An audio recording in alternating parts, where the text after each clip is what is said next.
Cala bandla udriver we-NP 29807 cala ulungisa imoto emnyango kuthiwa imoto ayikwazi ukupaka ibimbili. Ngiyabonga.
Sanibonani, good morning.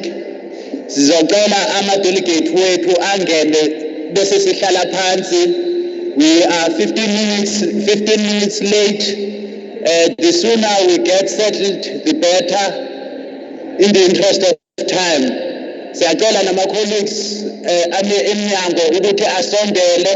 Sizolithola ithuba lokushuta a bit later, but we are running out of time. Please, colleagues, can you move inside?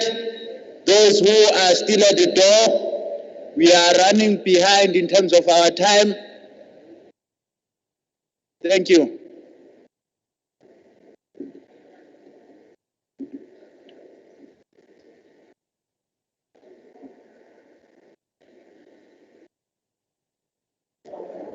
One, two.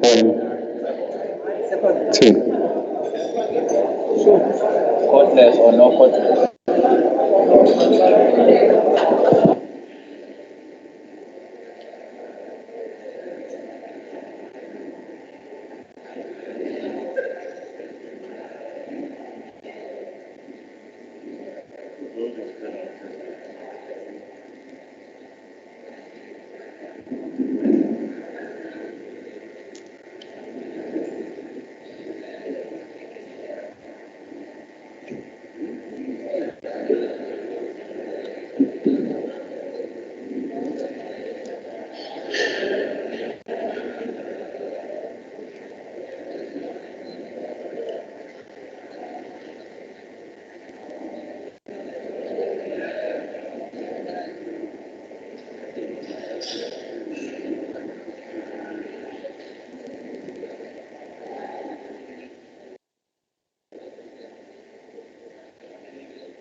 Good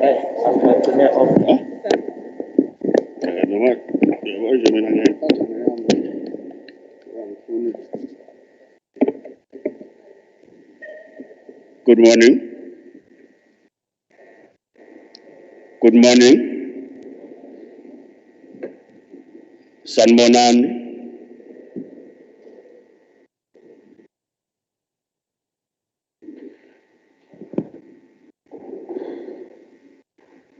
Colleagues, I think before we proceed, can we stand up and observe a moment of silence or have time to meditate, those who meditate and those who want to have a silent prayer, can stand up and do that.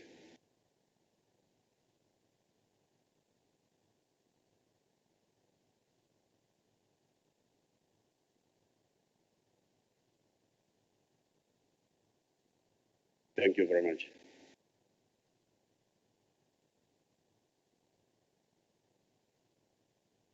My name is Sifiso Musawenkosi Sonjika. I am a member of the provincial legislature. I'm just going to remove the mask briefly so that you can see that I have lips. But otherwise I'll try and keep my mask on for the duration of this meeting. I am assigned to chair a committee called Public Participations and Petitions in the legislature, and therefore asked to facilitate the smooth running of this symposium. Before I start, I want to just acknowledge that this program is in a hybrid format. We have people who are physically present here at the City Hall of the capital city. We also want to thank the municipality of Msunduzi for allowing us to use this venue. But also there are colleagues who are joining us on the platforms of social media and who are also joining us via Microsoft Teams. In this City Hall, I would like to acknowledge the presence of our Speaker of our legislature, Honorable Boyce. I would also like to acknowledge our Deputy Chief Whip, Ms. Taluza, Honorable Taluza. I would like to acknowledge the Secretary of the Legislature, Ms. Naidu. I would also want to acknowledge senior government management of the legislature and government departments, officials of the legislature, our presenters from different departments, members of the media, members of the legislature who might be joining us online. But lastly, I would like to acknowledge the delegates of the LGBTQIA+ sector who are our esteemed guests today, because this symposium is about them. I would like to acknowledge that they come from different districts, the 10 districts that we have in the province, and eThekwini Metro. As I indicated earlier, we have members of the legislature who are joining online. We have the Speakers Forum that are joining online. We have South African Legislature, Secretary Association. We have Embraced Diversity Political Movement, KZN. We have Trans Hope. We have Gay and Lesbian Network. We have Lesbian and Gay Community and Healthcare. We have Lower South Coast LGBTI that are also joining us online.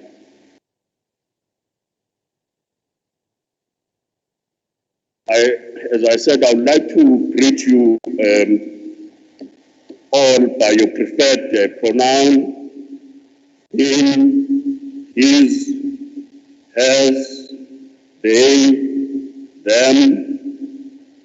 I'm in the process, colleagues, of learning and unlearning the archaic, oppressive and backwards thinking of the straight person, while simultaneously dismantling the straight gazing and gaze. I'm hoping you bear with me and educate me as well today as education that will enhance our knowledge.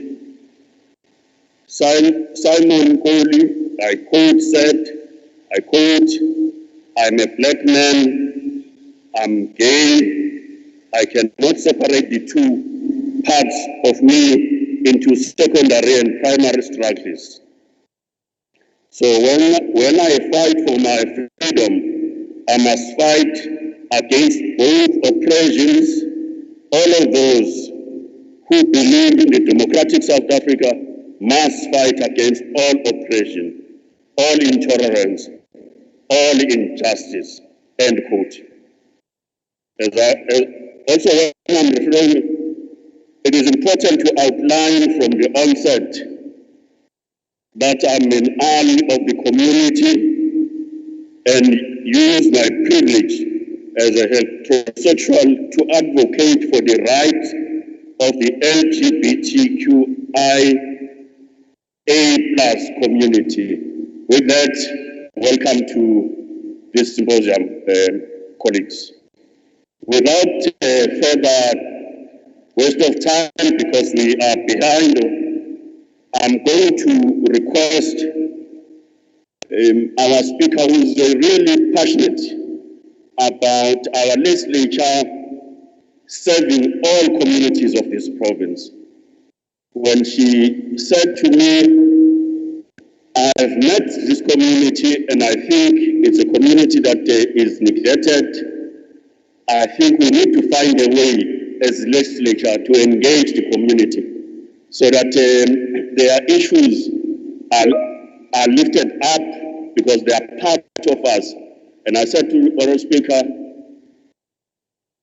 I agree with you, and I know how passionate she is. So I'm going to ask her to tell us the background of this symposium. Honourable Boyce.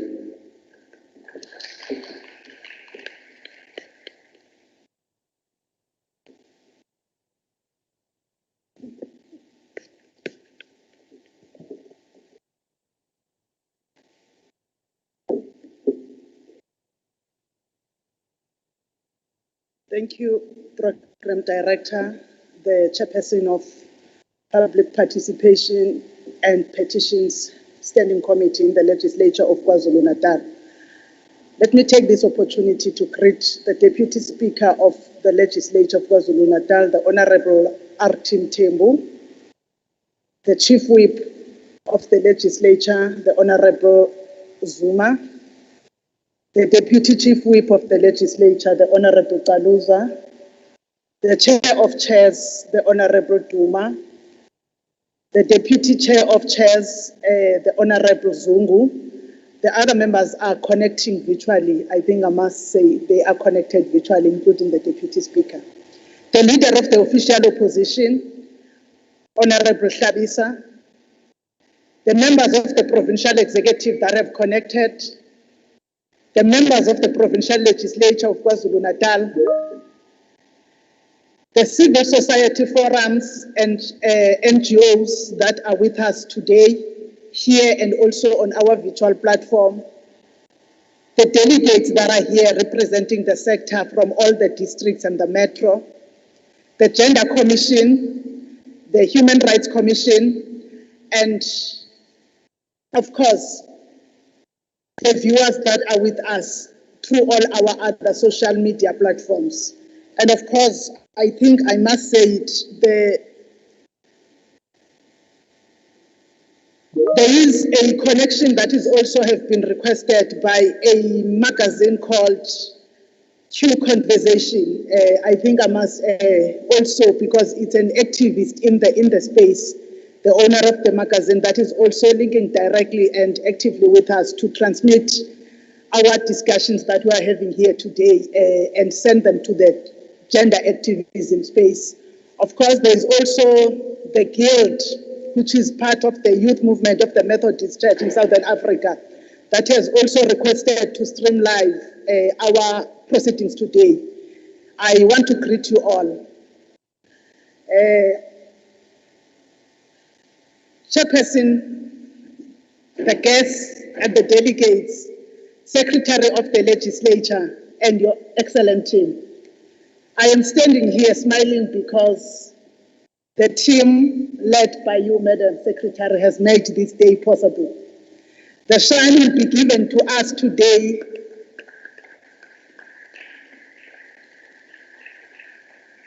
as the political leadership of this institution, but the reality is that it is because of the tireless work of the administration of this legislature from all levels that have ensured that today is a success. It is also because of the commitment of activists in the sector that have ensured that today is a success. Ours was just accept the invitation that activists have given us since we took office in 2019. It has never been about us. It has always been a journey led by activists in the sector. So in saying that, it is to show my greatest pleasure in hosting this inaugural symposium for the LGBTQIA+ community. Whilst this is our official gathering as a symposium, this is definitely not the first time that we are meeting here.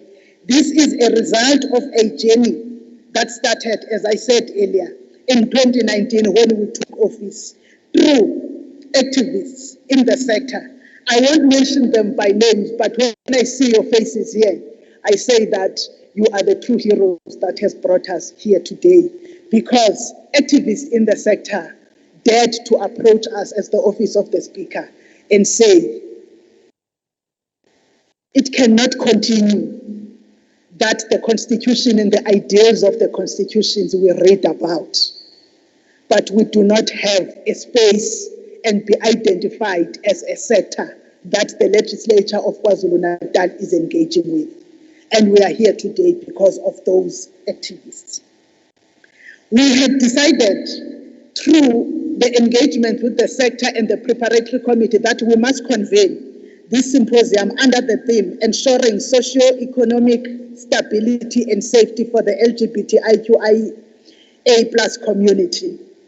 The theme calls on all of us to ponder upon challenges faced by the LGBTQIA community, more especially the high risk they encounter in the society that we live in and the communities that they generally are living in. But of course, it also calls upon us to see the heightened risks and heightened vulnerability that the community has suffered during the pandemic.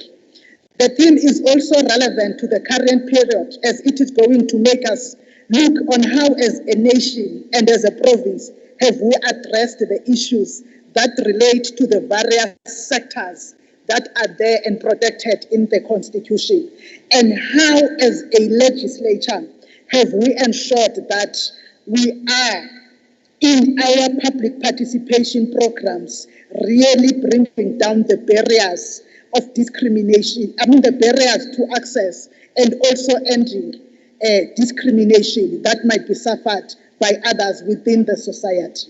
So we are going to learn on how can we effectively put in place measures that can educate all of us. The program director said earlier on, he himself will be learning and unlearning.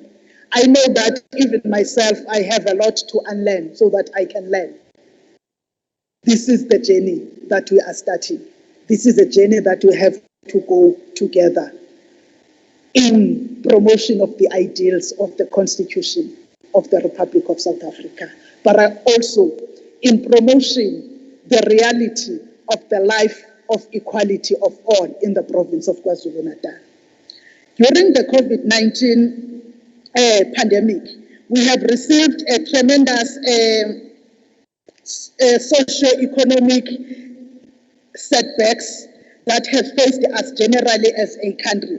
In the pre-COVID times, the community members were already faced with systematic injustice, discrimination and hate crimes.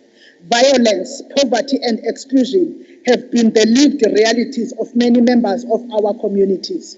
So even during the restriction, we had cases of hate crimes where LGBTQIA+ have been attacked and others have lost their lives. Today, when we are standing, we must remember, therefore, that we are standing on the shoulders of those that have their lives lost before we could gather here as the province of KwaZulu-Natal. The Hate Crimes Working Group continues to document, trace and assist the LGBTQIA victims of violence. Hate speech also has been having a severe impact on members of the LGBTQIA communities in South Africa and also in the province of KwaZulu-Natal. Some of us might say that I have not killed, I have not assaulted any person, but how have you, in the manner that you address the next person, killed psychologically and also the self-esteem by that what you utter in terms of the hate speech that members of the LGBTIQ+ community continue to suffer? How have we used religion and culture to ensure that we drive stereotypes that are violent in nature in order to ensure that we perpetuate the discrimination and the oppression of other communities whilst the Constitution is giving us equal rights? This has also led to us as a legislature to look at the studies, especially a study on the mental health and well-being of the LGBTQIA+ people in South Africa, which had told us that about 73% of participants in that study had experienced verbal harassment on the basis of their sexual orientation and or gender identity or expression at some point in their life. And 41% of participants additionally, which is almost half of participants, were survivors of sexual violence. And more than half of participants had experienced some form of physical violence at some point in their lives. These rates are higher than the general population. The study further found that social exclusion, marginalization, and stigma have a negative impact on the mental health and well-being of the LGBTIQA+ communities and people, and that they have higher levels of depression, anxiety, and are suicidal than the general population. Remember, you might be sitting at home, speaking to your child, saying that in a derogatory language, in your own family, a man is a man, and there is a certain expectation. A woman is a woman, and there is a certain expectation. Psychologically, you are already discriminating against your child without having known the sexuality of your child. And this has got a long-term effect on how your child will grow to trust and bond with you as a parent. But you then take that, as if that is not enough. I then take that, which I am saying in the comfort of my own home to my kids. I then take that to say it in the community, to say it to the next person. I will make examples, some of the activists that I know. When I meet Nonhlanhla, I will say that to Nonhlanhla. And instead of addressing her as Unonhlanhla, I stand and find a name to address her. And then I feel like associating with Nonhlanhla might give me a term. That is what is an illness, a reverse illness that is there in the society. And we think that when we are doing those things, we are doing those things because we are either putting up or standing with culture, or we are standing with our own religion and beliefs. At the same time, putting down the beliefs and religion of the next person and trampling on the rights that are espoused by the constitution of the next person. So when we are gathered today, as the lawmakers of KwaZulu-Natal, we must also keep in mind that there is the hate crimes bill that is in the process, which is a bill that will directly speak to how hate crimes faced by the community are dealt with. And we hope that it will find its time to be tabled at National Parliament. And the Department of Social Development in the province has shown its support for the sector, in sector victims of hate crimes, and we hope that they will continue addressing this issue with full commitment. This we have seen during the times when there would be cases. You would remember when that in the province of KwaZulu-Natal, we had the case, the important case that was highlighted last year, the recent one, the one of Lindo Kuhle, of Umlazi, Ulindo, who was murdered, who was a socialite and an activist, but was killed in a hate crime. And the support that the Department of Social Development and the activists in the sector shown to the Cele family had led to the conviction of the murderer. The murderer of Cele was convicted, but it was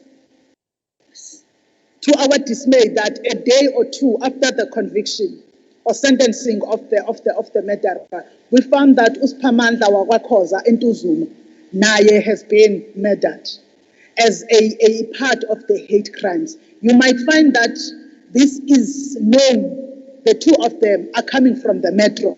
They are known. But when I sit down, I ask me, what is happening in Zululand? Can I stand here and say, no hate crime is happening in Ugu? No hate crime is happening in Amajuba?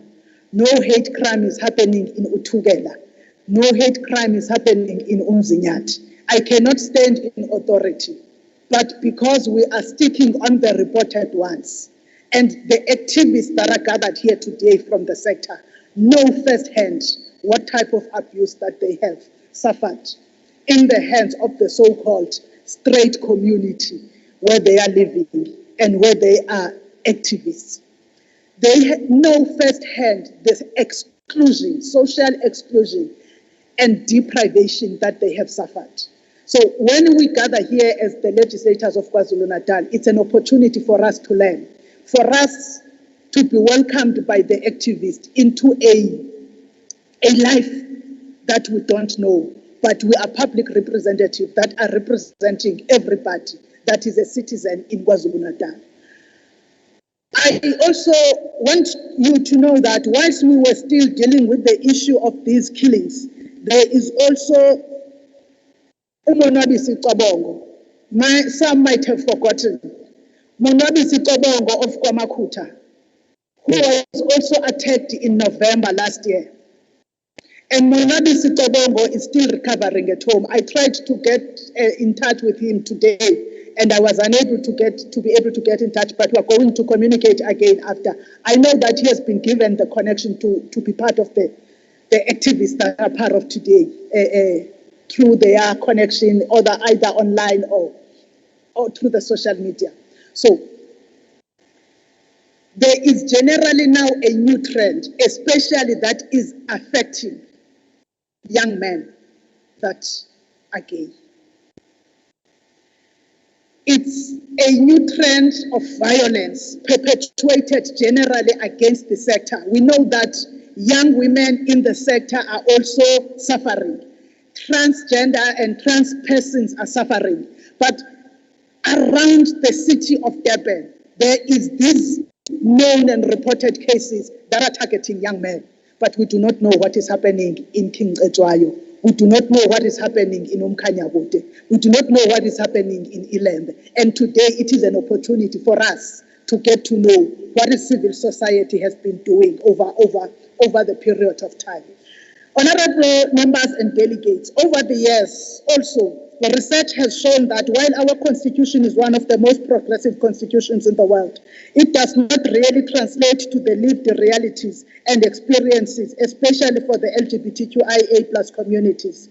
There is no doubt that even after so many years of democracy, they do not enjoy the benefits of the constitutions fully compared to the general population. Trans, non-binary and gender diverse people continue to face lack of access to specialized gender-affirming healthcare in the province of KwaZulu-Natal and in South Africa more broadly. The trans community also experience stigma, discrimination, and prejudice based on their sexual orientation, gender identity, gender expression, and sex characteristics when assessing general healthcare and other services. This is a continuation of infringement upon human rights to dignity, equality, and health. With the challenges existing broadly within the healthcare sector, I must commend the Department of Health in KwaZulu-Natal for having taken an initiative to engage with the community in terms of assessing affirming healthcare in the province. While it remains unfair that transgender persons travel across districts to assess gender-affirming healthcare, and this should be an elusive dream for transgender community in KwaZulu-Natal. But we are alive to the fact that it is a possibility that we are quickening the tempo to ensure that they receive these services and in the facilities that are close to their places of their residence. And we as the KwaZulu-Natal legislators are committed to continue engaging the community and the department through the Health Portfolio Committee so that we provide oversight as it is our core mandate. Entrepreneurs and informal workers who provide services like hairdressing, waiting tables at restaurants, and sex work are unable to work and were robbed of income due to the strict lockdown regulations. This affected transgender sex workers who live in extreme poverty and are among the most marginalized sections of the populations and have been at the greatest risk of losing life. While we have no basis of a national policy to actively mitigate all these problems, we understand that the community needs food, housing, and other support services to be available to them, and that sex work be immediately dealt with. It is then in that context that the legislature of KwaZulu-Natal is still going through the public participation and petitions standing committee will hold a sex workers symposium where we will also have to deal and have a dialogue to understand deeply and learn about sex work so that when the decriminalization comes, we are not still stuck at the era where we are depriving people of services based on the type and form of work that they are involved in. We want to continue to deal with the overall well-being of a person, regardless of the sexual orientation of the person and the type of the work that person deals with. Honorable members of the legislature of KwaZulu-Natal, delegates and guests, for us to be able to address the challenges that might be facing the LGBTQIA community, we should always put first the ideals of our country as espoused in our constitution. As members, we must be activists in our constituencies to foster non-discrimination and hate crimes and homophobia. We do not necessarily need to like or be from the LGBTQIA+ community. This is the same way that we do not even have to endorse the sexuality of any individual, but we have a duty to educate the public about rights of all, ensure that there is service and fairness regardless of the sexual orientation of any person, for as long as that person is covered by what is said in the Constitution of South Africa and the Bill of Rights. This we are doing so that we do not, when we live here, we are told that we are forcing people or teaching people to be homosexuals, because that is what might be said after all. This is not what we are doing. But what we are doing is that put the ideals of the Constitution. The Constitution says there is a Bill of Rights for all. That is what we stand for. In fact, for us as parliamentarians, that is our oath of office, to be true to the Constitution at all material times. It will not assist for the 80 members to be true to the Constitution if we do not go back to our constituencies. My constituency is in Harding, in Ugu, Umuzi Wabantu. I must go back to Umuzi Wabantu to educate the people of Umuzi Wabantu. But because I am a member of a provincial legislature, wherever I go in the 10 districts plus the metro, I must be an ambassador of justice, fairness, equality, and the upholding of human rights and dignity for all. That is why we have to be gathered here today, to ensure that there is no discrimination. At least, the least we can do as the legislature of KwaZulu-Natal is do public education, bring down the stereotypes, bring down the discrimination, and the misuse of our culture and religion to endorse stereotypes. Let's go back to the real culture and to the real religion of love, the real religion of repentance, and the religion of acceptance. I think that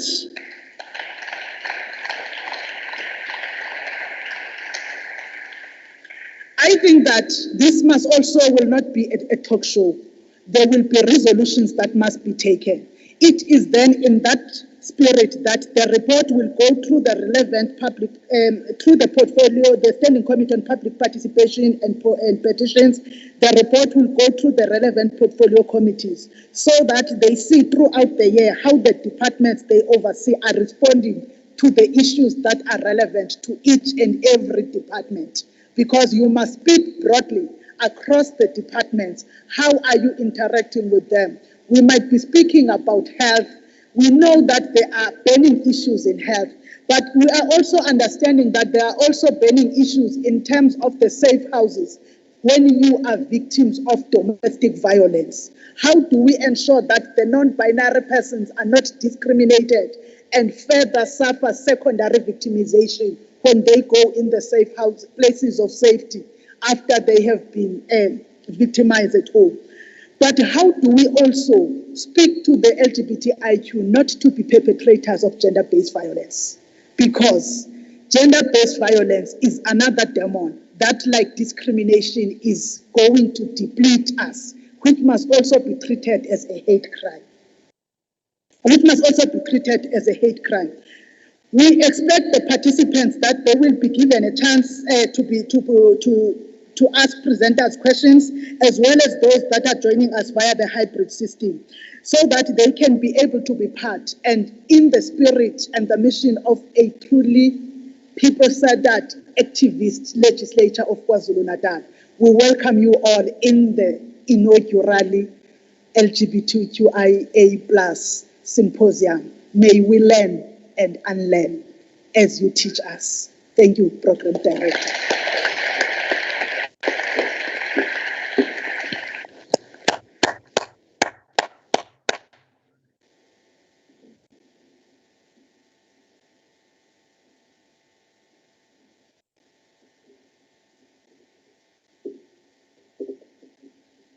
Can we give Honorable Boyce another round of applause, please?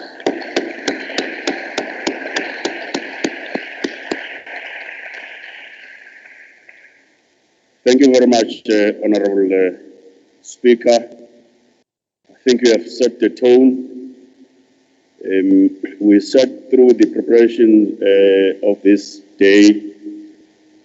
It had to be postponed because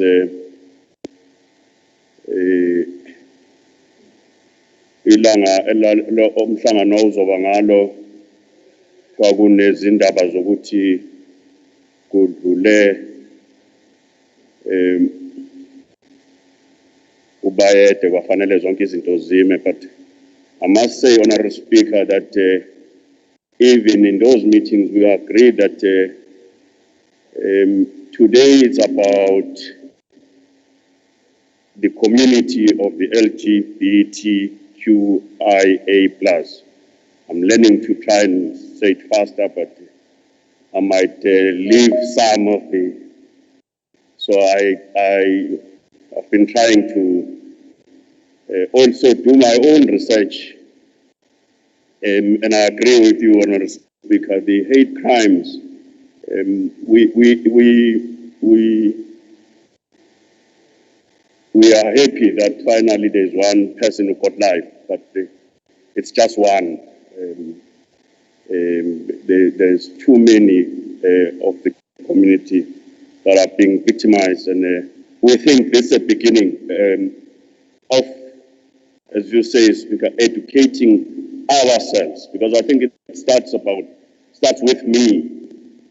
We can't be pick and choosy of what constitution, which part of constitution we like and accept.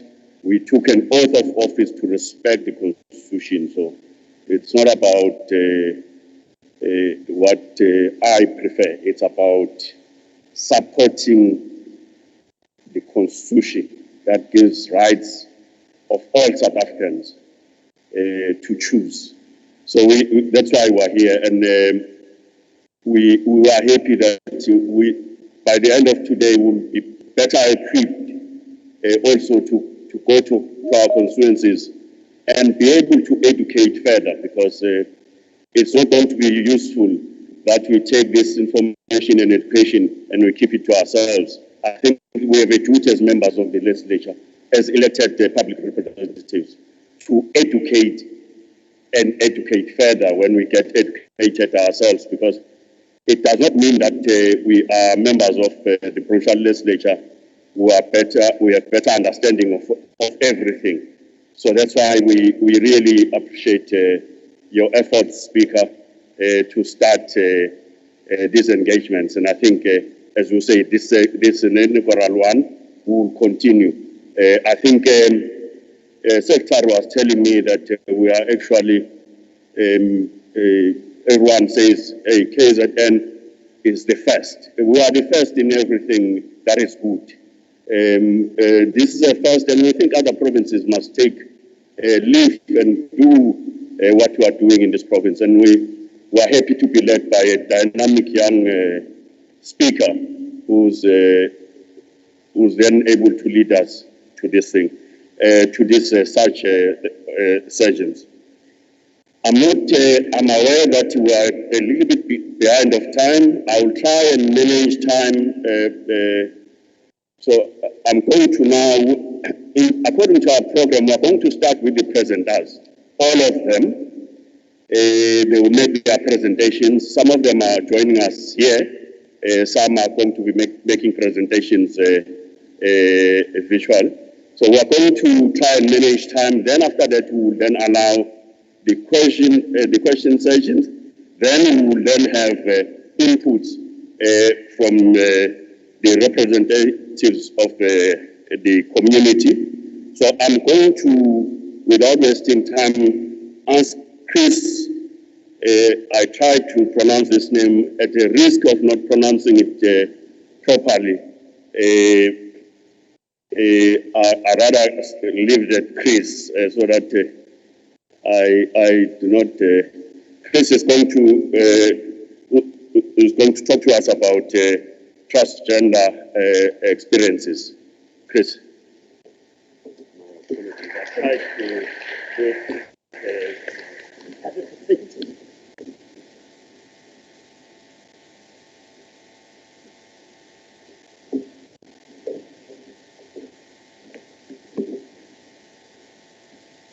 If I may just have some IT support, please.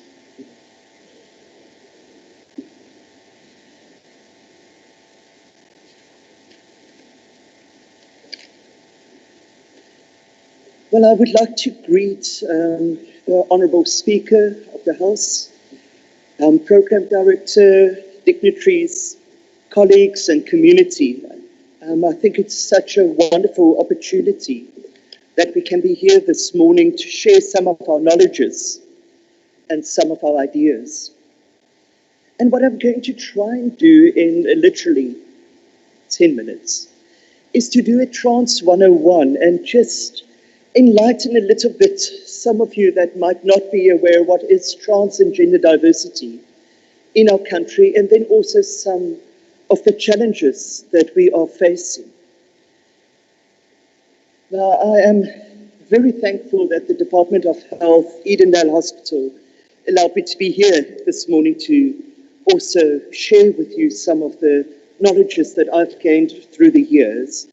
But I'm also presenting the Professional Association for Transgender Healthcare in South Africa that's really working and focusing on establishing more ways for trans and gender diverse people to access gender-affirming healthcare. And then also I'm wearing the hat of the Psychology Society of South Africa's Sexuality and Gender Division. And fortunately, I'm also part of the community. Because I do believe, like one of the people said last year at our World Conference, that to be trans and to be gender diverse is a blessing, because we have unique perspectives on what life is about through the lenses of gender, through the lenses of being marginalized, and to understand what it is to live from a space of power that we had to find in ourselves by being ourselves. And I thank each of our trans and gender diverse people here today that is open in our society and leading the way for people to access power and to access equality. So I always put in a disclaimer that the terminology that I'm going to use here this morning might already be changed when I leave. Because in transgender healthcare and in the trans and gender diverse community, it is such a fast-moving community as we're finding our identity and as we come out into society, that things are very progressive and moving very fast. So apologies if I use some of the old terminology by the time you access Facebook tonight. So I'm quickly just going to talk about what it is then to be trans and what it is to be gender diverse. Now, quite often people would say, yes, but gender is what your body tells you to be. But that is not the truth. That is not gender. That is sex assigned at birth. So we know that we can be assigned male at birth, and we know that we can be assigned female at birth, or we might be intersex. And how we do that is very easy. So the doctors or the midwife or the family members, the elders in the community, look at the baby and they're looking basically for, is there a penis or a vagina? Now, I do not know if anybody has used those words in the legislature space yet, but there we go. So we look at that, and when we say we are assigned male at birth, there's a penis. Oh, I've learned I must never say a little penis. So there's a penis, so it's male at birth. There's a vagina, so it's female at birth. And if we're not sure, we say the person's intersex. Now, what is wonderful about policy and legislation is that previously, 30, 40 years ago, we would take the baby, if the baby is not definitely male or female, and we would do some surgeries, so that's the doctors, and they would make a baby, female or male. But we know that is now unethical, so if there's no medical necessity, the baby that is intersex, or we call it also DSD, the medical would be disorder of sex development. I prefer the idea of diversity of sex development. So if a child is intersex, the baby will then be supported until a point that they then can decide or ask for surgery if they want to. Because not all people that's intersex do want to change their bodies to fit into one of the binary spaces. We also know, though, that intersex sometimes we only find out quite later when we do some chromosome testing or when there's sex hormones coming into play, and then only at a later stage we realize this person is intersex. So trans and gender diverse is not that.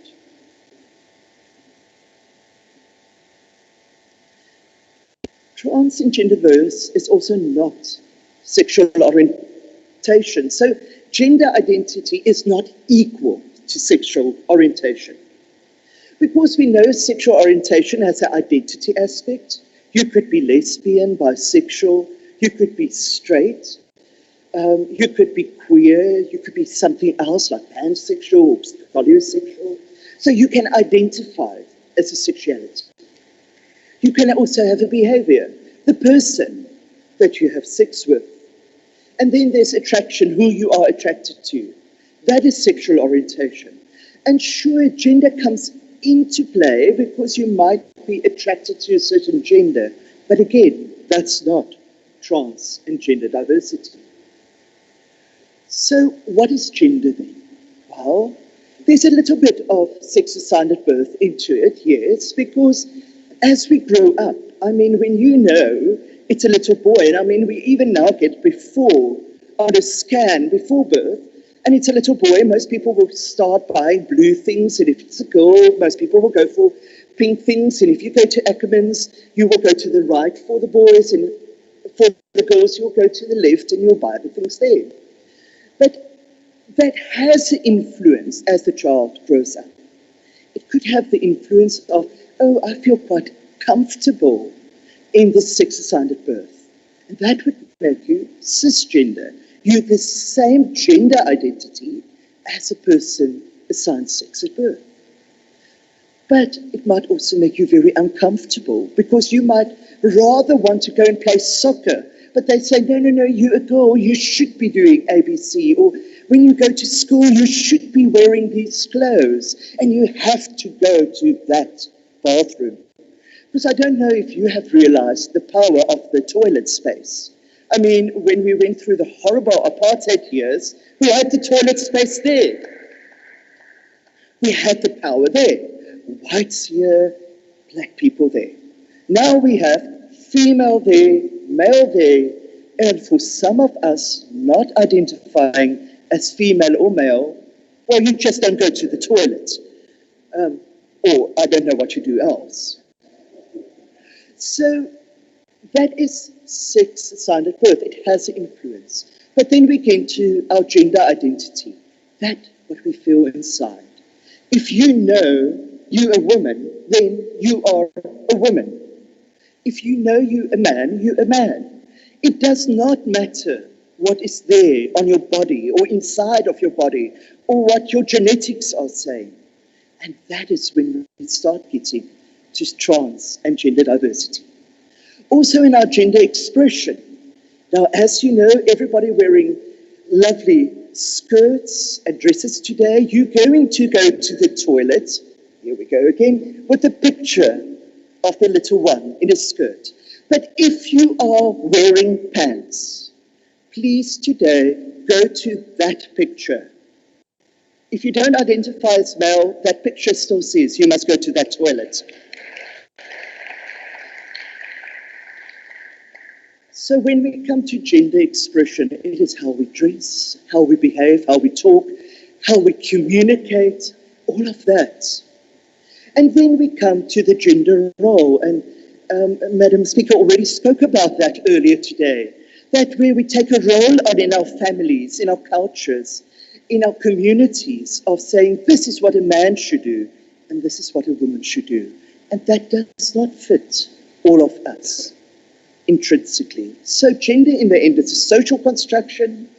It's influenced by history, social, institutional, political aspects, and it's very binary. So we have female and male, and it is presented everywhere. Like I said, in the toilet space, here we go. I mean, there's so many diverse pictures of the toilet space, it never ends. But what happens then in our workspaces, in our living spaces? Well, quite often people would say, good morning, ladies and gentlemen.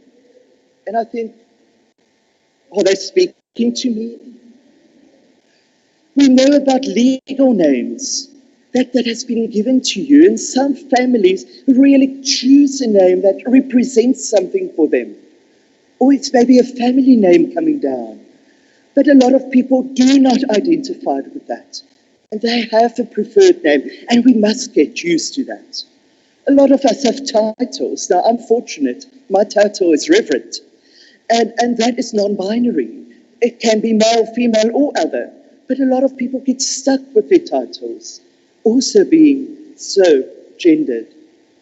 We have pronouns, and even our identity numbers reflect our sex assigned at birth.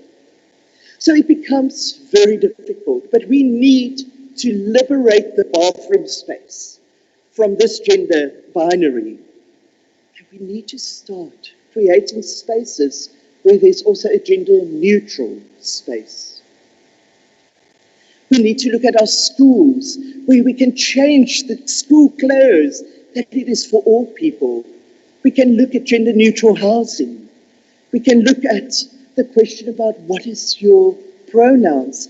And I know this is very Western centered, and we need to relook at our language as well.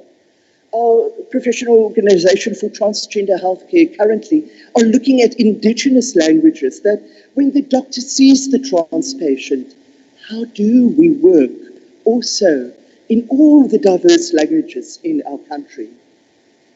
And we're getting new glyphs to help us. We have a symbol, and we even have the trans flag, and we're seeing it there. I see Satijali is really wearing it for us today. Thank you, Sozi. So what is trans and gender diversity then? Well, it's an umbrella term for people that experience and express their gender in non-traditional ways. And there was a very interesting study done in South Africa that found that over 2 million, nearly 3 million people in South Africa do not identify with the traditional gender ideas of our society. And that's a lot of people. So, unfortunately, as you know, we love binaries, so we've created a new binary, the cisgender binary. That is for people. It's not cis, we don't like you. That is people that have been assigned female at birth and identify as female, or male at birth, identify as male. So we have that now. And then we have the trans binary. But we also have people that fall outside of the binary and do not identify. So how do I know a person's gender identity? Well, ask them. That's the easiest. Ask their pronoun. What is their name? And remember to respect a person's gender identity at all times. So we are looking at gender-affirming healthcare, the mental health care, hormone replacement therapy, gender-affirming surgery, and speech therapy. We are doing support groups and social transitioning. But in South Africa, this is our reality. We have 9 provinces. In 2016, we had nearly 56 million. It's now more people in our country. We have 2 trans-specific clinics in the whole country, and that is in the Western Cape and Gauteng. Gender-affirming surgery, you can only do in the Western Cape, Free State, Gauteng, and a little bit in the Eastern Cape, and maybe top surgery in KZN. Access to hormones, you can go through the states in the Western Cape, the Free State, Gauteng, and fortunately in KZN. And mental health care, that is basically across South Africa. We know in private healthcare that only 18% of our communities can access that. But gender-affirming healthcare is still excluded there as well. And then we know that the WITS RHI clinics have now 4 clinics providing hormones in the Western Cape, Gauteng, and 2 places in the Eastern Cape. And that is in conjunction with the health departments.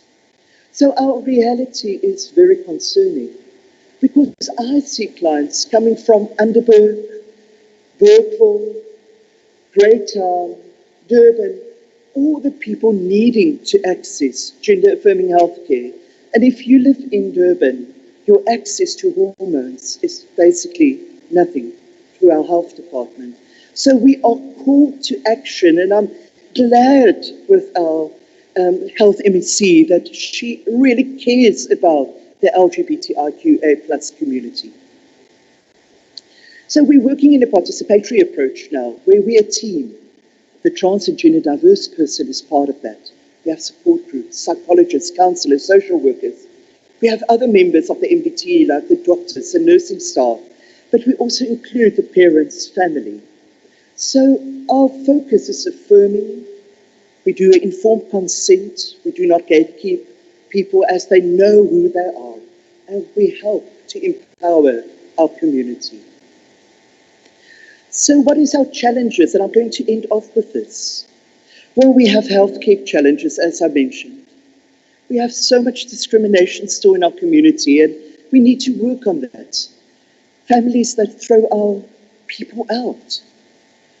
We have a problem with shelters. Where do we go if we're thrown out? Because there is not a queer shelter in KZN. In our correctional services, where do our people go then? Do they go to the male section or the female section? And what is the risk for them then? We know that when you're in trouble, can you go to SAPS? Now, I also work at the Thuthuzela clinic, and we see so many people coming through there, and they are scared to open a case of rape, because what will the police say? What will department in the end say about them, and will they be able to get justice for what has happened? We have struggles at Home Affairs, although I must say with our participation, our trans people going out to train Home Affairs officials, we have seen quite great support in KZN. We have still so much to do in our schools, where we see from bullying to no education given, to policies that needs to change, and just going to the loo. Our policies need to become more inclusive. We are awaiting the hate crimes bill, and we're looking forward to that. And we need to do more training, each of us that's sitting here, because in the end, it is us that needs to speak out. It is in the end our lives that we need to live freely in this country. Thank you.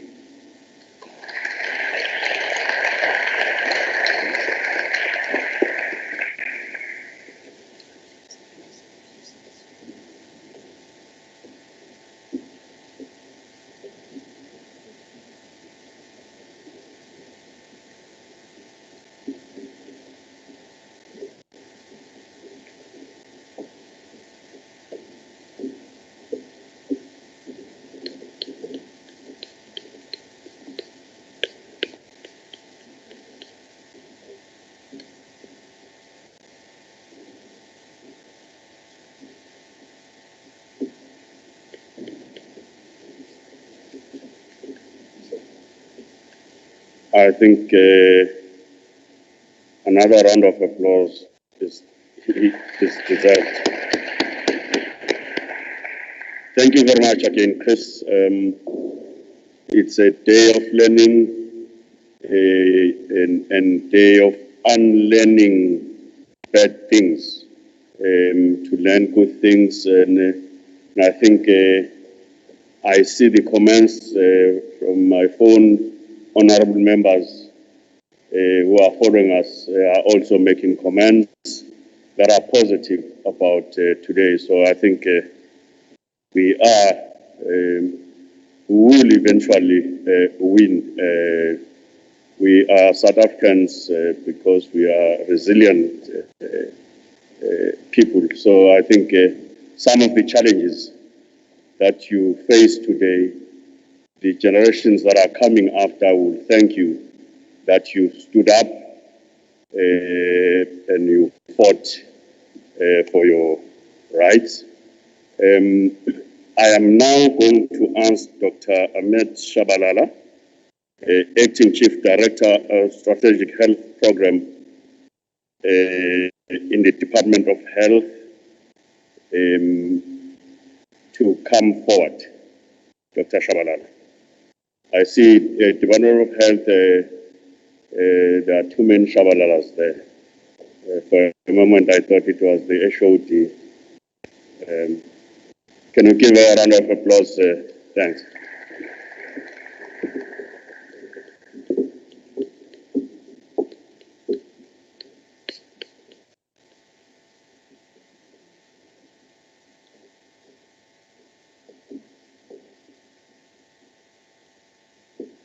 Good morning, Honorable Speaker, Program Director, all protocol observed, the community that is here, and the colleagues that are in this symposium. It's good to be here to come and talk about the provisions of the Department of Health, what strategies are in place in order to ensure a non-discriminatory and a fair service to all the population of KwaZulu-Natal. You know, the importance of inclusivity. Okay. We are here, the outline of the presentation will be basically talking about where we are, where there are clinics, you know, just to show the access in the various parts of the district. And from there, which services are we providing? And what challenges are we experiencing? And what innovations have we implemented as a department? And then the strategies that we think we are implementing them, but we believe that they will increase the responsiveness to the needs of the transgender persons than the last word. We have provincial partnerships for service delivery in the province. We have partnerships in 5 districts: eThekwini, uMgungundlovu, King Etshwayo, Uku, and Itsukele. This is just the portrayal that in eThekwini and uMgungundlovu, Oram Institute is the one that we are working with to provide the service. And King Etshwayo, it is beyond zero. King Etshwayo and Itsukele are beyond zero. In Uku district, it is the lower south coast. The Oram Institute in eThekwini have a pop-in clinic in number 125 Convention House, 2nd floor. In Umgungundlovu, they have it in 74 Grading Street. Mostly, mobile services are used. Not all the districts have the pop-in clinics. Predominantly, the platform that we use for service delivery, it's mobile services. Beyond Zero provides services in King Etshwayo and Itsukele districts in 4 sub-districts: Kolozi, Mtonjaneni, Nkandla, and Umlalazi. And as I alluded to, the service platform is basically mobile clinics. In Itsukele, it covers 3 districts, 3 sub-districts: Alfred Duma, uKhahlamba, and Inkosi-Langalbalele. Their point of entry is in the community, providing services in the taxi ranks, malls, and institutions of higher learning. In the lower south coast, in Uku district, they are actually covering the whole district, the 4 sub-districts in Uku, through mobile services, in taxi ranks, and institutions of higher learning. These are the basic services that are provided by the Department of Health. We provide individual and couple health-related counseling. So a person can come as an individual or couples. And if maybe we have counseled an individual, then we can encourage the person to bring a partner if there is a need. Empowerment group therapy. Group therapy, because of different experiences, it may be warranted that there be group therapy so that each member of the group can actually encourage one another. And the risk reduction counseling. Under risk reduction counseling, it actually entails things like preventative measures, because everyone can be subjected to infection and other risks that can be mitigated through education. Health screening and testing. Health screening and testing, comprehensive health screening and testing, as well as HIV self-screening. This is a new modality that we are using now of HIV self-screening. And the PrEP is actually an HIV preventative therapy, the pre-exposure prophylaxis. There are people that will be eligible for this. It will be people who maybe when you think of it, you think that maybe my circumstances or where I'm staying or my sexual relations, you think that it poses some risks be it is because you are staying in an area where there is abuse, there is violence, you may think that you need to protect yourself. We also provide HIV treatment and care, and treatment of TB and of sexually transmitted infections, as well as, reproductive health services. These are the recent service delivery innovations.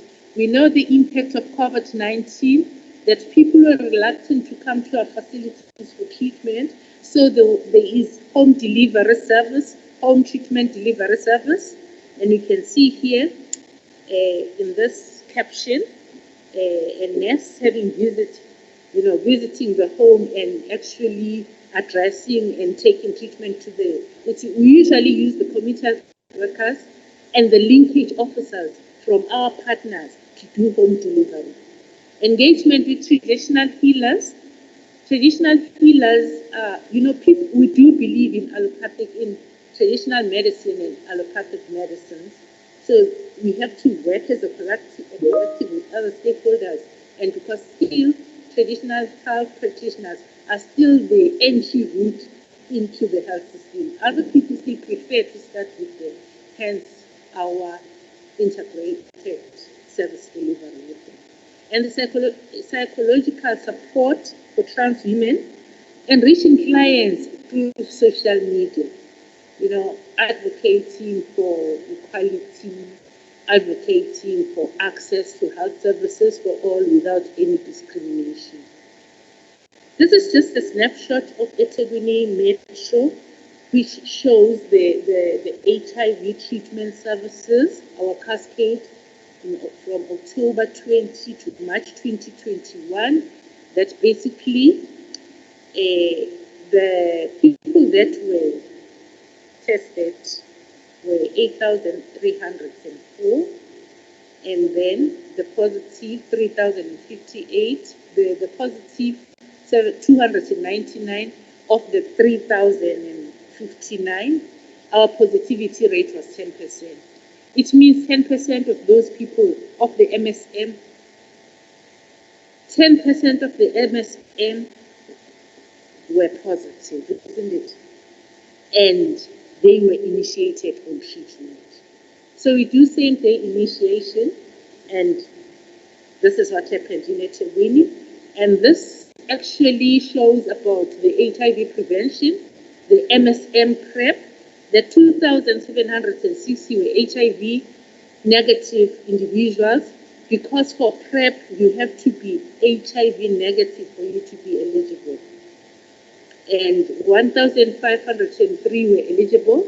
Of those, 1,416 were initiated in PrEP. It's important with PrEP, for the first 7 days you're not protected. That's why we actually promote dual protection, that you condomize and still use PrEP. Then you use PrEP until such time that you feel safe. But there could be contraindications for PrEP if you have maybe liver problem, so that you do not actually cause toxicity to the liver. In Umgungundlovu, this is the MSM cascade, whereby 1,578 was achieved and 901 were tested for HIV testing, and 71% was positive. That equated to 8% of the positivity rate in Umgungundlovu. And for PrEP, it was 985 negative individuals, 963 screened for PrEP, 657 were eligible, and 471 were initiated on PrEP. Important, use PrEP every day and at the same time, isn't it? Should you forget, just remember to drink it as soon as you remember. It's very important, so that it's always in your bloodstream. These are the challenges that we're facing. Most health facilities do not provide MSM-friendly services. We are now expanding the MSM-friendly services. And segregation of information is not yet possible in our facilities. It is still male and female, isn't it? The segregation of information that is provided. So, and again, the segregation of information when we are recording on our charts, we write female or male. So in our data collection tool, our information is not yet segregated. There are strategies for us to increase responsiveness to the needs of the transgender persons. Others are already implemented. Under biomedical interventions, it will be your HIV, STI testing, your TB prevention, your pre and post exposure prophylaxis, the utilization of condoms, the dual protection, that will fall under your biomedical. Sexual reproductive health services, whereby people will have access if they want maybe to use preventative, it depends what is it that they want to use. And pap smear services and also mammograms. Just to know, sexual reproductive services also entail knowing about your sexuality, knowing what to expect and what causes what in your body. Then social behavioral interventions actually focus on mental health screening, referral and linkage to psychosocial support. We also conduct substance abuse screening and provide accurate and appropriate sexual and reproductive health information and services so that people can know where and when to access the services. With the structural interventions, the collaboration is warranted between Department of Health and Department of Social Development to strengthen the support to address post-traumatic stress syndrome, even depression, isn't it? Other people present with depression as a result of discrimination or abuse, as alluded to earlier. We need to strengthen the linkage between health facilities and transgender organizations as partners to provide HIV/TB prevention, care and treatment services. As the Department of Health, leveraging on the enablers which are empowerment of transgender persons through peer-led programs to strengthen the community networks and to address internalized and externalized stigma and discrimination. We are actually exhorting even our facilities to provide a non-discriminatory service which is inclusive for the benefit of all. I thank you for listening.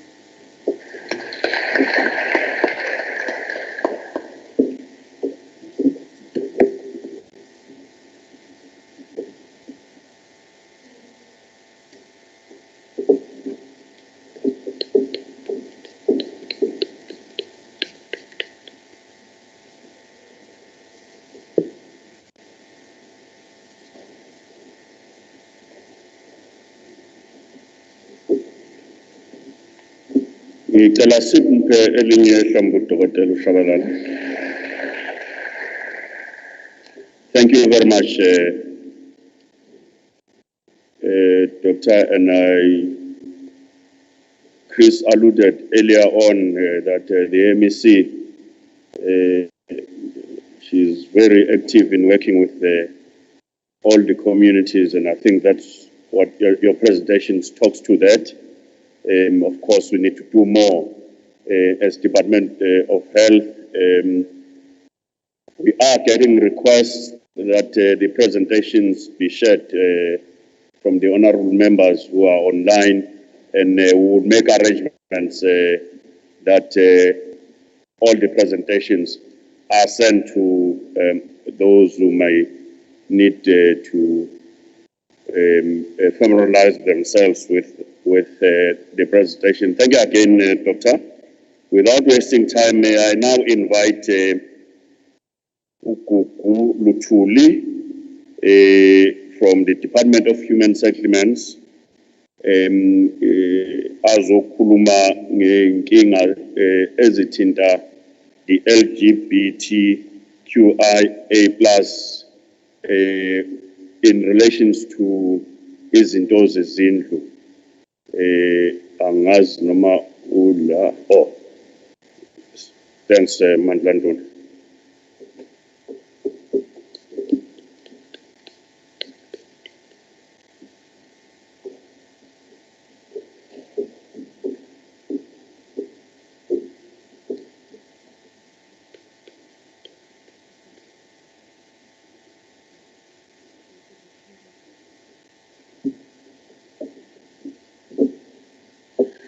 Good morning. Thank you, Madam Speaker, members of Parliament that are present today, our esteemed guest from the LGBTQI community, as well as officials from the provincial government departments. My one for today, it is to present on programs that are provided by the Department of Human Settlements that would assist the sector in getting assistance in terms of housing programs. Particularly when we talk about victims of gender-based violence, as we know that it is one of the diseases that as a country that we are facing, that there is a continuous increase of the gender-based violence amongst women, on women, children, as well as the LGBTQI community.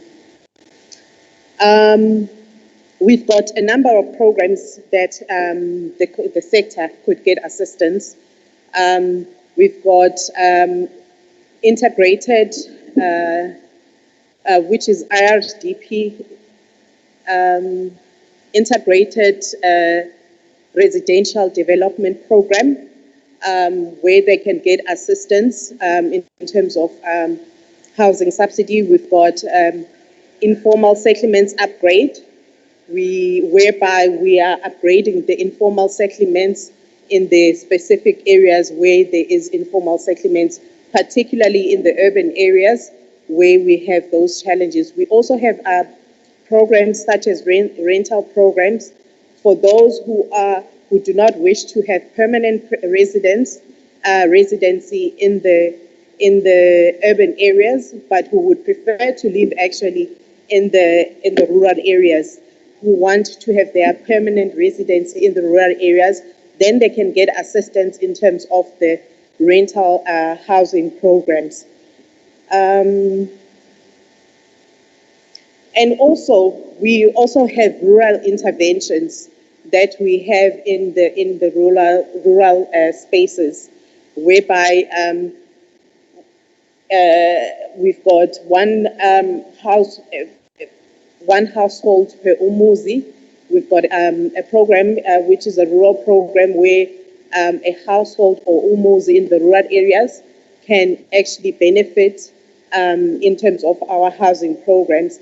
I know that there are some challenges or some issues that have been raised from different sectors, particularly when it comes to houses, to imizi, where there is isitembu or a polygamous marriage.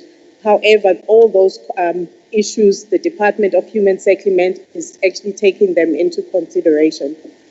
We also have enhanced people's housing process, wherein the community plays an active role in the development of their own area in terms of housing projects that are being built in the area. One of the successful ones that we had is the Vulindlela People's Housing Process, which is here in Umsunduzi municipality. We also have the consolidation subsidy in the department, wherein if previously you had received a subsidy for a site and now you would like to get assistance from the department to build the structure, then you get assistance from the department, provided that the certain criteria that you actually, which I'm going to talk to, that you have to meet in order to qualify for that consolidation housing subsidy, so that that structure, the formal structure, can be built. In terms of general qualification, fortunately, our qualifications, they do not exclude a specific sector, whether it's through gender identity, through different genders, whether it's through race or creed. It actually incorporates all genders and everyone in the country. So one of the criteria is that you have to be a lawful resident in the country of South Africa.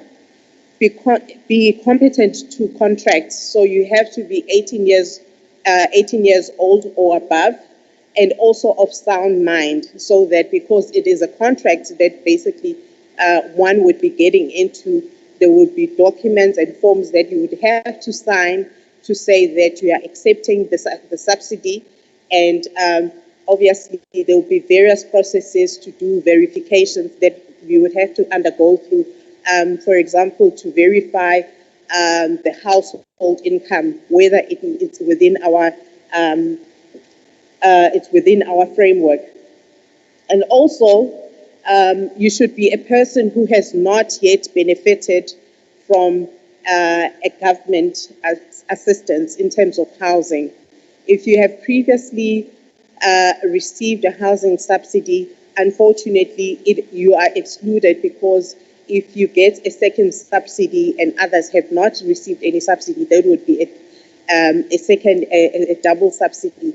However, there are other instruments that could assist, such as OSS program, which assists in such cases which have specific dynamics. When we talk about, we also have, one of the criteria is that you could also be married or cohabiting. That is one of our qualifying criteria. And you can also be single with dependents who rely on you financially. However, a person who is single is not also excluded. A person who has no financial independence may apply to purchase a service site. And if you purchase that service site, and once the person has satisfied other qualification criteria of this program, he or may apply for a housing subsidy for the construction of the top structure. Also, the monthly income would have, the total monthly income of the household will have to be, it is between 0 to 3,500 for low income, which is the BNG housing. In order to qualify for that, the household income should range in between that bracket. And for the rental programs, which I talked about, the household income ranges between 800 and 15,000 Rand, and that you would able to get assistance through the community residential unit, which was previously known as the hostel program. And also, you can also get assistance through social housing, where you get assistance if you would like to rent a property. The last one, which was previously a market that was marginalized, it would be the gap market. We have since accommodated this market, and the household income is 3,501 and up to 22,000 Rand. This is a person who wishes, or a household that wishes to purchase a property, and their bond has been approved by the bank, and therefore the department actually meets them halfway in order to reduce the bond cost. They get the subsidy amount ranges from scale depending on the level or the income that the household has. So the range is from 3,000 to 3,501 to 22,000, and this is the assistance from government, so that you can use that money to reduce your bond cost, and it can also be used as a deposit towards the property or the house that you wish to buy. In terms of, we've got transitional housing, which the Department of Human Settlements in KZN, we have a provincial policy, which is a transitional housing policy. This is a policy which caters for the special needs. to make sure that the vulnerable groups, particularly, they are appropriately accommodated.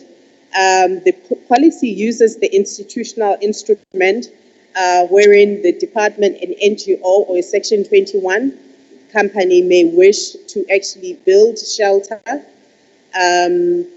temporary shelter for various groups, whether it's gender-based violence victims, or it could be child abuse or domestic abuse. Those vulnerable groups, we do have temporary shelter. They would build those houses. So they would actually go in partnership with the Department of Social Development, and also we will collaborate with the parties when the NGO applies for the subsidy. And this is a temporary shelter. So the person, when the NGO actually applies to the department, they would provide a list of beneficiaries for that shelter. But that does not mean that person is actually included in the housing subsidy system, which means that would mean that you've qualified, you've received a subsidy. But those names are used as a way of actually getting the funding to fund the whole construction or development of that temporary shelter. And these are one of the options that the LGBTQI plus community could actually get assistance from the department. And the beneficiary details are not, as indicated, are not registered in the housing subsidy system.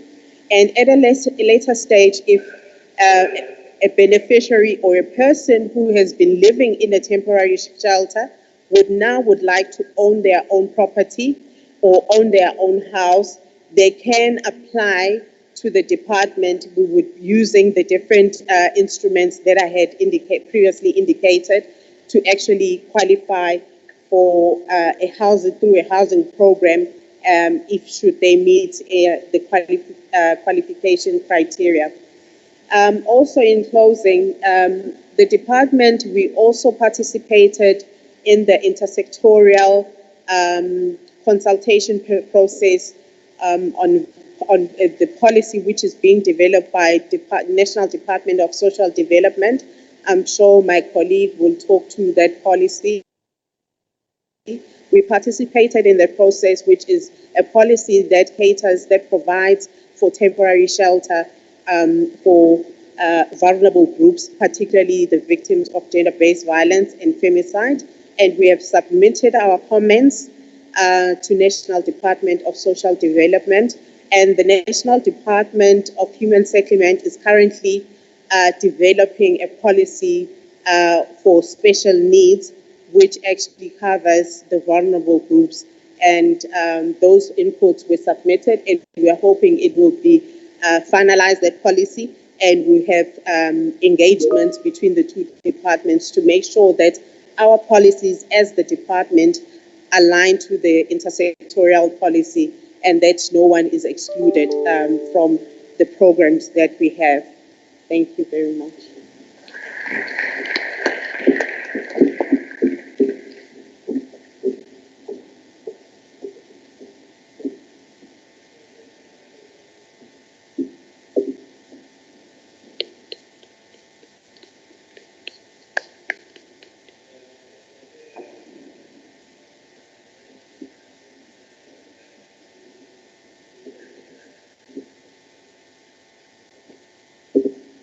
Thank you. Ngicela simphelenye ihlombe uMadlanduni. Thank you very much for the presentation. I'm hoping that delegates are also taking notes as the presenters make presentations, so that when we engage, we are able to follow what they're saying. There's a request that people who are coming to speak here, can they please speak closer to the mic? There are two reasons for that. There are colleagues who are assisting us with sign language interpretation, so they need to hear you so that they are able to for everyone else to follow us. But also the people who are doing the recordings, they're saying when we are too far, they're not able to get, and the colleagues who are listening online. So that's a request for the next guests who are going to come forward to speak here. But now I'm going to ask the head of the Department of Social Development, Unelsiwe Vilakazi, to speak on the specific programs. You heard Mr. Thuli also spoke about some of the programs that deals with vulnerable groups. She's going to speak on the specific programs that the Department of Social Development has for the LGBTQIA+ sector.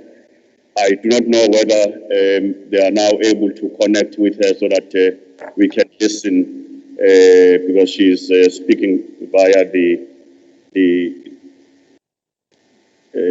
Teams.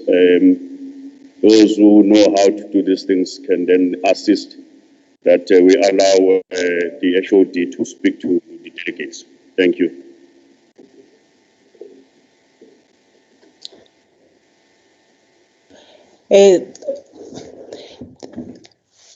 Thank you very much, Honorable Program Director, for the day. And thank you for the opportunity. Good afternoon to honorable members and to the participants of this important symposium. I think it's going to benefit all of us in the province of KwaZulu-Natal as we have a very positive attitude in ensuring that we are progressive as far as this matter. My apologies, Shoti.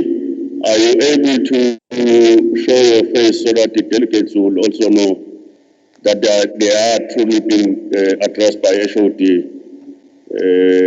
not by her PA or something?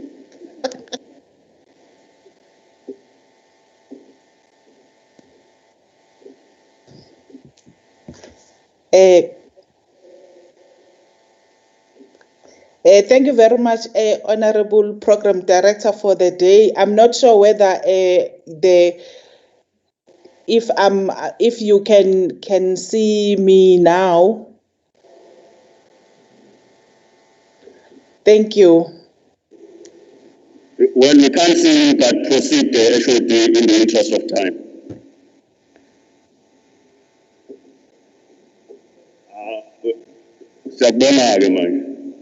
Yes. Oh, thank you very much. Thank you, Nelisiwe Vilakazi from the Department of Social Development.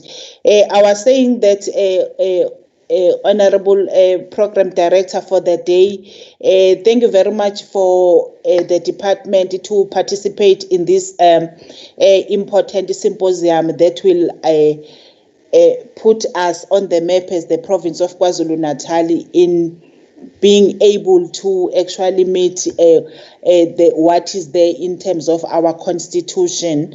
I'm not sure whether you can see the presentation that we have. The purpose of our presentation is to share with the participants of this symposium the work that is done by the Department of Social Development in response to LGBTQIA+ sector. In terms of the context, I think the program director and the speaker, the honorable speaker, they covered a lot in terms of the context on this matter. I will not go through all the slides, but it's important to indicate in support of what they shared with us that the LGBTQIA community continues to suffer from various forms of socio-economic injustice, and that they are more likely to experience intolerance, discrimination, harassment, and the threat due to their sexual orientation than those that are heterosexual. The LGBTQIA+ rights around the world is growing, and government in certain countries are beginning to legislate in favor of the LGBTQIA plus rights and anti-discrimination laws. In terms of maybe lastly, what is important as part of the context is that combating of hate crime and hate speech bill of March 2018 is one of the pieces of legislation that reflects the significant strides made in human rights advocacy and that of LGBTQIA plus persons, that they can openly express their sexual orientation, organize themselves, and demanding their rights. And then in terms of the legislative framework, the Constitution of the Republic of South Africa commits the Republic of South Africa and its people to establish a society that is based on democratic values of social justice, human dignity, equality, and the advancements of human rights and freedoms, on non-racialism and non-sexism. The rights of the LGBTQI South Africans are clearly stated in Chapter 2 of the Bill of Rights, which is Section 9.3, and that the state may not unfairly discriminate directly or indirectly against anyone on one or more grounds, including race, gender, sex, pregnancy, marital status, ethnic, social origin, color, sexual orientation, age, disability, religion, conscience, belief, culture, and or language and birth. And in terms of the national, the still on legislative framework, I'm coming closer to those that relate to the Department of Social Development. We do have the national policy guidelines for victim empowerment, which indicate that hate crimes victims as one of the priority target groups for the program. Hate crimes also include those that are done against the LGBTQIA, and that the prevention and combating of hate crimes and hate speech bill gives effect to the Republic's obligations in terms of the Constitution and international human rights instruments concerning racism, racial discrimination, xenophobia, and related intolerance in accordance with the international law obligations. It provides for the offense of hate crimes and the offense of hate speech and the prosecution of persons who commit those crimes for appropriate sentences that may be imposed on those persons who commit hate crimes and hate speech offenses, and for the prevention of hate crimes and hate speech.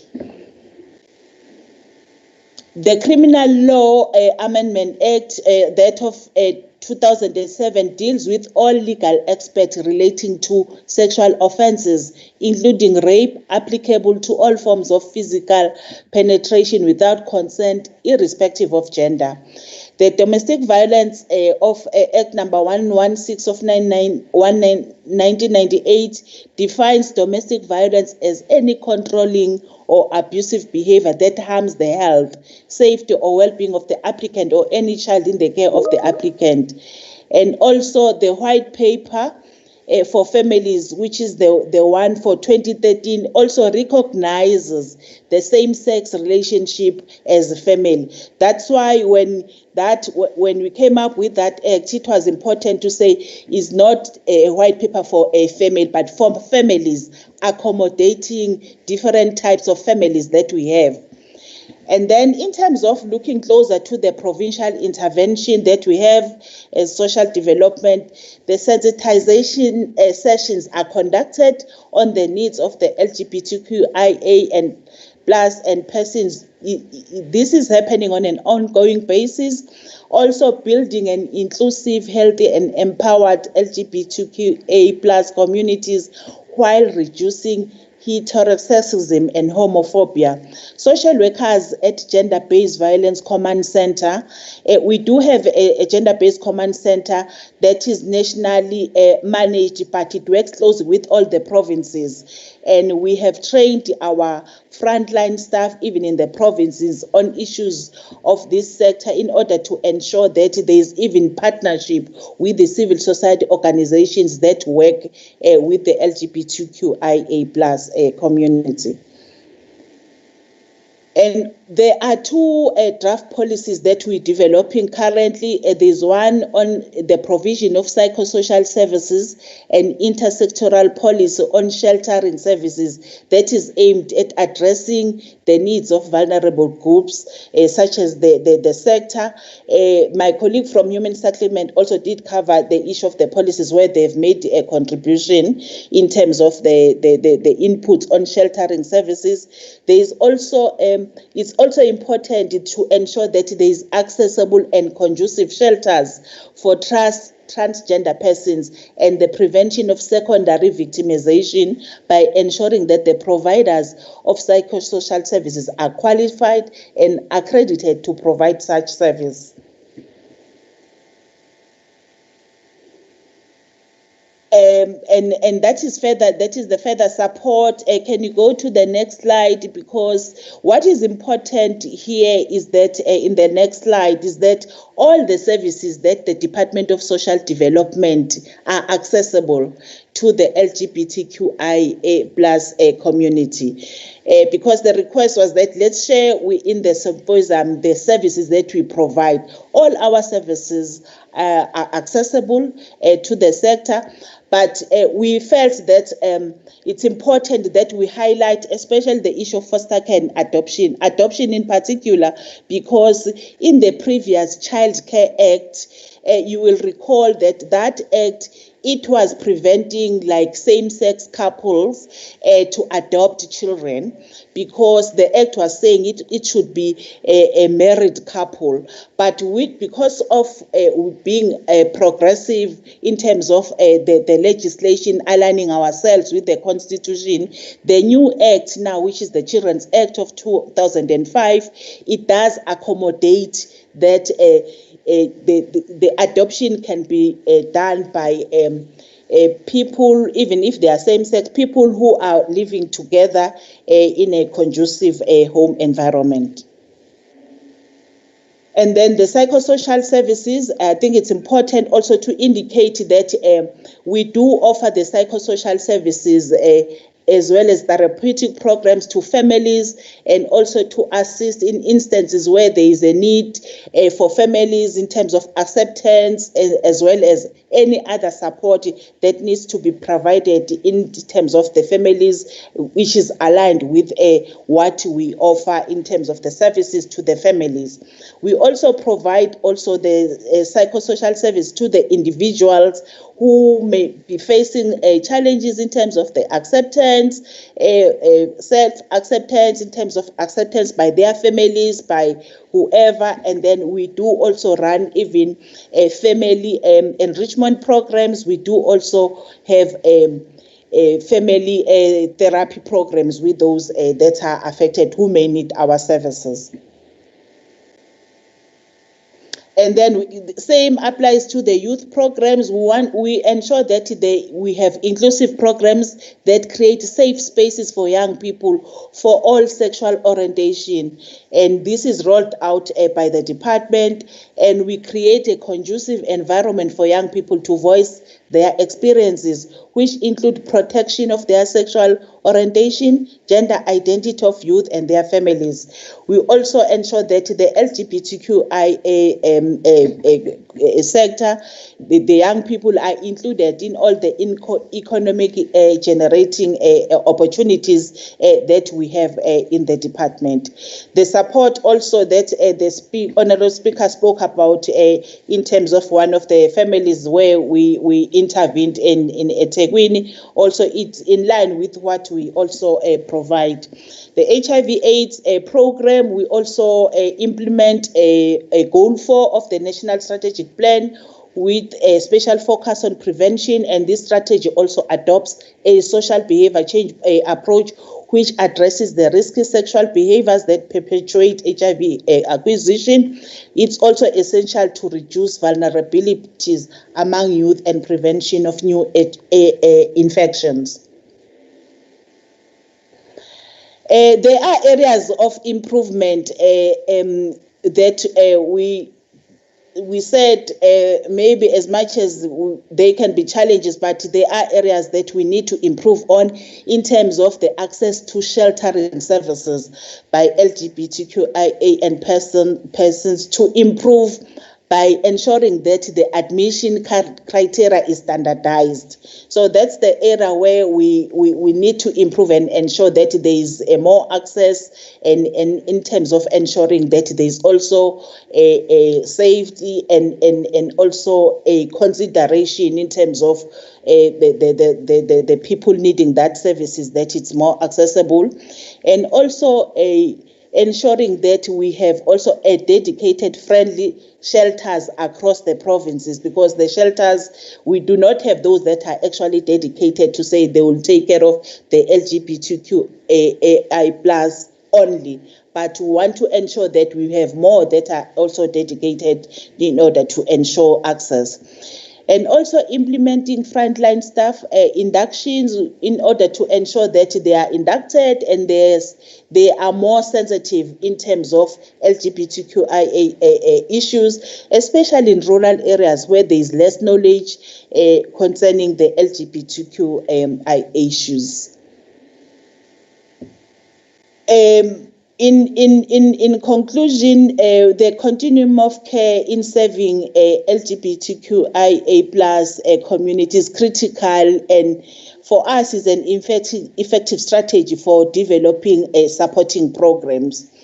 And we strongly believe that this symposium will allow the department to get direct input from participants that will improve the current services that we're providing in order to ensure that the needs of the LGBTQIA communities are met. Thank you.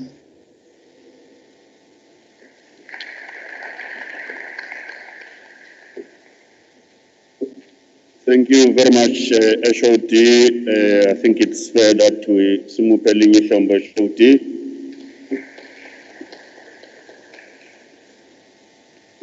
Kulesigaba ke ngizocela ngokukhulu ukuhlonipha ucela inkosi uMlife ukuthi ovela ku-Provincial House of Traditional Leaders ukuthi azokhuluma on mechanisms which mechanisms the department is using to address LGBTQIA plus sectors' existing challenges of land in areas under traditional authority. Zamakos, ndaba ezethu.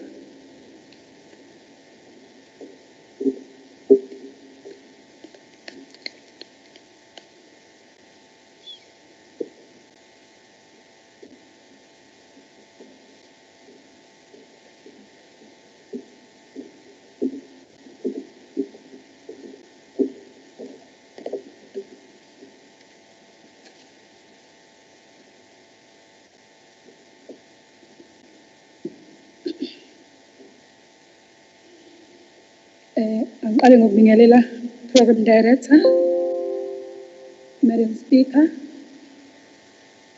ama-departments onke akhona, all protocol observed. Okokuqala nje ngizoqala ngibonge kwi-KZN Legislature ngokuthi bakwazi ukusimema as ubukhosi ukuthi sizo-engage kanye nani kulolu daba olukhulu ebekade linganakeki, especially kuthina endlini ubukhosi.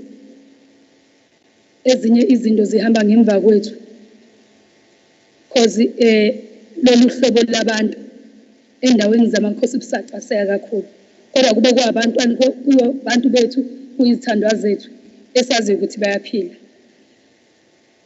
Ngizoqala ngithi nje mphathi hlelo ezingila ngimele uNdlunkulu wasematheni ebekufuneka ngabe uye omila, kodwa uye wacela mina as uconvener waka-gender kwi-Provincial House of Traditional Leadership la KZN.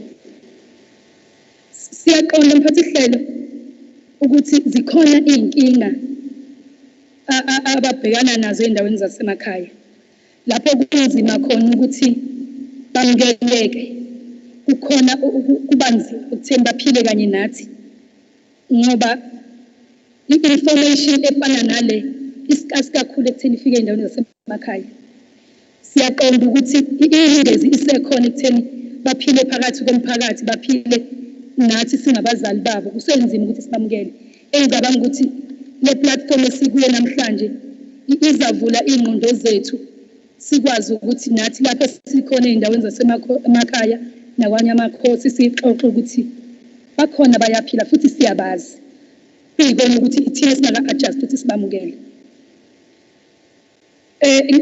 ngizothi indabeni yomhlaba mphathi wohlelo asikaze sibhekane naleso simo esinjenganaleso ekutheni kukhona uhlobo labantu abafikayo endaweni zasemakhosini bethi bazokhulekela ukuthi babe nomhlaba bafisa ukwakha bafisa ukwenza amabhizinisi nothi ukuthi abafuni ukuya emakhaya but bazifihlile ngokubona istigma esikhona ngicabanga ukuthi njengoba sila namhlanje sizothi emakhosini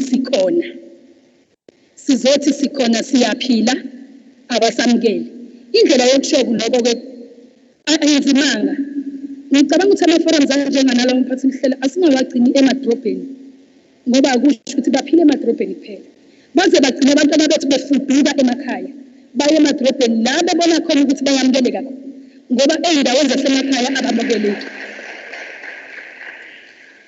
ey'ndaweni zasemakhaya sigcina sibapha amagama kukhona abanye esike size sibabone even thina sabazali umbone ukuthi lo mntwana indlela aphila yona ingokomthetho uphile ngakule legend kodwa ngokuthi uyasaba uphumele bani agcine esengatha lento azale yiyona ubona ukuthi uyahlukumezeka kodwa ezisila sizothi namhlanje siyaphuma semakhosini siyaphuma semphakathini sizilethi samukeleni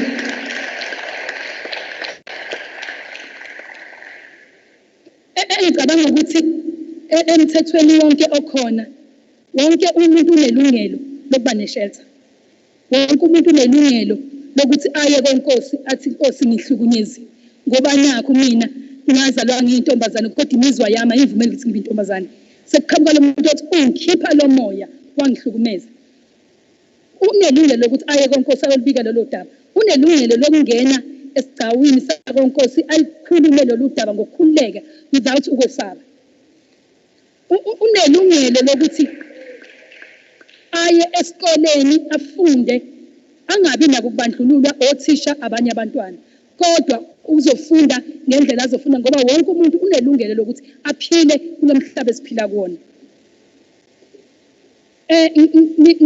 njengoba ke mphathi ihlelo ngishilo ukuthi ezingimi la ngiconvener we-gender committee kwi-Provincial House of Traditional Leadership ngizothi ngiyanxusa ekutheni ningazivalele khoneni ikomiti le-LGBTQIA+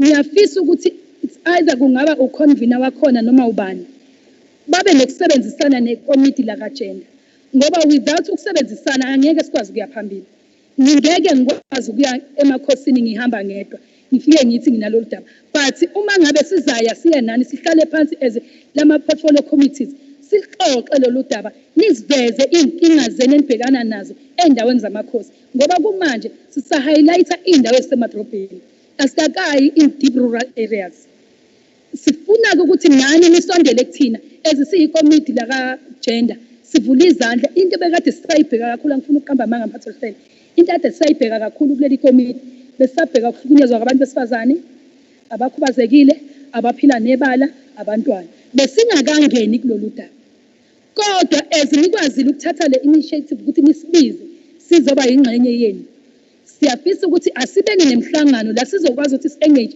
sithole ama-problems enu nama-challenges enu akhona ey'ndaweni zasemakhaya ngoba ngiyacanjani la nimele bona abangakwazanga ukufika la mangabe nina nizoba yizwi kubona ningezugcina nithinta lezi zinto ezilight sizokwazi ukuthi sibambisane sinqobe siye phambili kuyiqiniso-ke engingephikiswa mphathi elihlelo ukuthi njengoba ngike ngasho ukuthi ey'ndaweni zasemakhaya bayacwaseka not because sibacwasa ngoba singabathandi. Inkinga ekhona asikafundiseki. Yonke into iya step by step. Angeke ingane izalwe namhlanje isukume igijime khona namhlanje.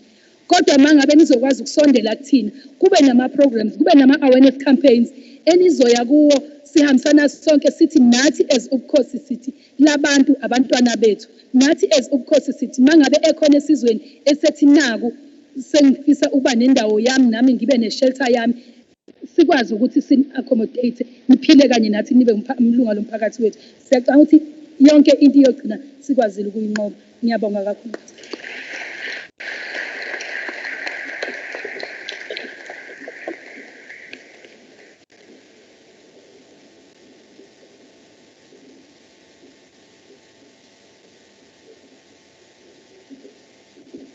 Ngenxa yokuthi ke sibonga kakhulu asiphi ihlombe unkosumlefela wethu ukuba namakhosi awo lolu hlobo kwenza ukuthi sibone ukuthi lento yedemocracy yethu iyasebenza. Ngicela nje sizakuthi ukushakatela ukuthi kwenzela ukuthi laba abakhuluma ezinye izilimi bezwe kafushane nje ukuthi inkosi yesizwe ibithini. Uzothi nje ngesilungu summarize ukuthi ibithini inkosi.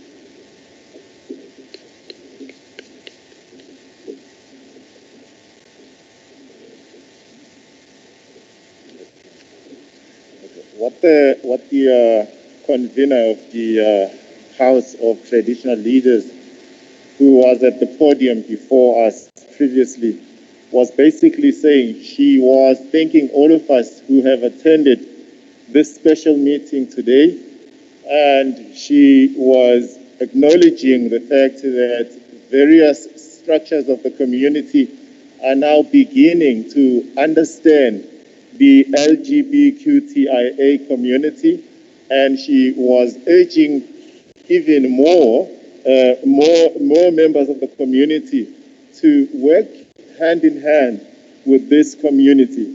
She also stated that in rural areas, such information that is being shared in this forum, this information does not normally reach those communities that are based in rural communities. So she was making a call that she so desires that such information means are being put in place to ensure that such information reaches these communities as well as it does here in urban areas. So now she is also mindful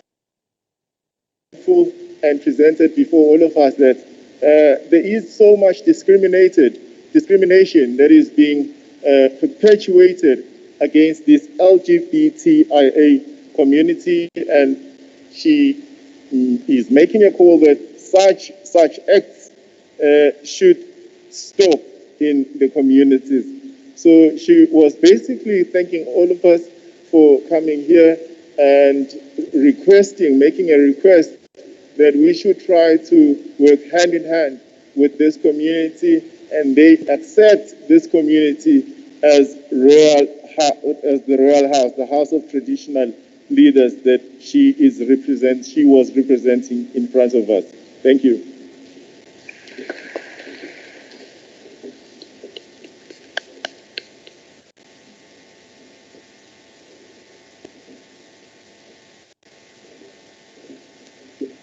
Thank you very much for that brief summary of what Nkosumlefe indicated.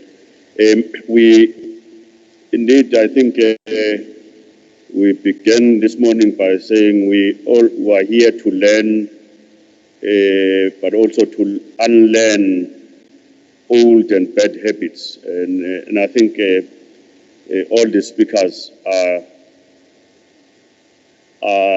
emphasizing that point. And I think by the time we end here, relationships will be built so that we continue even outside of this meeting. Oral speaker said this won't be another talk show, that it's something that must live way after we have met today. Without wasting time, may I request Advocate Lloyd Lords, Provincial Manager of South African Human Rights Commission. I think I had an apology. I don't know. Yes, I think there was an apology. I forgot to mention it earlier. My apologies there. We got an indication this morning that the advocate is not well, would not be able to join the meeting. So we will proceed then.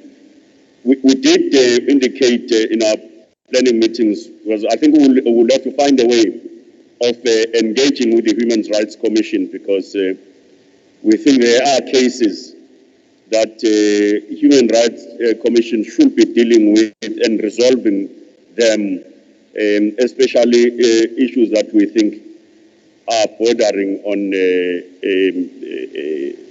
violating of human rights with the community. So that's why we thought we should have them. But we'll find a way to engage with them so that we follow up on some of the cases that were made aware that the Commission has not resolved.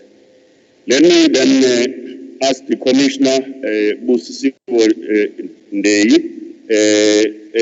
Commissioner on Gender Equality. Commissioner, if you could please come forward.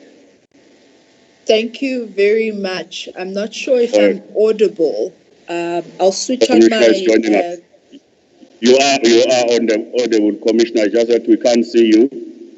Yes, I'll switch on my camera quickly just so you can see me. Thank you very much. Hello, everyone. Thank you for the invitation. I'm not going to switch on the camera during my whole presentation, but I do want you to see that I am a human being and not a robot. Thank you for the invitation. I would like to greet honorable members and thank you for the invitation that is extended to the Commission for Gender Equality. And thank you for putting together this symposium, particularly on the issue of LGBTI rights. As you know, a member of the community as well, I truly appreciate it when official institutions and public institutions do take the initiative to begin dialogue and create these networks of solidarity. As I said, and as introduced, igama lami Busisiwe Ndei. I am a commissioner at the Commission for Gender Equality. My commissioner term began in 2019. And perhaps it's not obvious, but it's fairly obvious that I am one of the commissioners, and part of my expertise and my appointment was as a result of the lack of a focus on LGBTI rights, particularly within the Commission for Gender Equality. I have sent a presentation that I will be presenting from. I'm not sure if it's available to the participants, but I can always make it available again. But I have sent it forward to the relevant person organizing.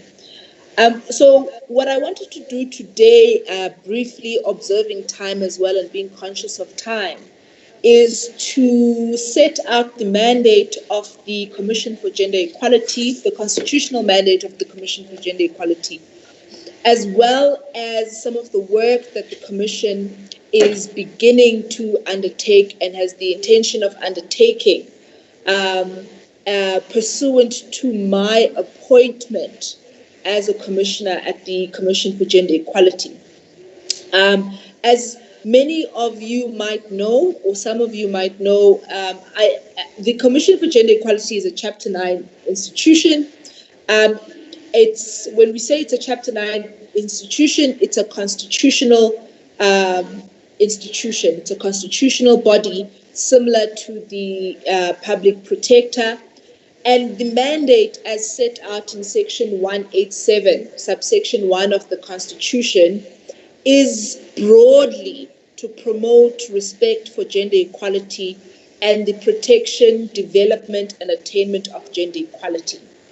Now, that's a very broad mandate and could encompass various aspects of what has been presented today. And indeed, it does encompass those aspects. So, for instance, recently we had a shelter report, or the state of shelters report, which also included how, or rather the lack of accommodation of LGBTI, particularly transgender women, in GBV shelters, for instance.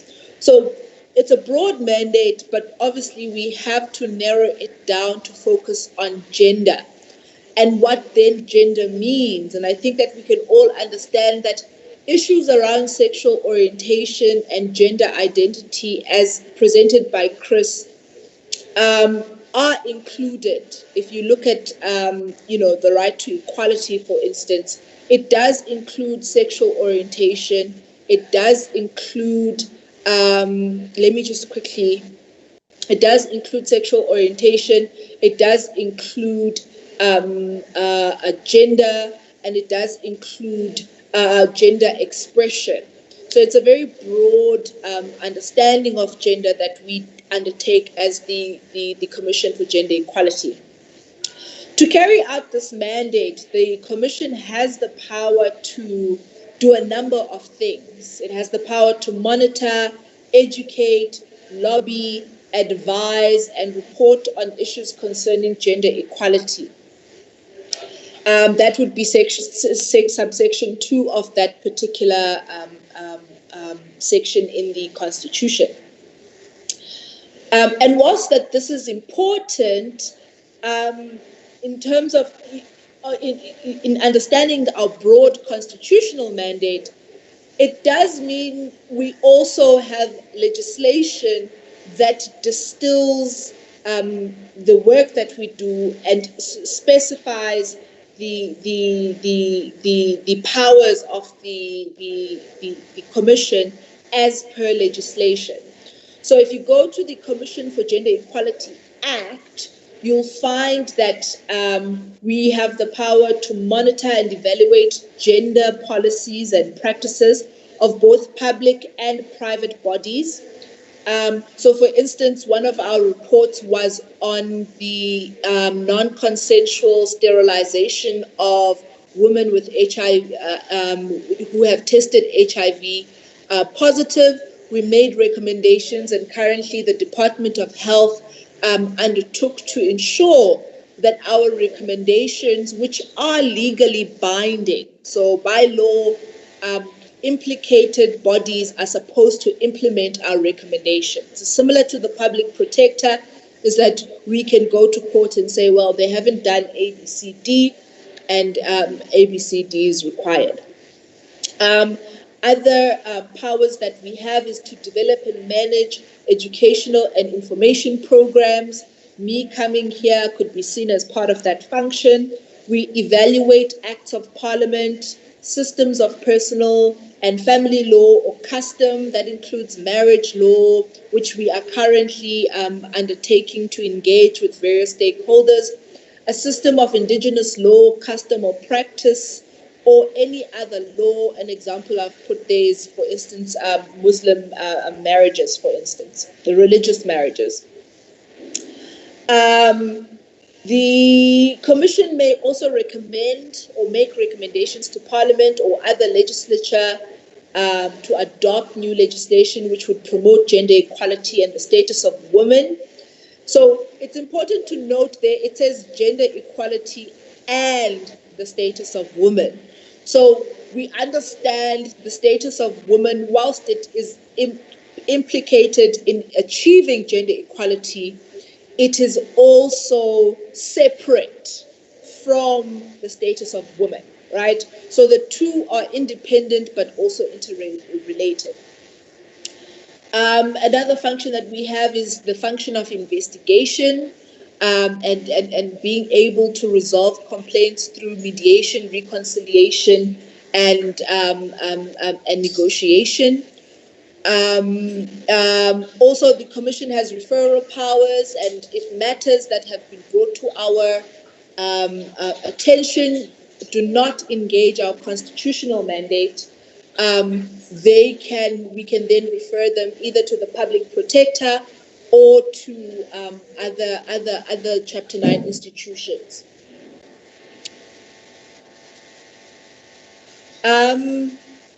So I want to go and, the last slide is on our continuation of our powers in terms of legislation, which is the power to monitor, the power to liaise with any organization. And this does include organizations such as, civil society organizations that we can interact with. We can also monitor international laws and adherence to international laws that the country has signed onto. Now I want to go into the relationship between the CGE and the LGBTI community. It's the next slide. Thank you. And one which I think, prior to my appointment, it can fairly be assessed to have been characterized by, suspicion, tension, and a lack of awareness. And by suspicion, I mean that CGE has often not taken or does not currently have an official position on how it defines gender equality and whether that includes gender and sexual minorities. And why is it important that the CGE has an official position of how it understands gender equality?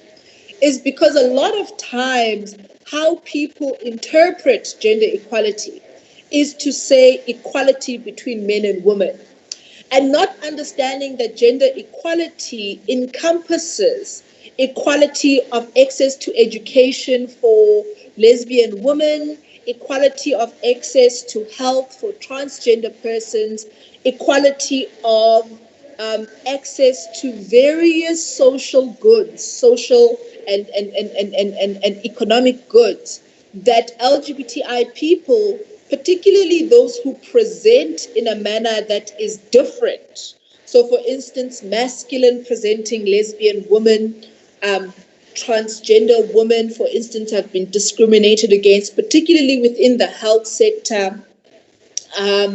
You find that oftentimes there is a lack of understanding how the CGE understands and interprets gender equality.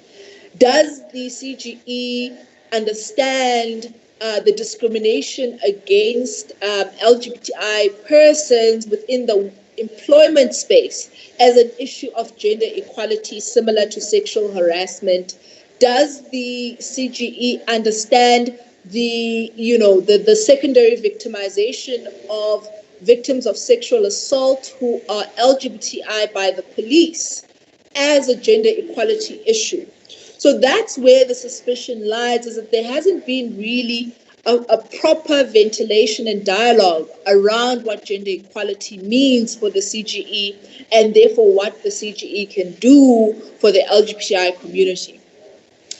And tension, I mean that the CGE, although it has taken a supportive stance on LGBTI rights, there has been very little targeted work relating to gender and sexual minorities within the CGE. So when we speak about shelter reports, what often happens is that the LGBTI community gets a paragraph, that observes that, continuing discrimination against that there is continuing discrimination against the community, for instance. Where there is a report on forced sterilization of Black women, there is a lack of an understanding of how forced sterilization happens to intersex persons. Forced sterilization happens to transgender persons as well. So these are important dynamics that the CGE needs to have, very specific targeted projects that address the systemic and structural issues that these communities face. There's also the issue of lack of awareness. does the LGBTI community and groups, NGOs, do they know about how to access the CGE? Do they know about how they can use the CGE as a mechanism for their rights protections, right? Next slide, please. So this tension continues because communities, and not just the LGBTI community, are uncertain about what the CGE does. Is the CGE a legal organization? Is it similar to the legal aid? And does it provide legal representation where you have been discriminated against? Is the CGE the South African Human Rights Commission, but does gender stuff instead of just human rights stuff separately? But also, how does one access the CGE? Do they take individual cases?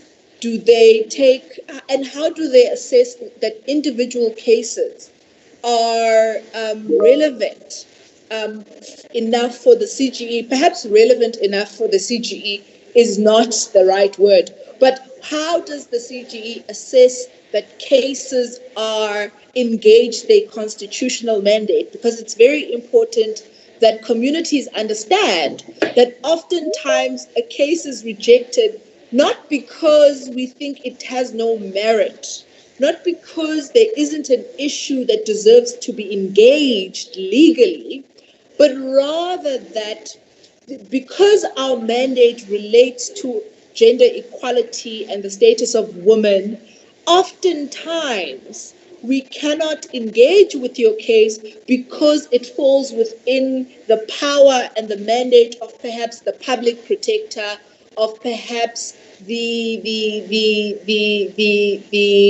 South African Human Rights Commission. Sorry, I lost my train of thought there. The South African Human Rights Commission more readily. And for us as the Commission for Gender Equality to then take on your case, we would be usurping or taking the power of another constitutional institution. And I'm sure the honorable members who are present will understand very well the importance of institutions understanding what they can do and cannot do, because that can be challenged in court, for instance. So we as an organization also have to assess whether our mandate has been engaged appropriately, right? So perhaps then the question is then, what can the CGE do for you as an individual? How does one, what can one expect? What type of work does the CGE conduct? Next slide, please. So I think it may be important to just give you a brief example of some of the work that we've done. So I've mentioned throughout the presentation that we do investigative research reports. We have produced the shelter report, the forced sterilization report, the sex work decriminalization report. And what these reports are investigative research reports that assess and investigate the systemic and structural issues around particular areas of concern. So, for instance, forced sterilization, sex work decriminalization is a very wide-ranging report. That is because we have the power to engage with hospitals, with the Minister of Health, at various levels. We have the ability to engage with the courts. We have the ability to engage with the SAPS and sort of produce a broad picture of what the issue is across the sector. For instance, in the forced sterilization report, we had recommendations for the medical field, the HPCSA, for instance. We recommended and instructed them to conduct various investigations on particular medical professionals who have forcibly sterilized women in public hospitals. We recommended and instructed the Ministry of Health to put into place relevant legislation and policies that will protect women against forced sterilization. And currently there's a ministerial task team, health task team, that is now implementing our recommendations because they are legally binding, as similar to other institutions such as the Auditor General and the Public Protector. We also have a legal department that does case intake. I didn't put case referral there. And also assesses whether an issue that has been brought to us, whether it's through the complaints process, is, worth further investigation.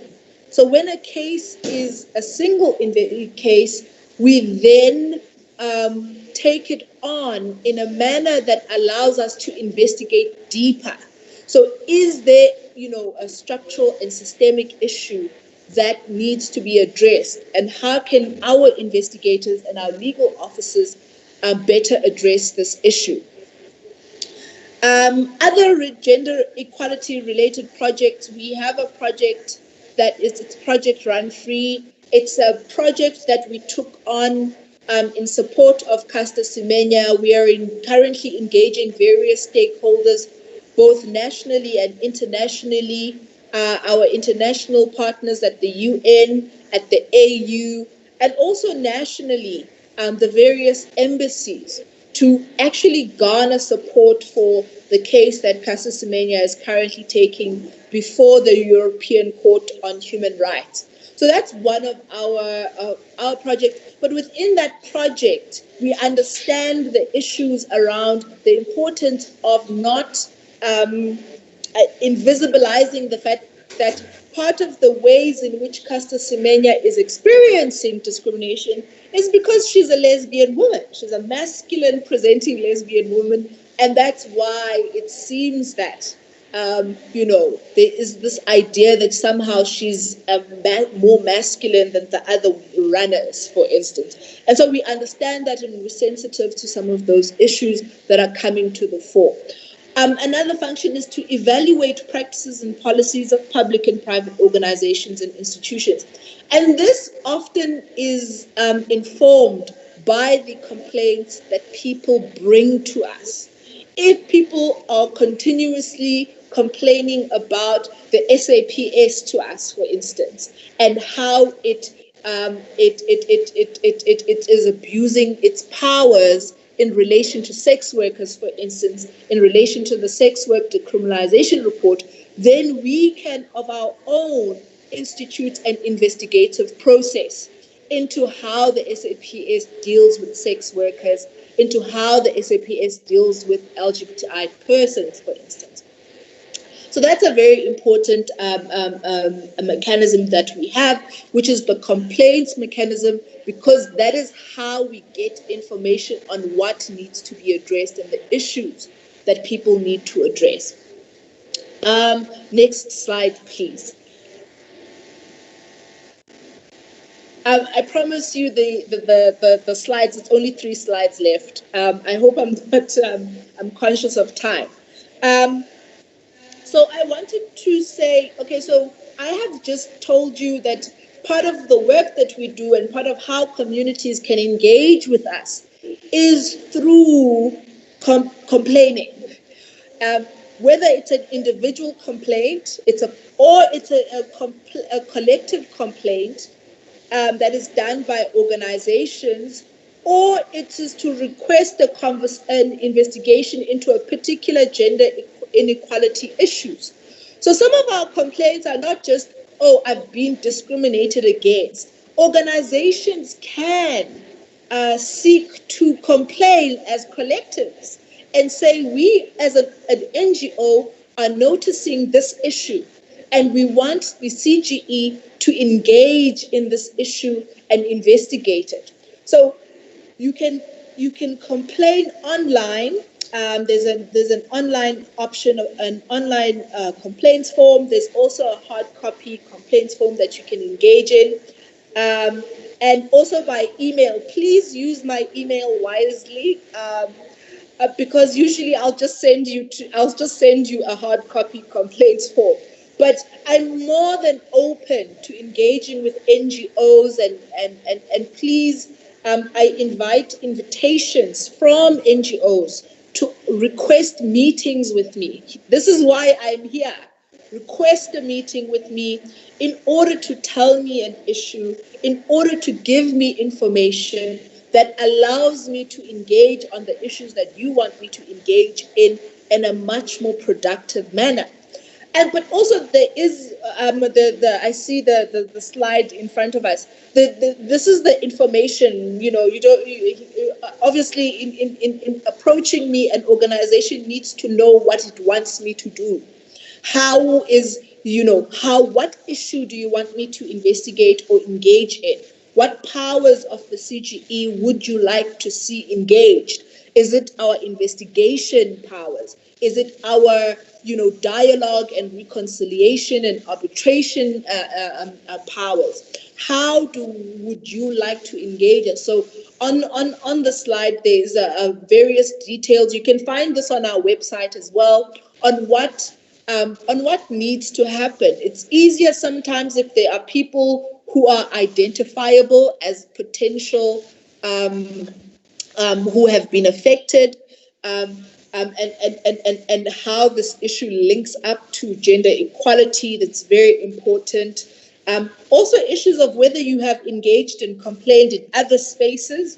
So it's very important that you inform us if you have engaged with the South African Human Rights Commission, because you don't want to have parallel investigations and they come to different conclusions. You don't want the South African Human Rights Commission investigating an issue and then the CGE comes in and investigates the issue and you get two different decisions, right?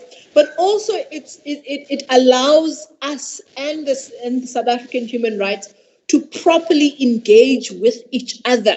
So if there's been a complaint that's been laid with the South African Human Rights Commission, perhaps what we can do is partner with the South African Human Rights Commission and say, how can we better enable or better create a space for the gender equality issues to properly be engaged in this investigation?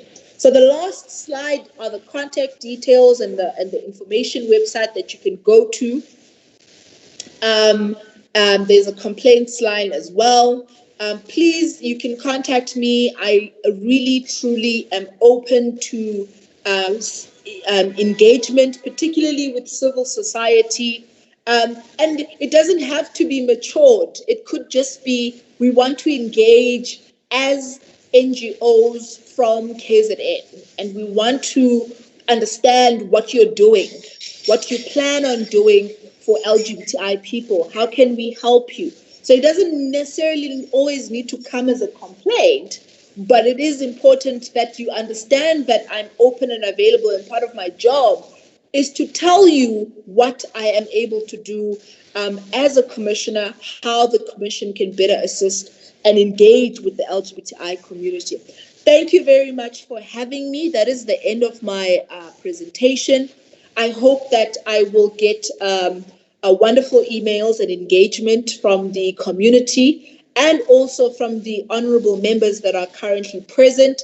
And I really hope that this symposium is the continuation of rigorous engagement on the issues that continue to plague this community. And I really hope that by the time that my term is done, I don't plan on applying for a second term, then we have done really good work that can really be supportive of the LGBTI community and their needs on the ground. Thank you very much.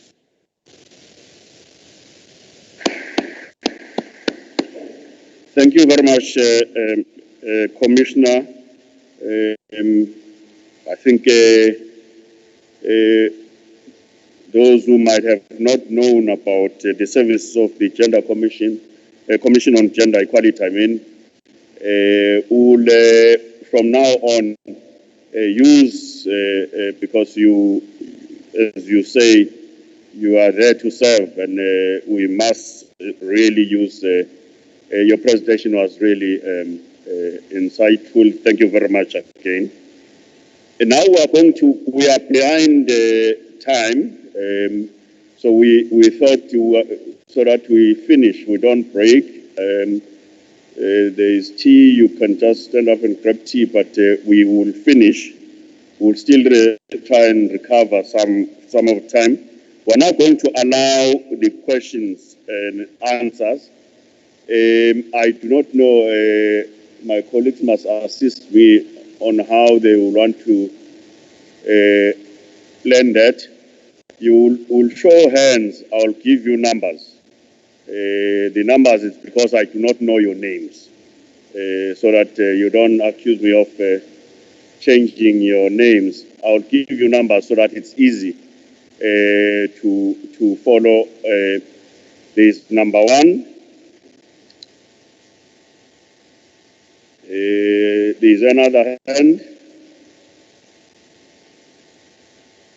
There's number 2 at the back.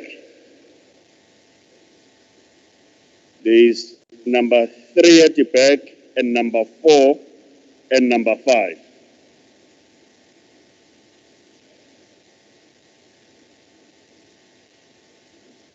Okay, we had number 5. Can I see if there's another hand? I'm trying to finish because I'm not going to give another round. So let's take all the hands. So if you are hoping that you will raise your hand when you have another round, you might not get that round again. So you're number 6, number 7. I do not know who's checking for us online. You're number 8. If there are questions online, we will pick them up. I know some members have made comments, honorable members. Those comments that have been made online by honorable members, we will take them into account as well. Can we then start with number 1? Can we try and, if your question has been asked, maybe assist us, don't ask it differently if it's the same question, so that we also try and you get time. If it or there's a hand online, honorable mayors. No, that will still be decided because I think the meeting is about the sector, but I will decide with the speaker if honorable members are allowed to ask questions. But because it's honorable mayor, I will, as I just like him, so I'll probably give him. So he's going to be number 9. So we have those questions. Is there a hand there? Okay, there is. Okay, we have made 10 now. 10 is enough. I think we'll cover all the other issues. There's number 1 here, so that let's try and assist the process so that we still observe the protocols of COVID. We don't want you to get sick when you leave here. You can go ahead. Thank you. Honorable Speaker, thank you for coming here to with you. We are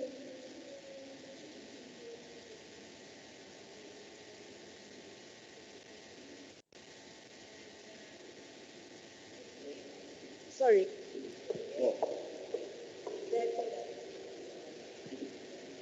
Maybe it was not, but maybe to assist us, just to say who you are.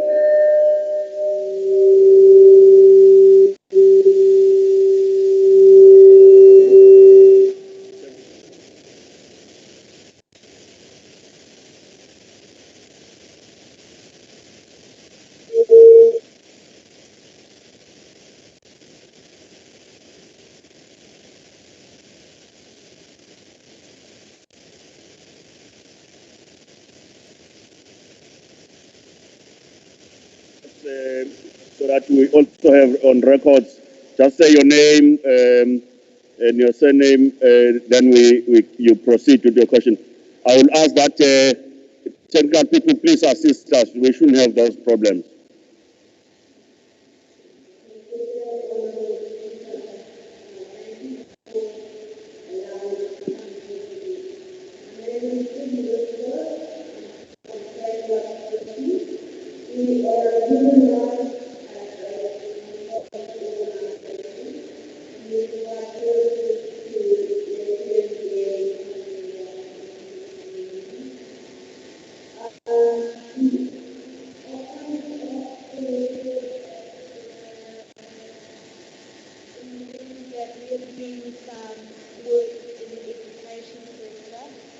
We believe that LGBT youth have a right to education, a right to safety within their schools, and a right to freedom of association.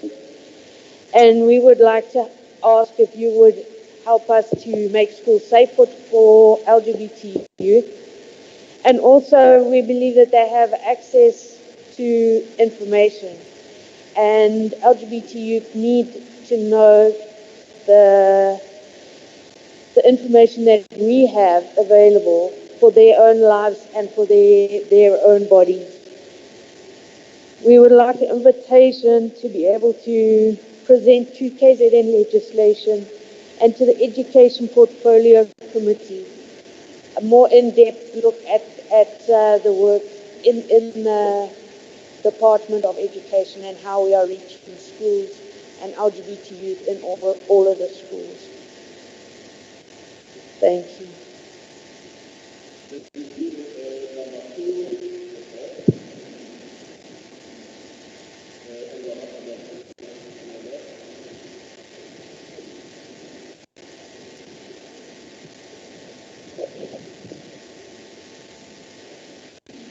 Umuntu abingelele.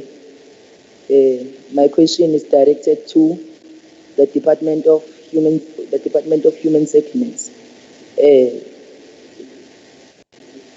Zisho nje ukuthi igama ngubani? Sinethemba akamtshali from Umkhanyakude. To the Department of Human Settlement, may I ask Usisi Gugu to repeat under Section 21? The question is, under Section 21, do you provide a permanent or a temporary shelter? If it's permanent or temporal, what happens if the one relocates? I thank you.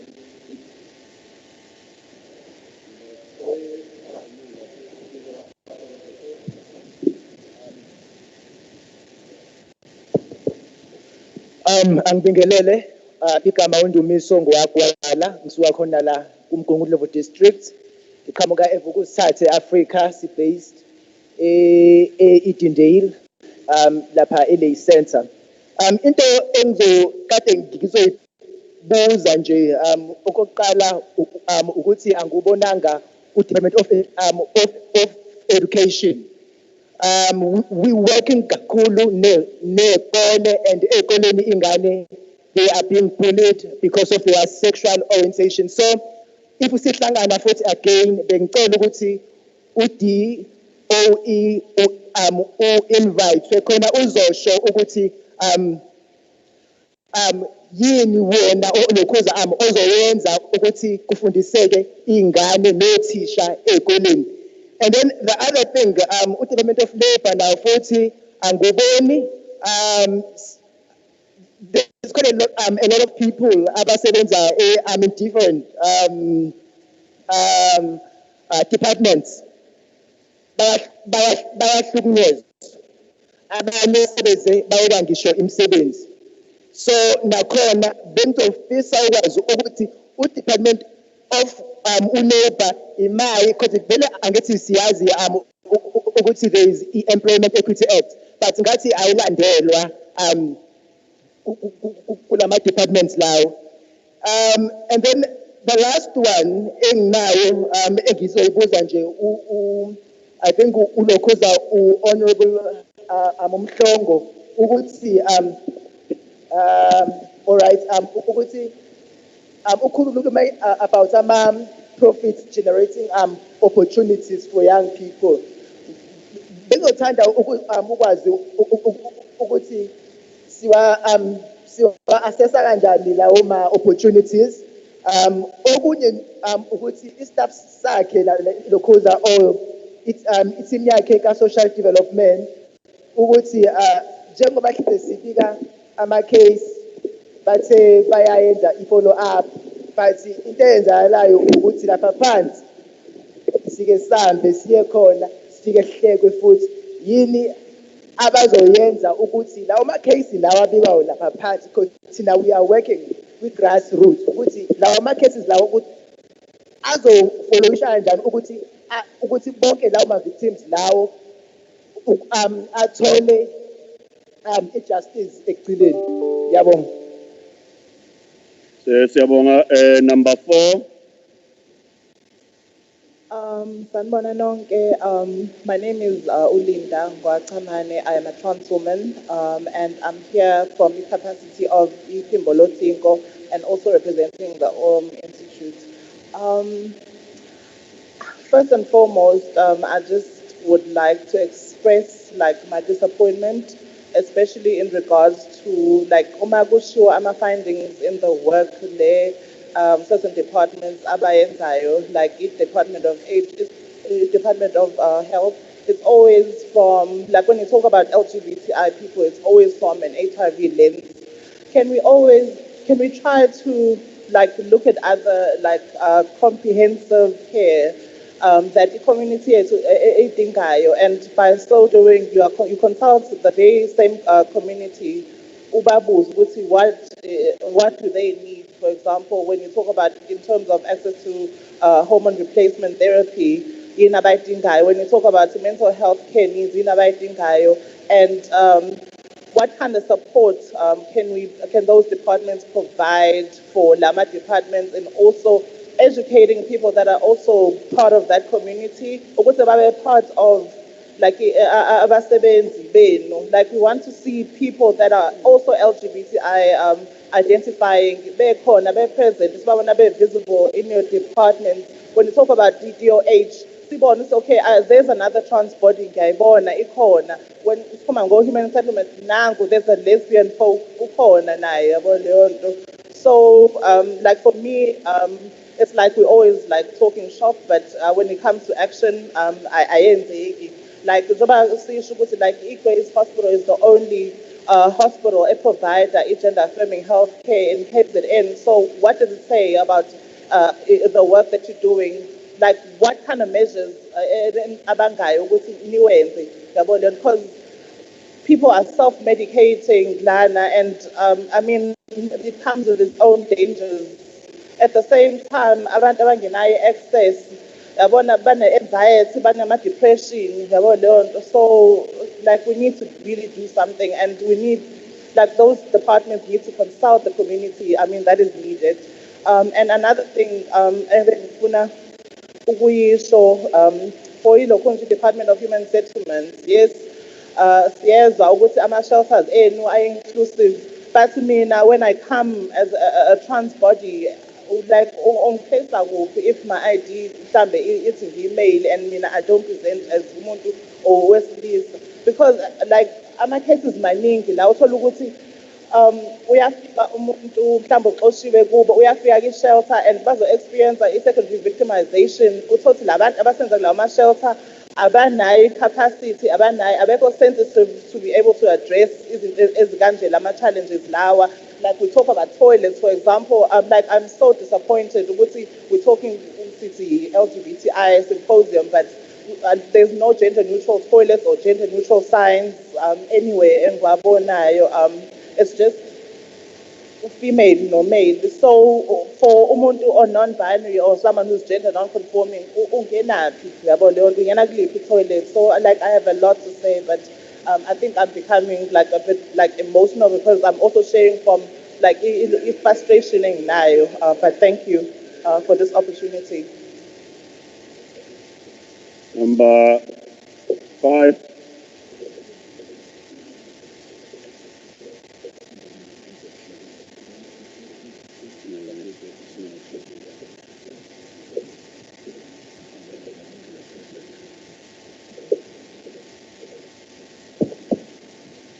Okay, sanibona.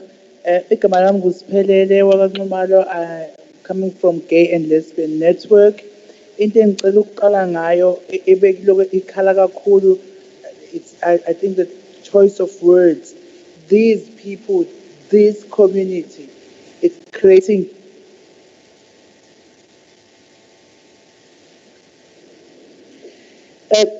there are some words that are constantly used.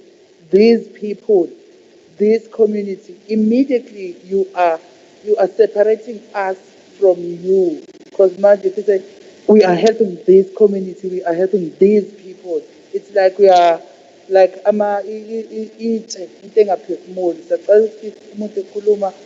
even in your speeches, abe inclusive. When going to Department of Health, we have inking and kulu, where we like as trans women, when we access like if I want to do a prostate and testicular screening or MMC, and that is where I find discrimination, because there's so much transphobia. Yes, in black and white, sure, logo health inclusive, but who smele siwafake pha amacala when sifuna ukufaka icala, because if usebenzisa the suggestion box kuyafana ama-answers awayithola impendulo because ucomplaina ngomuntu ola and akekho ozo-attenda icala lakho. Then again, in terms of please retrain ama-counselors aka-Department of Health, because when siyakhona lapha uthi ungena njengoba ungibona ngingena nje ungibothi ngibha sebhaliwe, and how come sizongibuza ukuthi uphi unkosikazi wakho, iphi intombi yakho. At that moment angisaphinde ngibuye eklinikhi. So engicela nje ukuthi-ke sikulungise kakhulu ilezo iy'ndawo. Ngiyabonga.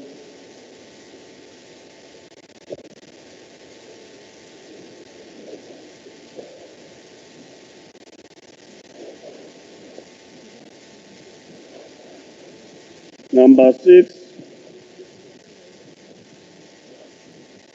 Sanibona, igama lami nguNosihle wakwamasondo. Mina ipoint lika Mr. Chris ngilithandile leli lespace ema-toilets. Kuyenzeka uthi uyi-lesbian, uthi uyoyikhamela e-toilet lamantombazane, uthi uyangena uthole ukuthi abanye sebeyaxwaya, mawukuthi kune-security mhlampe linegcine selidimanda ukuthi likuthinta amabele, lithi lifuna ukubona ukuthi ngempela umuntu wesifazane yini noma umuntu wesilisa. Mase kuba yilokhu kwamanesi aseklinikhi, bengicela ukuthi angathi singabanesi angama-lesbian and gays. Ukhona ukuthi uma nginenkinga ngiyi-lesbian, uma ngifika eklinikhi ngazi ukuthi kunomuntu vele oyi-lesbian engizokhona ukuthi ngiye kuye, ngikwazi ukuthi uma ngikhuluma naye ngenkinga zami ngingasabi. Because omunye ufika umtshela inkinga zakho uthi usuhlangana naye elokishini angabe endaweni zokuphuza, usetshele bonke abantu ukuthi mhlawumbe uyi-gay or yi-lesbian, mhlawumbe wena kulowo mzuzu ubuyi-closet. Okunye futhi ukuthi ngoba amaphoyisa ngiwabona e-police station siyahlukumezeka kakhulu. Uthola ukuthi yi-lesbian noma uyi-gay ureshiwe, uthi uyafika uyoripota icala lakho uyi-gay, uzosho ukuthi ureshiwe omunye umuntu wesilisa, bevele bekuhleke bekwenza ijoke. And lento senginosisili yiyo elidela ukutheni abantu abaningi mabereshiwe umuntu engabe saworipota e-police station, kunalokho vele ey'bulale. Uthole senginey'ncwadi kuma-social media ukuthi mina ngahamba ngaya e-police station enje kanje, kunokuthi ngithole usizo iphoyisa livele libiza abanye. Awuzongizwisa ukuthi uthini lo, hawu umfana ureshiwe kanjani omunye umfana. So nje ilokho nje bengicela. Ngiyabonga. Thank you. Number 7.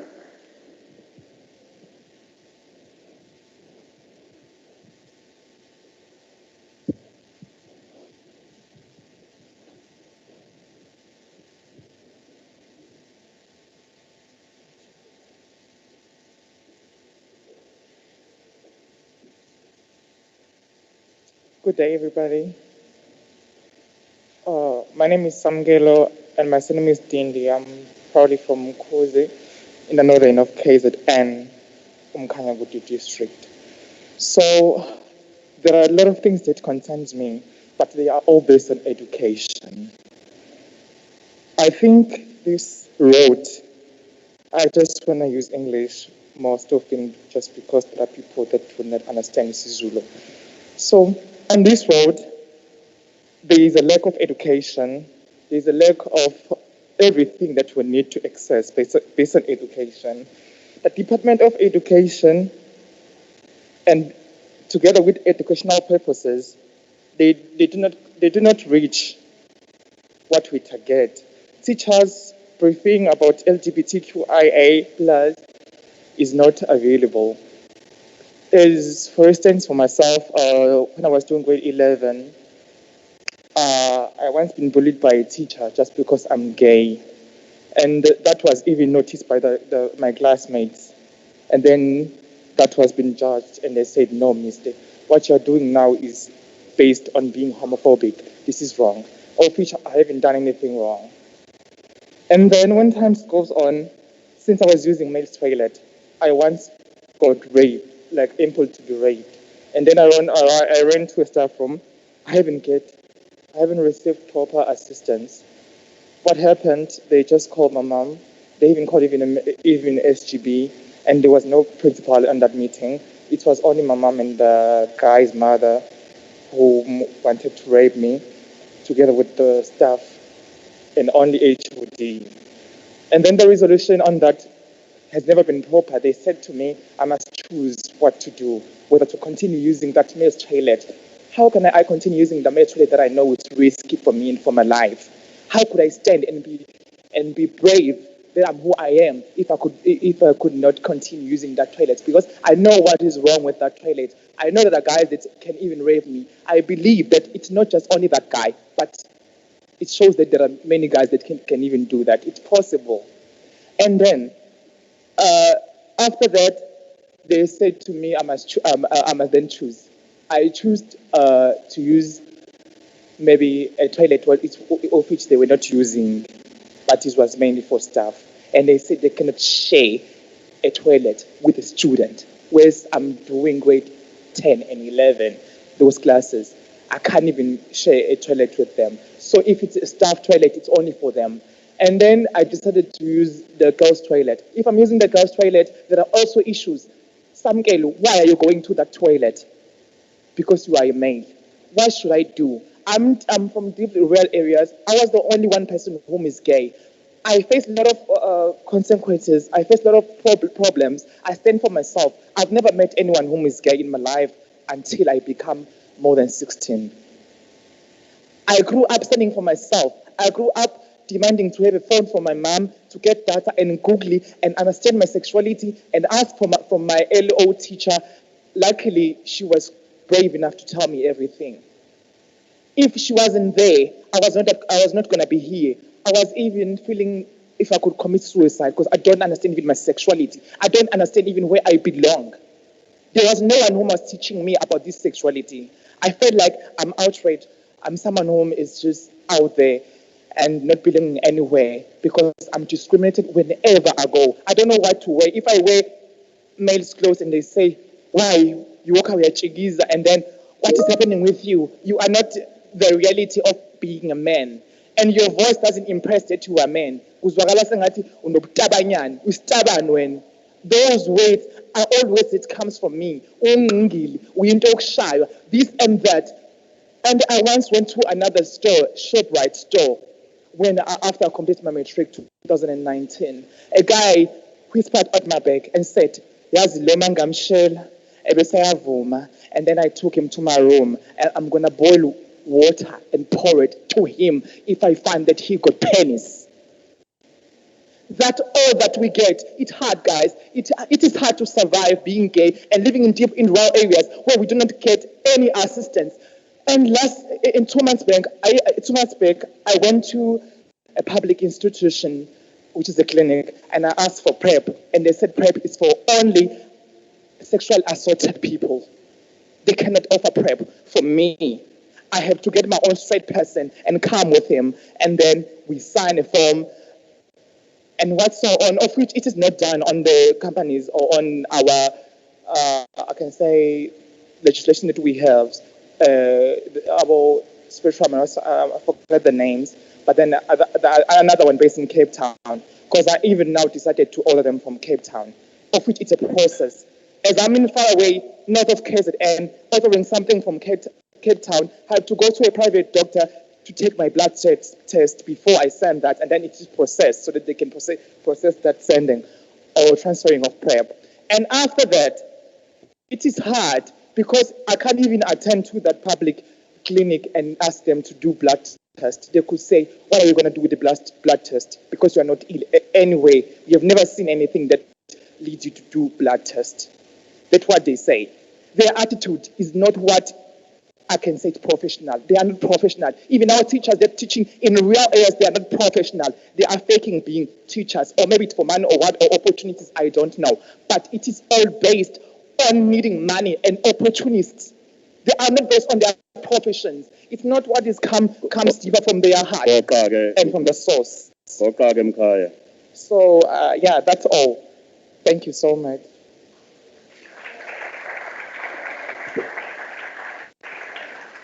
Number 8.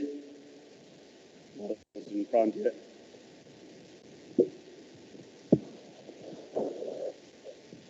Good afternoon. My name is Richard Juan, and it is really, really hard to be a gay man, almost 50, and hear that a child is still dealing with this. We have failed them. We as a society have failed these children that are growing up. And Madam Speaker, you called us together in 2019. You're calling us together now to give us your action, and for that we thank you. But we also have to work. What I'm hearing is that we are all in little silos. We are all doing our own little bits to try and make the world a better place, but we are failing. So the only comment I have, Madam Speaker, is we've had lovely presentations. We need to have access, and all these departments that are saying that they are interested in making us equal members of the society need to give us access to them. Is there some way that even if it's one person in a department that has to answer the phone, look at the email or whatever, and that access will allow these voices of these children who feel so alone to at least speak to someone? All we need is access. We just need to know that somebody's going to listen. And if somebody is going to listen, to act on it, it might take 3 months, 6 months, but at least there's somebody listening. But while I'm saying that, the rest of us in this room, we need to get our act together. COVID has taught us that life is short. COVID has taught us that we are losing the people who are willing to stand up because they were going out and helping people. And they didn't care that they were going to die. They just wanted to help. And if we've lost them, we need to now take their places. So it's not only you, Madam Speaker, that has to lead us. We have to show that we can be a community of every single one of those letters, and we are not doing it.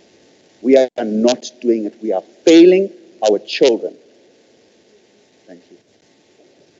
Thank you, Honorable Mayor on Teams. Thank you so much, Honourable Speaker and Honourable Programme Manager, and thank you for liking me. I know we're not really allowed to ask questions. My name is Martin May. I'm a member of the Legislature, but more importantly, as a proudly gay man, I'm also a member of this community. And I want to start by thanking the Honourable Speaker for this and for letting KZN lead the way. I am proud to be part of a legislature with a speaker that is so progressive and so protective of everybody that's residents and citizens of our proud province. And thank you for that, Madam Speaker. My questions or comments are just two. First of all, I am quite saddened by the comments we heard from the young member of our community about what's still happening in our schools. And we know this is still happening, but it saddens me whenever we hear stories like this, because we, as the leaders of our communities, have let our children down and has let the young members of our community down.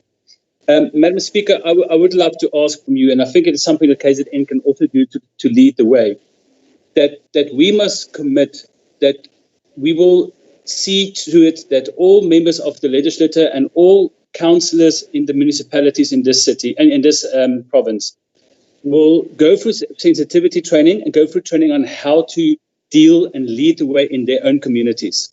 Because we are still seeing too many rapes, too many murders, too many attacks on our gay communities. And I don't think, and I was a councillor for many years in eThekwini, and I don't think our leaders in our communities always know how to deal with it and how to spread the message of tolerance, acceptance, and love within their communities. And I think that is one active way. We start by training our elected community leaders on how to deal with these situations in their communities. That will go a long way in helping us with addressing these issues.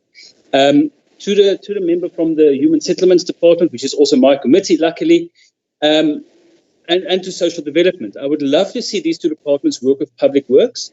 There's a lot of public works buildings that is not being utilized because our urgent need, Program Director, is still for safe houses, not in eThekwini only, but in our rural areas for young members of the gay community where they can go to when they are being kicked out by their families, when they are being hounded by the community, that they can go somewhere safe. And we don't have any safe houses. It has been mentioned here. And we are not moving forward in this matter. And I do think if our government departments can work with the NGOs, because this will have to be run by the NGOs, but to find these spaces, find these buildings, and allowing us to move forward on this, I think that will also be a huge help. But we've made the right start here today. So thank you to the KZN legislator as well from my side for the leadership shown here by the Honourable Boyce. Thank you, Program Director.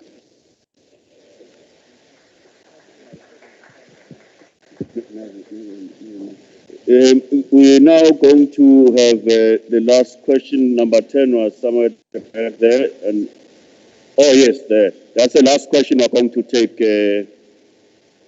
on this issue. Then we'll go back to the presenters for responses. Okay, ngibonge ithuba. I was actually telling my other igama lami uVulelani wakamzila ngihlala khona la eMaritzburg. And Giabulawan Maritzburg, I don't know how I'm surviving, but hey, I'm leaving. So I actually rise up with two things. The first one is a question directed to Umamu Speaker on political representation and political voice of the LGBTIQ community. And then the second one is on visibility politics and intersectionality. So Umbuzo wami is based on the fact that I got an opportunity in 2019 to do LGBTI political leadership training, which then led to launching Isibani Civil Society Forum, which is advocating for political representation and political voice of the LGBTIQ community, engaging different political parties in the province. So my question is, are you having a conversation on political representation and political voice with your fellow comrades? And are you also having that conversation, of course, with the other political parties that are helping you govern the legislature? And if yes, I'm really interested to find out who would see your conversation. And then the second one is on visibility and intersectionality. So last week I attended a webinar which was hosted by ILGA, the International Lesbian Gay Association, and they were talking on visibility and its politics. It comes with violence, but it also comes with an opportunity. So you need to decide then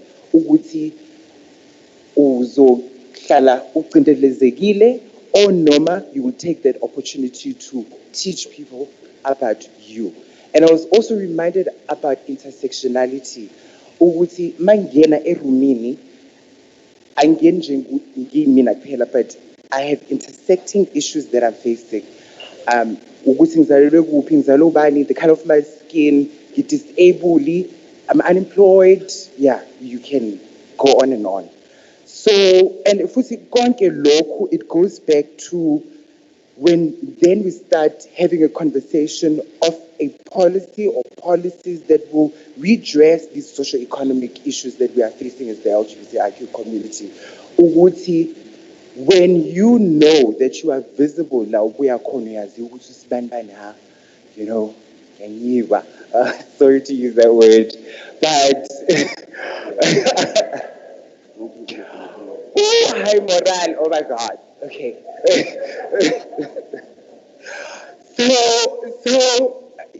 So visible uyabonakala, you need to have power, and then you need to know your intersections.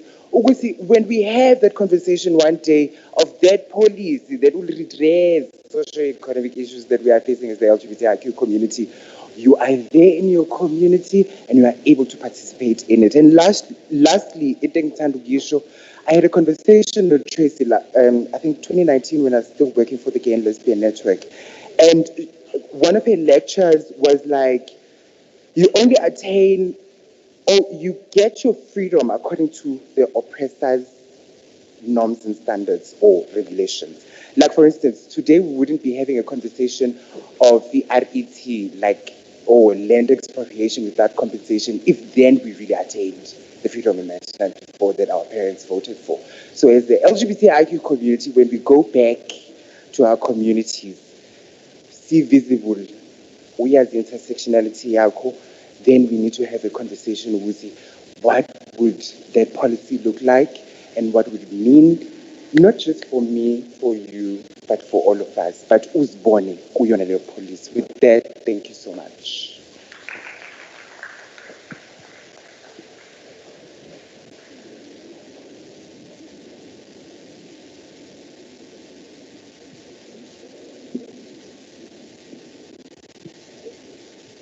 Thank you very much for all the questions. Some are not questions, but are issues that are educating us. We started here by saying we're here to learn and unlearn some of the things. And I'm going to ask our Honorable Speaker to respond first, then we will take the departments after that. Honorable Speaker.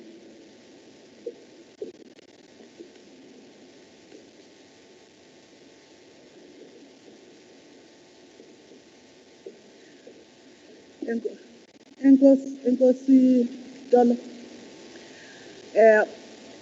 In education, I know that some say that learning is difficult, but in my life I found that learning is easy.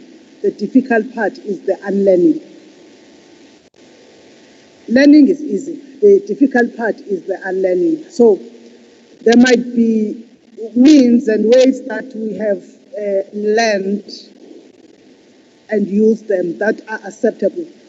But because of stigma and discrimination that you might find that are not necessarily acceptable to the next person because of the journey that the person has gone through. So I am making this as an emphasis to a point that we said in our address. Not necessarily responding to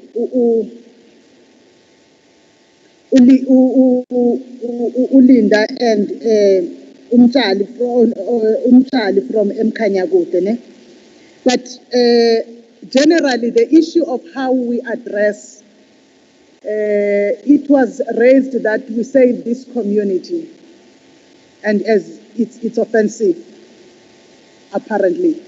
So, Honorable Martin, who is a proudly gay person and a friend of mine, is also saying, I'm a member of this community. And I find that it's acceptable because it's said by Honorable Mayor. When we address, we are not, when we're saying the community, the LGBTIQ community and this community, we are not saying in a discriminatory way.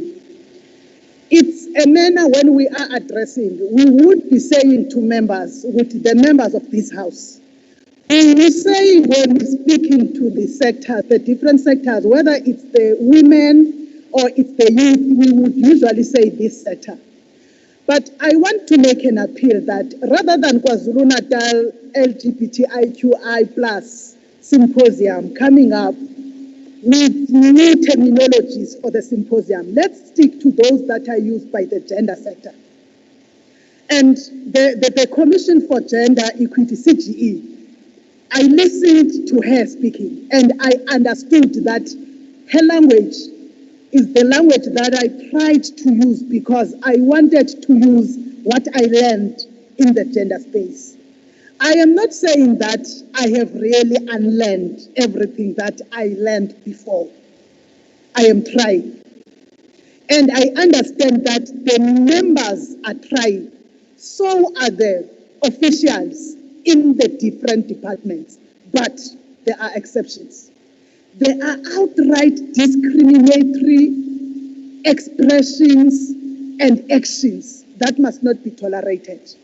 So when the departments are going to be responding, I am also requesting, going to put it back to the delegates, that let's put it in the resolutions. What do we want to see going forward? How do we want to address the problematic areas that we are seeing in the department? I found myself crying when the delegate from Kanyagute was saying what has been experienced in a school.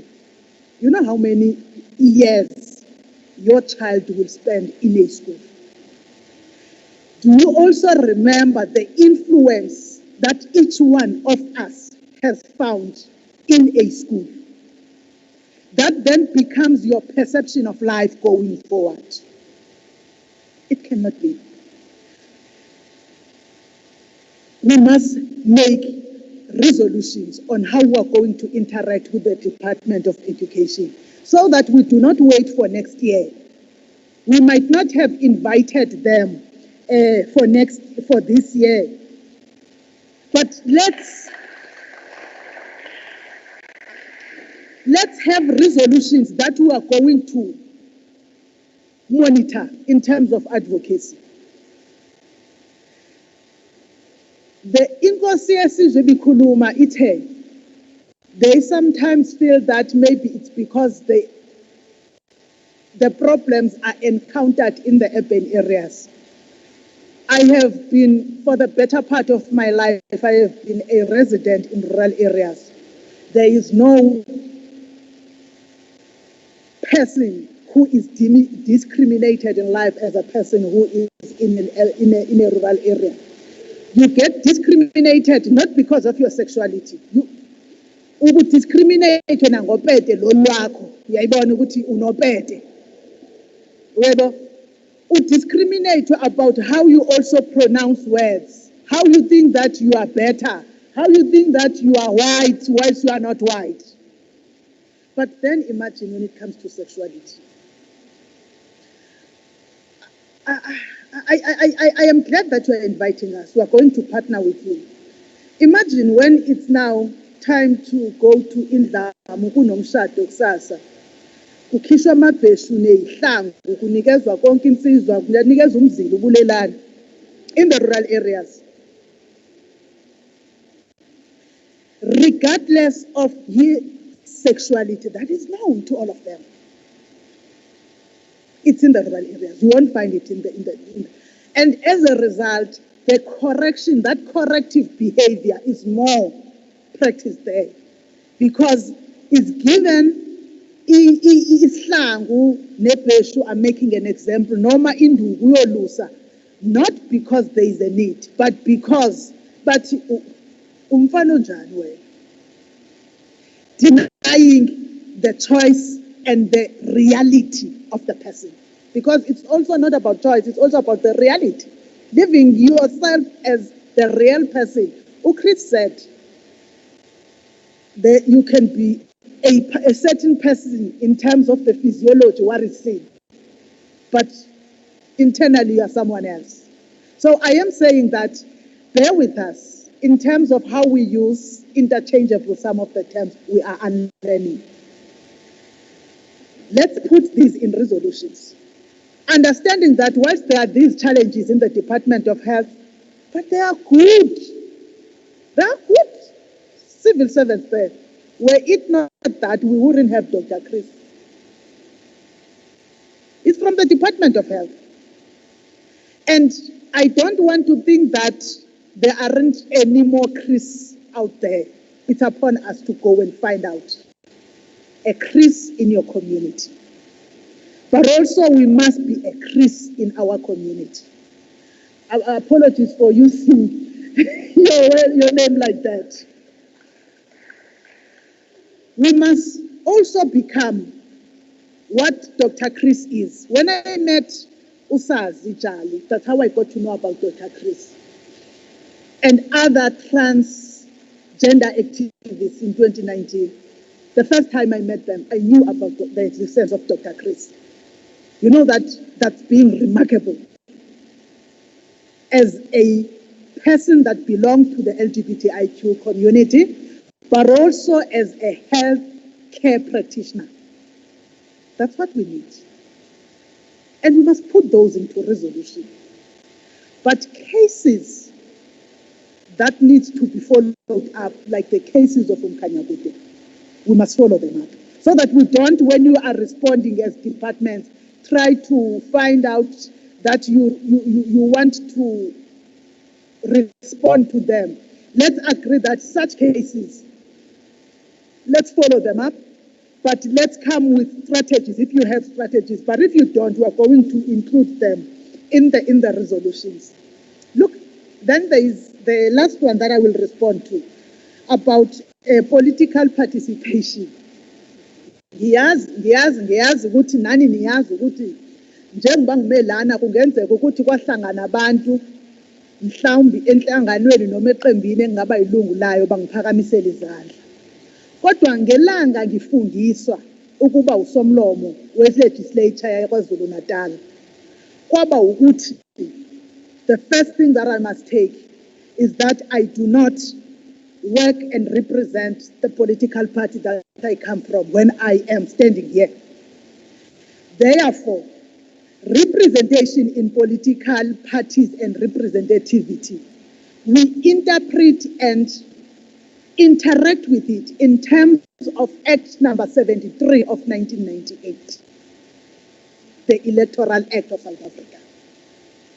The Electoral Act of South Africa recognizes that there are political parties in South Africa. Political parties in South Africa have got their constitutions, and they subscribe to their constitutions. That must not undermine the Constitution of the Republic of South Africa. So, whatever they do, they cannot say that in their parties, if you are a trans woman, you can't participate. If you are a lesbian or a gay, you can't participate. They can't say that. That is what I stand for. But going to say to a party in your list, who is this sexuality and how are you embracing the LGBTIQI+, we do not do it. It will be dangerous also for the legislature to venture into that space, because it will not only be unconstitutional and acting over our own mandate, it will also be causing a problem that when we sit here with activists, we no longer sit with activists. We must say, go home, all of you. The next symposium must now be a parliament and be attended by people that belong to the 8 parties that are party to the legislature of KwaZulu-Natal. Tell me how many of you will return if we do that. But if we continue with a symposium where we have activists in the sector, we do not only avoid politicizing our resolutions, but we also are creating an environment to educate, build support networks, enlarge our support networks throughout the province. So as a legislature then, what we will continue doing for the LGBTIQI+ sector would be building support, public education and networks. We will not be venturing into politics. We do not care whether you are all coming from Party B, Party C, Party A, but you must be an activist in the sector. You must be a person that is making a difference where you are. Again, my daughter, I will use the name. You must be a Chris where you come from. That is what we are saying, and that is what we are doing. We will continue doing that way. That is why we are also putting in the public participation, because we want to go out with activists and enlarge, and strengthen public education, not with politicians. I thought that I must say that. Look, then the last one is what was raised by Linda. The issue of the toilets. I think I did say when I arrived, the environment is still discriminatory. What must we do? I subscribe to a school that says that I have one enemy. An enemy is a system that put hurdles on my way. The issue of bathrooms and toilets, generally not here in the city center, in all public institutions, is still saying males, females. Should it be like that as we go forward? No. Let's speak then about the future, that what do we do? Because the city hall is already here. We are coming to a venue that is here. We take you across to the legislature, the building of Miss Naidu. It says males, it says females. But after this meeting, you must say something to her about her own environment, so that the rest of the environment learns from her own environment. Be inclusive. It is a barrier. It is discriminatory. It cannot be. The same way that when we started this activism, there were no ramps for wheelchair people, wheelchair-bound people. But activists in that particular sector ensured that there are wheelchair ramps. These activists must ensure that toilets are non-discriminatory. It is something that we must do as a sector. It can't be done today, it can't be done tomorrow. It's a process. But for as long as it's a system that creates exclusion and discrimination, as activists, we have a responsibility to fight that system. I am saying this because I know that it says abantu bakwa public works, abakwa human settlements, nabakwa public works, who are the owners of the spaces. We need them eventually, so that they change the spaces. Department of Health, you might have your spaces, your clinics and everything, but eventually there's also public works, who also become responsible for infrastructure. They must respond to the question of the spaces, because it has been raised here as a hurdle to an inclusive environment that we live in. So I apologize for the venue for today, but going forward, we have learned. Thank you, Chairperson.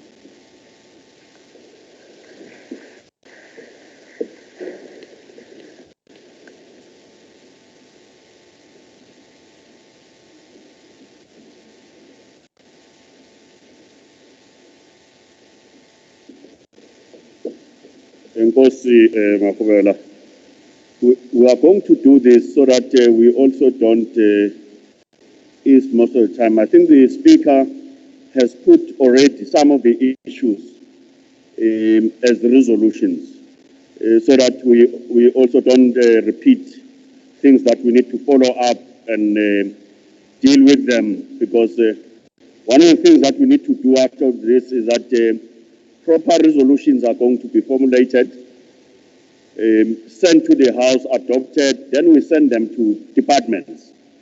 Those affected departments need to respond to those resolutions. They might not have answers immediately, but they need to tell us how are they going to, moving forward, deal with those resolutions. So I'm saying this so that people are going to respond. Do not feel the need to overpromise things that are not properly processed, because that in its own, it's not right.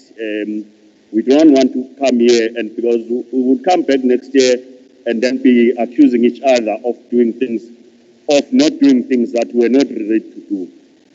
I do not know whether HOD is still connected with our social development, because there were issues that were raised related to social development. If they could briefly just comment on them. Do we know if she's still connected? Yes, I'm connected, Chairperson, I'm connected. Thank you. If you could just briefly make comments on the issues that were related to social development. Thank you very much, Honorable Chair. I would like to comment with regard to the comments that were made by the Honorable Member Lucas Meyer with regard to the advice that we need to make contact with the Department of Public Works regarding the infrastructure that is available in the communities.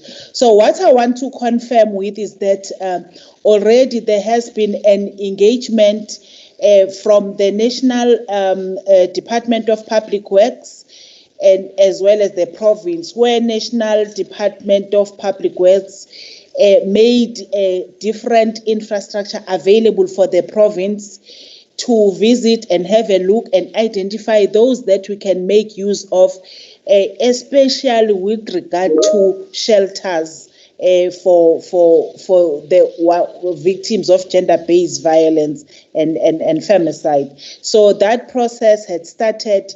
There are areas that there is infrastructure that we have identified.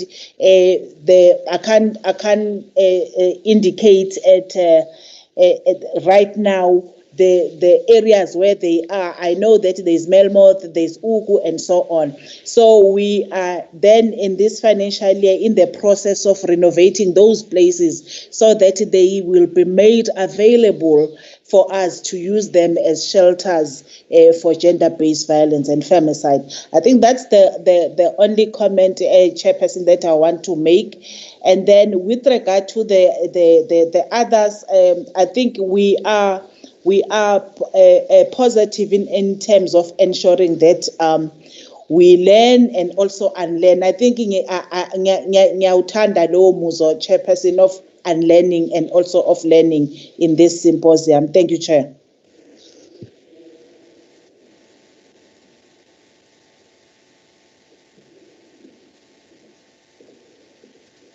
Thank you, HOD. Noma busuqedile noma unganyelwa izinto izona lezinto.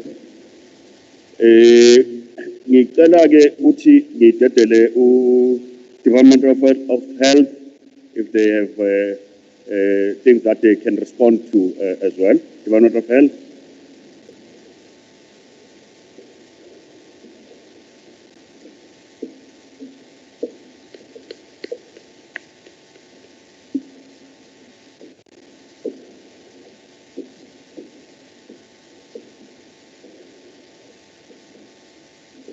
Thank you for the questions and comments. I'll start with Linda. Linda, thank you for your comment. In the presentation, I think I showed that we are now providing a comprehensive service in those strategies to increase our responsiveness to health.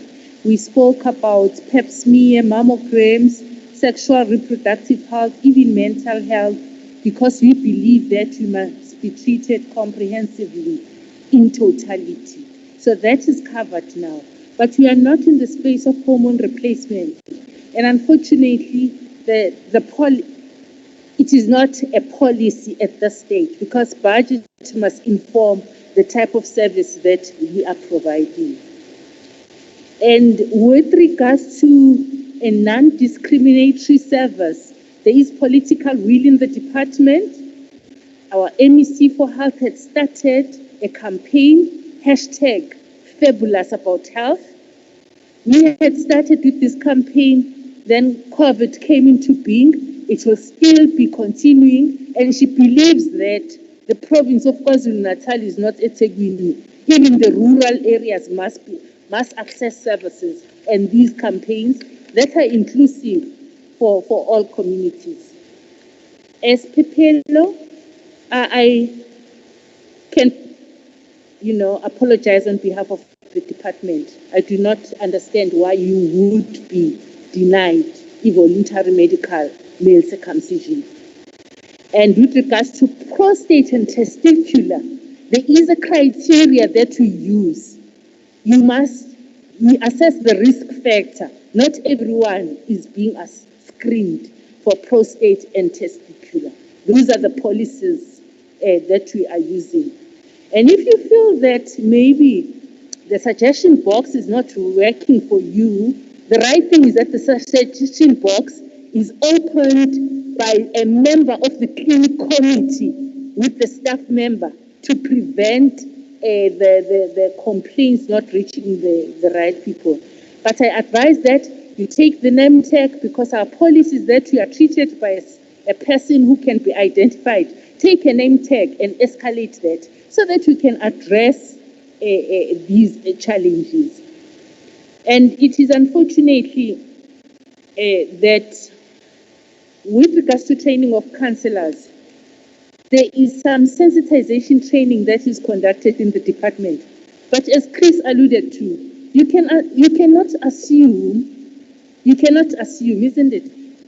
Because the straight person also will feel bad when you assume that he's something that he is not. So I'm just saying that I do support what Chris said, that you better ask to be sure. And our tools, as I alluded to in the presentation, are not yet segregating between female and male. That is the challenge that will need to be addressed going forward. I had put it under the challenges. I forgot, I missed the name of the person who asked, who was talking about the nurses at the clinics, that they would like to be treated by people who are lesbians, if one is a lesbian. The challenge is that there is a challenge of non-disclosure. If a person has not disclosed, you will know. And maybe because of the way the configuration and the allocation, we are not here at that stage. But it is forums like this that will give us insight as to what to look for, even when the allocation is being made. Because you are not at that stage for now. Then, Simon, now after Simon, may we talk after the symposium? I don't know whether there was miscommunication, because the response was that it is for people who have been assaulted sexually. And yet it is PEP, that is for people who have been sexually assaulted. It is post-exposure prophylaxis. So I do not know whether there was a breakdown in communication there or what was it. But with PrEP, we will talk so that you can be directed where you can get it and not have to pay and go to Cape Town and access the service within the province. I think those were all that were pertaining to health. Thank you.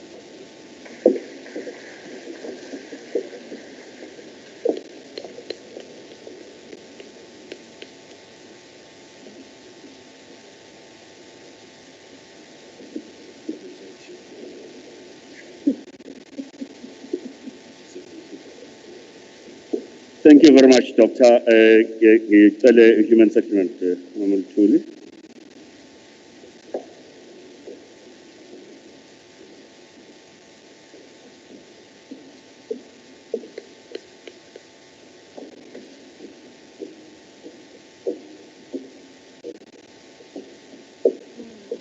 Thank you.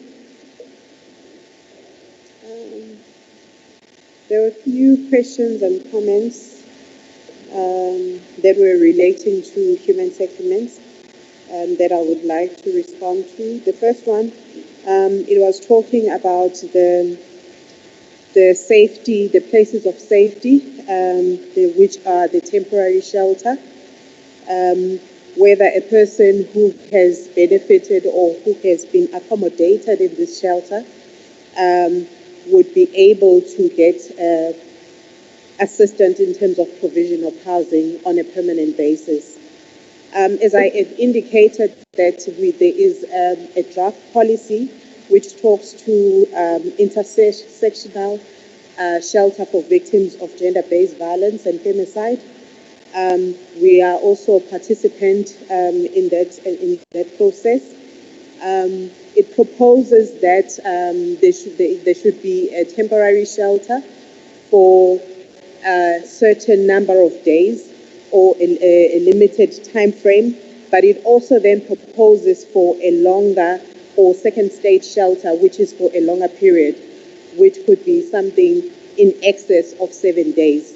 And in that regard, we have put forward some recommendations and inputs to the National Department of Social Development. For example, we are proposing that we could use the community residential unit as an alternative of providing a second stage secondary shelter, and also the other housing rental program, which is social housing. So in a sense, as I had indicated, a person who has been assisted through a temporary shelter, which is a place of safety, when they are in a position or when they wish to have a permanent house or accommodation, which would be under their name, not under the Section 21 or the NGO, they are able to access that assistance from the department, depending on whether they meet the criteria, the beneficiary qualification criteria. There was also a comment on policies and systems. I think if I heard correctly, it was relating to the ID numbers. I think as a person who also is a gender focal person in the department, there is a lot of learning that we need to do as the department, because if we want to see transformation in our communities and see that transformation in the services that we provide as a department, we need to be transformed ourselves internally as in the department. I can say that I have just started in March a gender mainstreaming training session, workshops within the department, and I have been highlighting such issues. And I must say that LGBTQI plus community, the issues that affect the community have not been included. And that's because previously, the vulnerable groups that have been highlighted has been women, people with disability, youth, children, and this community has not been adequately accommodated. And as one of my proposals or recommendations to Madam Speaker, perhaps in the department, because I know what we would be able to do and achieve quickly. All departments have gender forums, and my proposal would be that currently we've got a women's forum, a men's forum, a disability forum. I am proposing that we should also have an LGBTQI forum, because they would be able to assist the department internally to deal with issues. Sometimes we cannot interact with community on a daily basis. But internally, it is prudent and it's better when you have someone internally who can advise you and say, no, don't put it this way, or you need to consider this aspect, so that you are not insensitive to a certain sector. That would be my recommendation. Because also, when I was doing the training, I'm sorry I'm going to take long, but I'm passionate about this. When I was doing the training, I was saying when we have interdepartmental games, most of the time because of budget constraints, we would partner people in the hotels if they're sleeping in the hotels or B&B, and we don't take into cognizance their sexual orientation. You would find that an employee who's a female but who is identifying herself differently is partnered with another female, and you're making both parties uncomfortable because we, as ourselves, we have not been educated enough so that we'll be able to live in an inclusive environment. So that would be my proposal in terms of that all departments could have a forum that is dedicated to the community. We are also proposing that we review our policies, and because we're trying, we're still not making headways when it comes to gender and people with disability. But I think it's time that we also include the LGBTQI community. When we review, our departments can review policies and make sure that we use words and terms that are sensitive and avoid certain terms that are not sensitive and which are more discriminatory in nature or are excluding other communities. I think I would like to end there.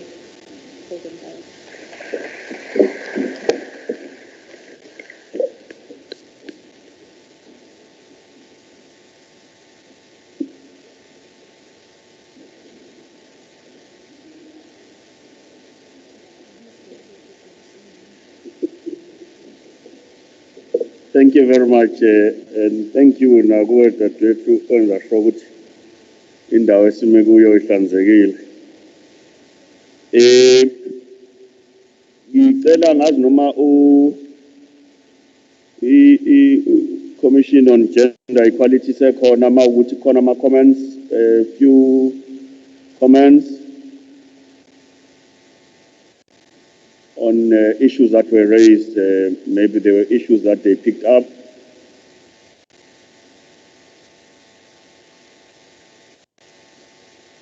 All right. If not, can I check with you, Dr. Chris, if you want to make comments on questions as well?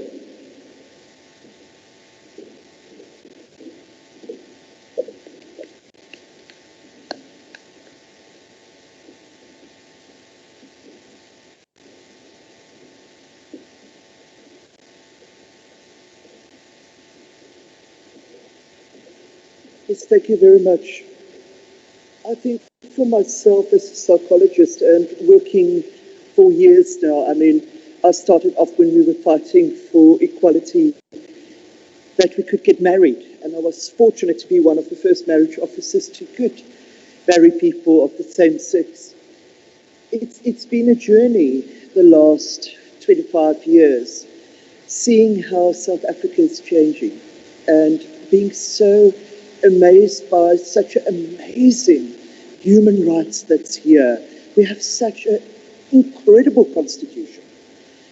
But I listen daily to people suffering. And I want to come and plead today to this forum. And I'm going to speak from the transgender community side.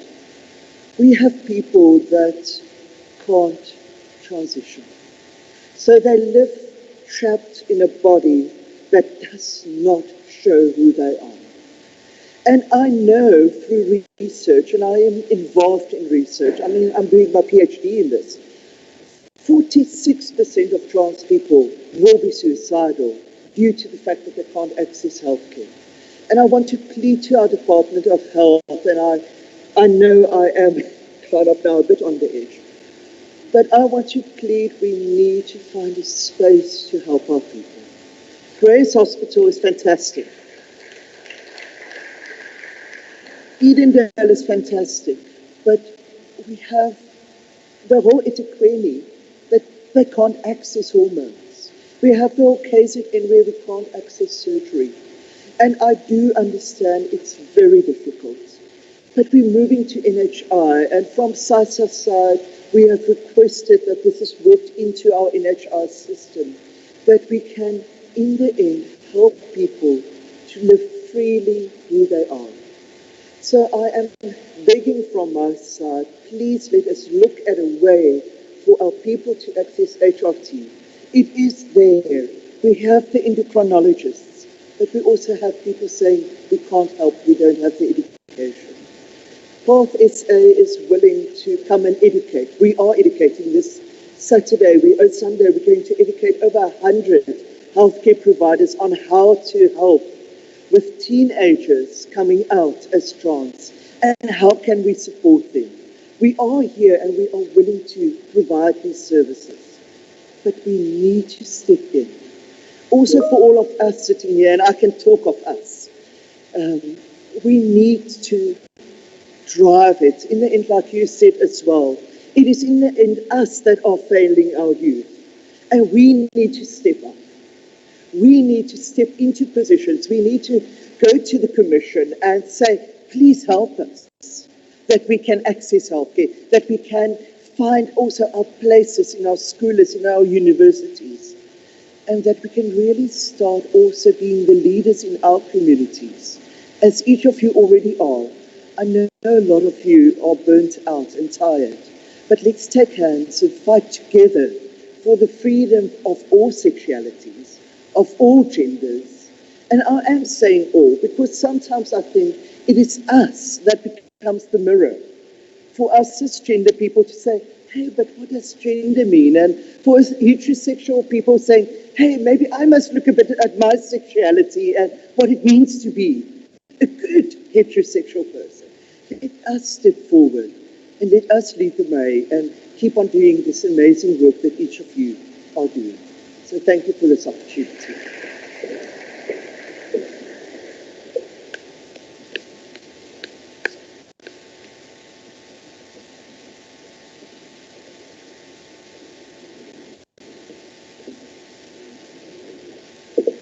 Thank you very much, Chris. Let's say now we will be out of here in a short time, so but let's try and finish. I know we've been sitting here for a long day. We also need to be mindful that some people need to eat at a particular time, but we'll try and push now. The speakers I'm going to call now, they are aware, because they were in the planning meetings, they are aware that unfortunately I will just come and stand next to you if I think you are taking long, because the time is properly allocated. So I'm going to ask Nonhla Shamkize from Tegwin Metro. We now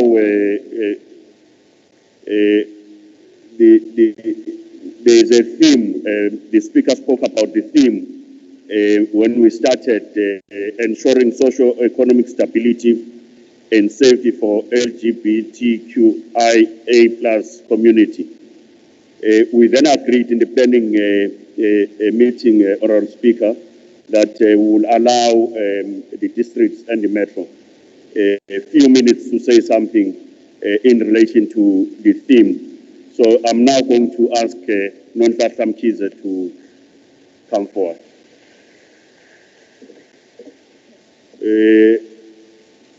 Khona sengibazi ukuthi bane-energy yokukhuluma simhlangene. Mawubona ngisukuma kobe kusho ukuthi siweqile esikhathini esivumelene ngaso. Angisho kuwena xa.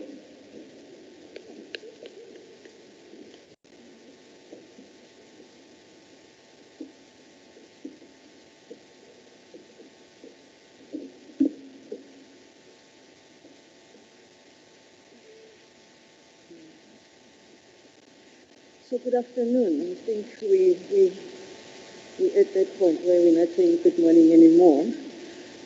But Honorable Speaker and the Legislature,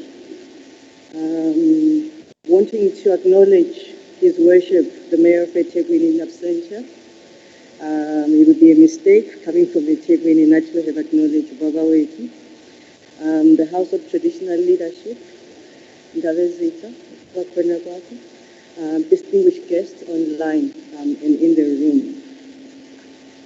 I had emailed through the presentation you just eThekwini, and I'm hoping it will come up as one quickly goes through it.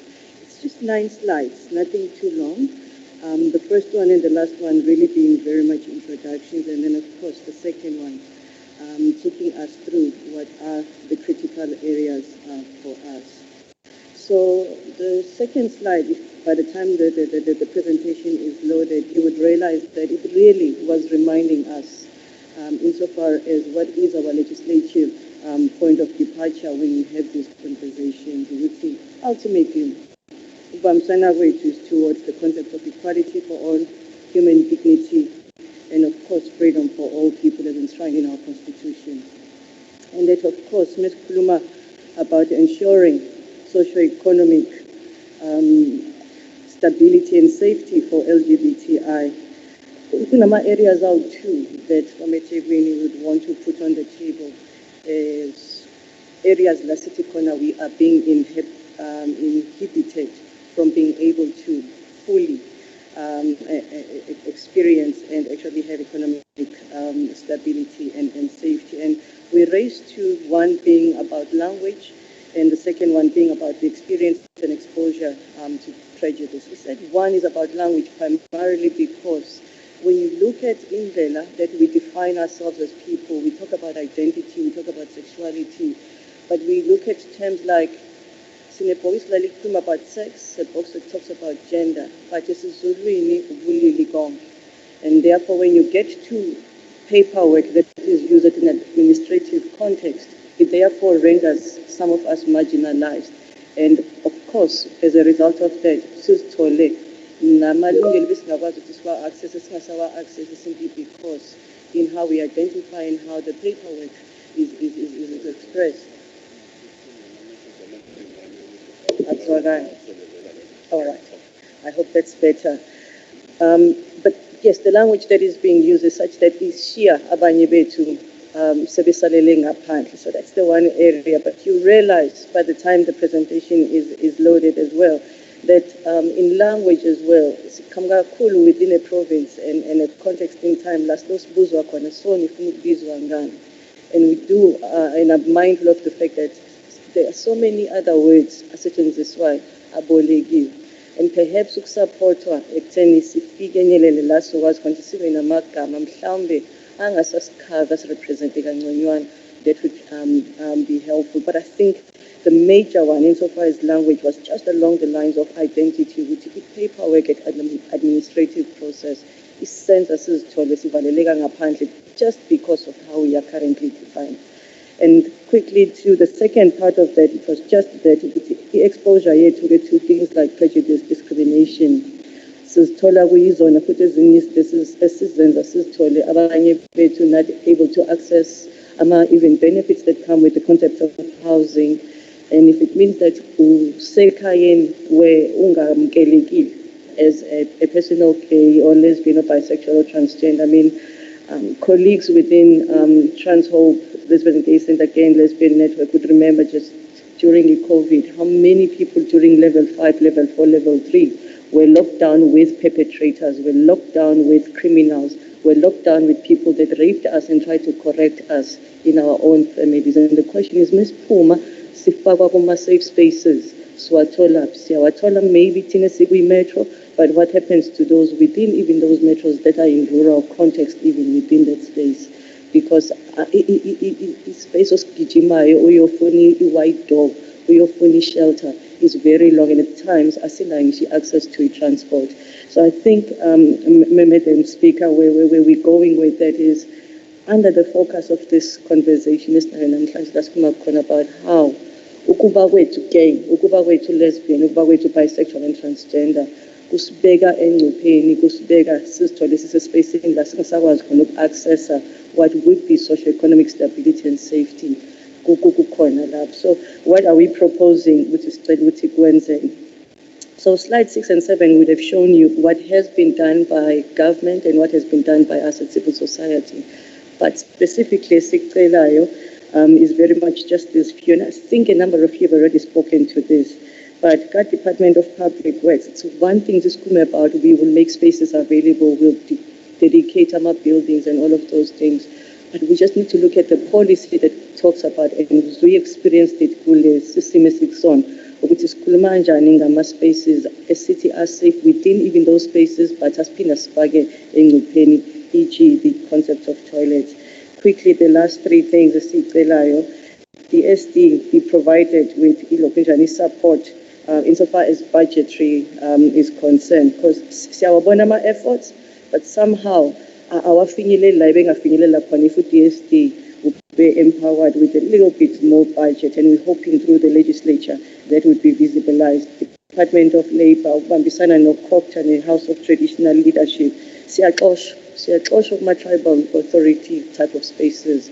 Sithi move from Potchefstroom umuntu amuvele eThekwini lapha ema-Rhine Hill azithole sexoshiwe ngoba sekuvelile ukuthi amantombazane behlala nje kanti ababona osisi bayajolana bese beyaxoshwa. Bexoshwa aba-homeless exposed to GBV, iphelile indaba yabo, because by the time your report ukuthi violated uba nomlalele, by the time engene ephuma enkantolo uba nomsupportayo, so inomthelela ongaphezulu kokwenza. So nje besifuna ukubeka ibandla, I'm very mindful ukuthi the other districts are still going to present, and perhaps khona kuzoloke kuba copy and paste, so to speak, but I think from eThekwini nabo kwethu kobe kuphuthuma. Siyabonga.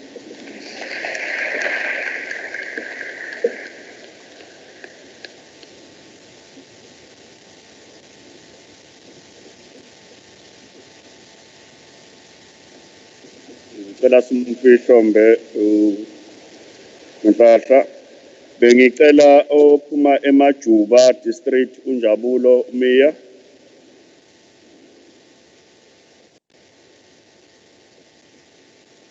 Sesivumeleneke ngalento yokusukuma ukuthi isuke iphoqa mangisukuma ngizozama ungasukumi. Ngiyabonga Njabulo.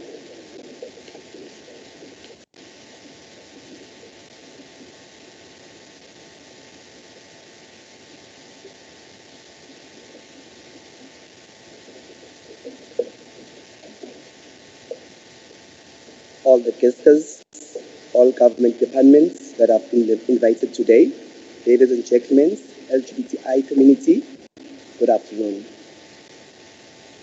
I would like to recognize in a special way the Honorable N. Boiza and Honorable S.M. Sojinga and their team. Moreover, thanks also the organizer of this special symposium. I'm Jabulo Meya from Majuba District, live in Newcastle. As our theme for today states, ensuring social economy stability and safety for LGBTI community. South Africa praised itself for having the most progressive constitution in the world. Many nations praise South Africa in advice for the rights of the people. Founding principles of the democratic constitution are human dignity and human rights. The former state that all people enjoy the same dignity. They must be respected regardless of their state and life and sexuality preferences. The latter ensures that people who have chosen a particular path in life have the right to live that life. Social economic stability cannot be achieved in South Africa if there are still citizens who feel excluded and looked down upon of their choices in life. In recent times, Amajuba district has been experiencing violent action directed toward the members of LGBTI, and people are quiet. These people live under fear of being discriminated, even being disowned by their own family members. The sad reality, people who are differently orientated sexually still face discrimination in our society, and nobody cares about us, even to the point of losing life. We imagine we lost our hero, and there's nothing that is happening among our government. They doesn't intervene with us. Can you please assist us on that? For the example, at the workplace, they are given fair opportunities because of being gay, lesbian, or transgender. still viewed as a taboo. Thus, LGBTI community are economically excluded and sidelined. This advises their right of economic freedom. Though the Constitution protects the rights of every citizen, the challenge mindset remains. The awareness must be prioritized and inform and educate and enlighten LGBTI community. Finally, there's a need of having officers, as we request from Department of Women's Settlement. Can you please help us by giving those our members that are disowned their families? Can we found shelters for them? These miles prevent the negative issues and experience associated with social economic exclusion of LGBTI community. I thank you.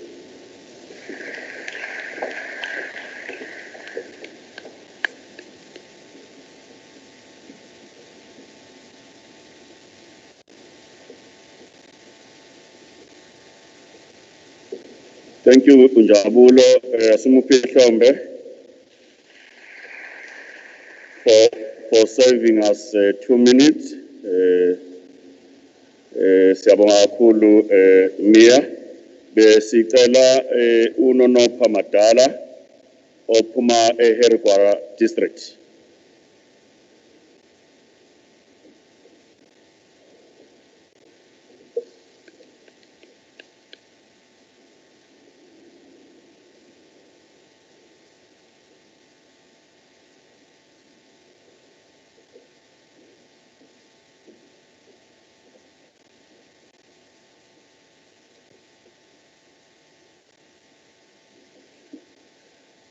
Sanibonani. Igama lami nginonopha, isibongo sami ngwakaMadala. Sisuka eHerigwara.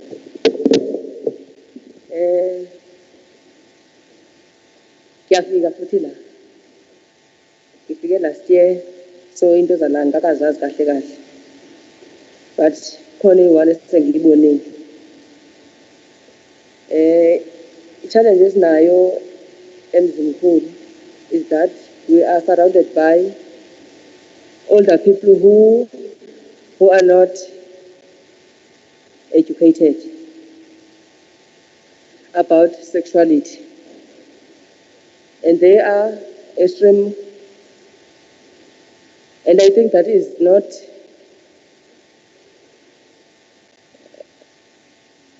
that is our biggest challenge.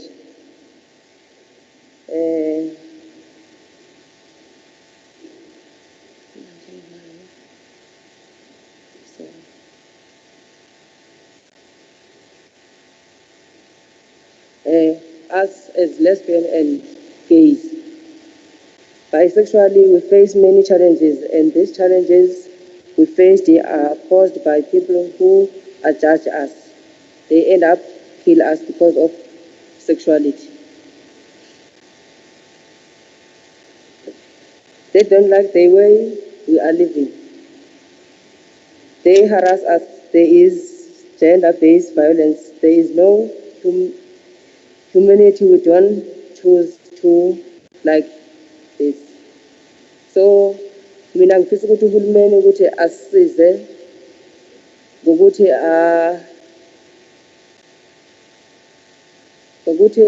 afundise abantu about homosexuality, and that as much as people consider it as a greatest sin, it is actually not. Love is love. The fact that we find our own genders attractive does not make us less as human. So, ile nkinga mina sengiyibonile la ngisuka khona.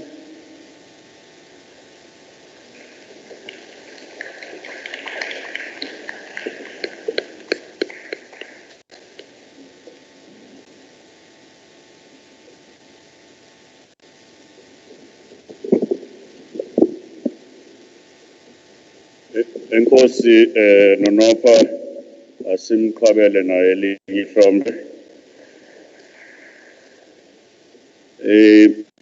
Ngicela ke ozokhulumela iLembe district uMbali Madela eze ngaphambili.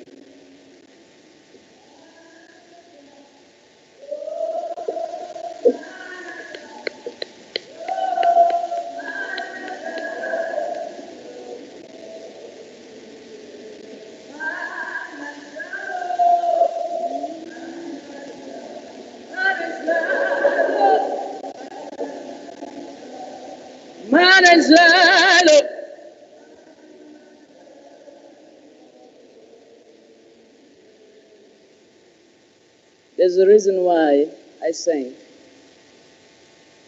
Firstly, I'd like to observe protocol. I am not Mbali Madela. My name is Togozo Shezi. I do come from Ilembe district. I'm here standing in for my comrade and my colleague Mbali. Due to health reasons, she could not stand for herself. So the reason why I sang is because my first point is spirituality. We are a spiritual people. We as the LGBTI community,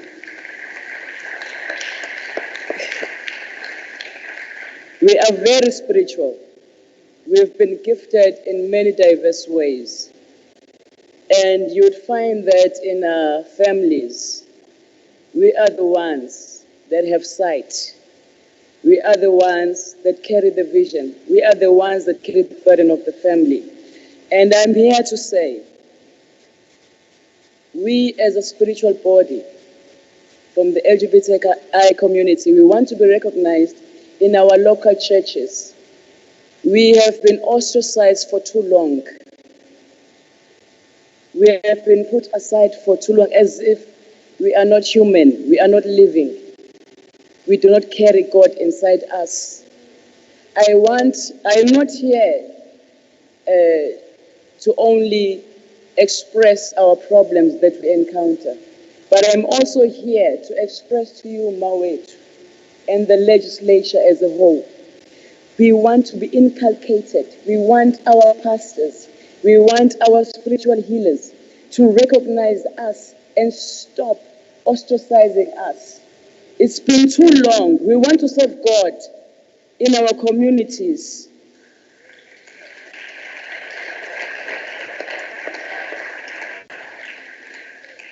But we have no place. You would find when they preach about Gomorrah and Sodom. We are not that.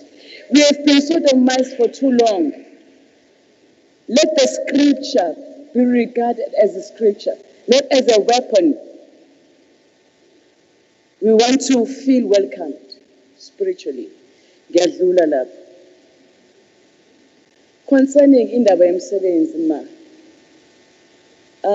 we would like to have an agency that specifically targets us.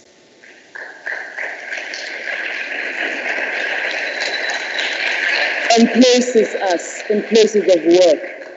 Because Tina, when we go for interviews, basbugala, baskipela. And it's not okay, ma, because you should not be identified by our sexuality. Because we are more than capable. We are so intelligent. God has gifted us with that. Let that be recognized. Let them recognize us as people who are capable as well. Siteli agency ma, ezomela thina, is place in places of work. Ngiyadlula. Sicela implementation yalezi zinto enisilo siyazamukela siyazithanda. Zinhle kuthina. Ithini implementation plan? How do we relate? Where do we go to? Ngoba ma uyakhuluma uphezulu sila phansi.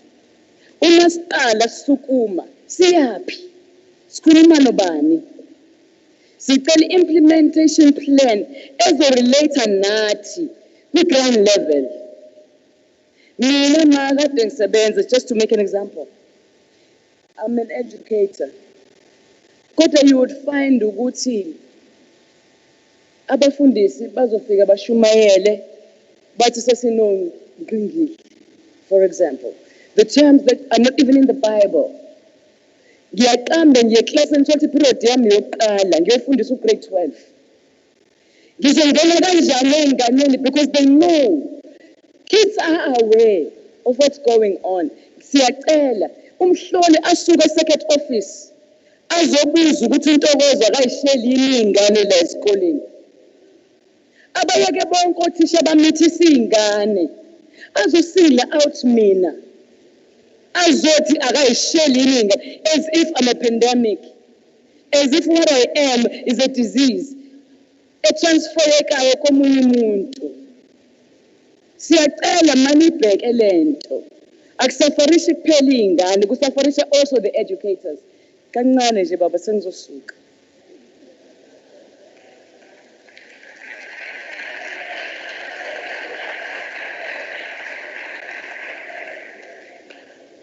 Siyacela enye into. Abantwana bethu are struggling. Lento esiyiyona, we are born this way. In other words, we grow up with it. We have a request.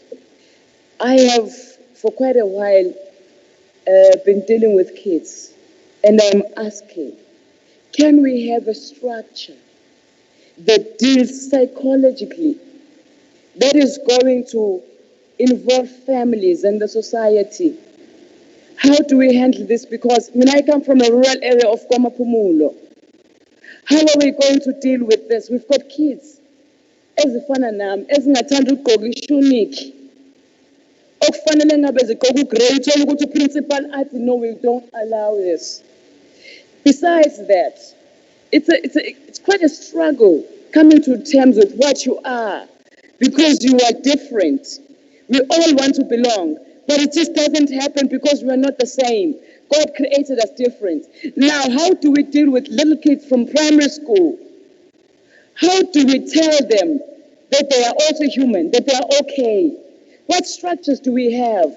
What psychological structures can you give us? Kuma district, nama district, kuma LM, nama LMs. We are asking. This is what we need. I cannot avoid the point of emphasizing indabeni yama toilet. I use a toilet in the interim, ma. Siyacela. This is our request. While you are still dealing with the issue of toilets, we request ukuthi i-toilet labantu abakhubazekile alingakhiwa. Ngoba masingena lapha niyakwazi ukuthi asikho comfortable. Siyacela awavulwe ama-toilets avulelwe abantu abakhubazekile in the interim. Let those toilets be open for us. Let them not be locked. Because asingeni kulawa amanye. Let those that are mainly used for disabled, I'm sorry to use the term, let those loose be open for us. Aluta.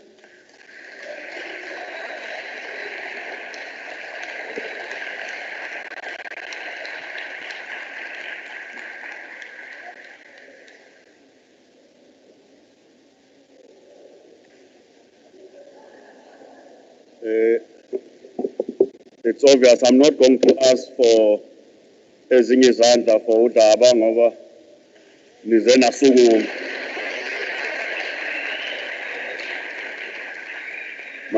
manje uSpeaker uthi ngibias ngoba owakashezi ngithule nje isikhathi siyabonga kakhulu iLembe district ngicela ophuma eKing Cetshwayo uzoleka Ntanzi.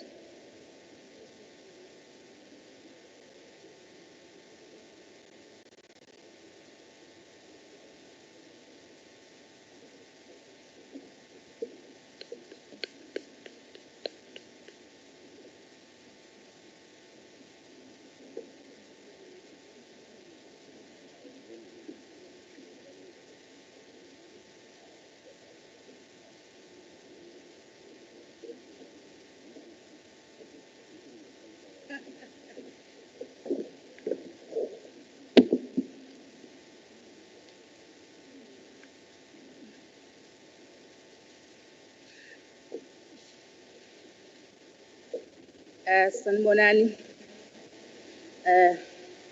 Ngibingelele Honorable Speaker, team yonke legislature, ngibingelele onke ama colleagues esihlangene ngawo la.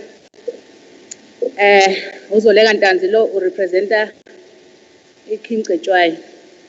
Ngizosheshisa ngoba ngikho right ningixolele kodwa uzamayo sesikhuluma nabakithi sesithi nje nathi ngiyajabula ukuba lana and ngiyabonga ithuba iKZN Legislature esinikeze lona and siyabonga nge-event today. Thina ke inkinga esibhekene nazo eKingcetshwayo besicela i-recognition from onke ama-structures, ama-churches, ama-politicians, ama-traditional leaders we-government ukuthi benze sure ukuthi benza ama-workshop, bewenze emphakathini ama-workshop, behambe nathi bekwazi ukufundisa imiphakathi ngathi ngoba thina asikwazi ukuthi sihambele sodwa, sidinga ama-leaders azosihola ukuthi ahambe enze ama-workshop. Ilapho okuzokwazi khona ukuthi umphakathi ngoba bayakwazi ukuhlanganisa imiphakathi ukuthi imiphakathi isamukele kangcono ngoba thina angikwazi nje nguzoleka ngibuze umphakathi bese ngikhuluma nawo. And siyacela futhi ukuthi siyacela ukuthi futhi ilokhuzana iKingcetshwayo i-district ikwazi ukuthi makunamathuba avelayo ikwazi ukusinikeza i-access nathi ikwazi ukuthi benza sure ukuthi i-LGBTI imelelekile. They say izonikeza i-LGBTI u2%, benze sure ukuthi lokho amathuba omsebenzi kuyenzeka so that nathi sizokwazi ukuthi siqasheke ngoba asikwazi and siyahlukumezeka thina ngobulili bethu ngoba ngizohamba ngifaka isudi ngiyelapha ku-interview mangifika bayibonela uzoleka oyintombazane owumfana bese bengisuse ngalokho ngabe ngisabuyela ku-interview. So izona zonke izinto esibhekana nazo lezo. So siyacela thina ukuthi bekwazi ukuthi benze sure ukuthi maybe ama-percent athizeni i-LGBTI iyakwazi ukuwathola makuvela amathuba omsebenzi. And ngiyacela futhi ozakwethu bonke esihlangene nabo la ukuthi kumele kuqale kuthina ukuzamukela before umphakathi usamukele. And ngiyacela futhi ozakwethu ngoba sihlangene la ukuthi ngicela sibe discipline, ngicela ukuthi sithandane, ngicela siye i-violence toward each other, ngicela sithandane, ngicela ukuthi umuntu akwazi ukuthanda omunye ngoba thina inkinga yethu asikho unity, thina sinenzondo eningi. So umphakathi uzosamukela kanjani vele masizondana thina? So nathi sidinga ukuthi sibe unite then bese siyawufesa umphakathi because asikwazi ukufesa umphakathi vele nathi asihlangene. So ngiyacela masiphuma la sikwazi ukusizana, omunye akwazi ukusiza omunye, ungasho ukuthi uzoleka hayi no uzoleke mawuchaza mina kodwa umuntu ekubuza uthi uzoleka omunye umuntu uthini uzothatha kanjani. And bengicela endaweni zokujabula konke la siyakhona senze sure ukuthi siba discipline, sithathe i-responsibility yethu ukwazi khona ezinye izinto eziqale ebumnandini.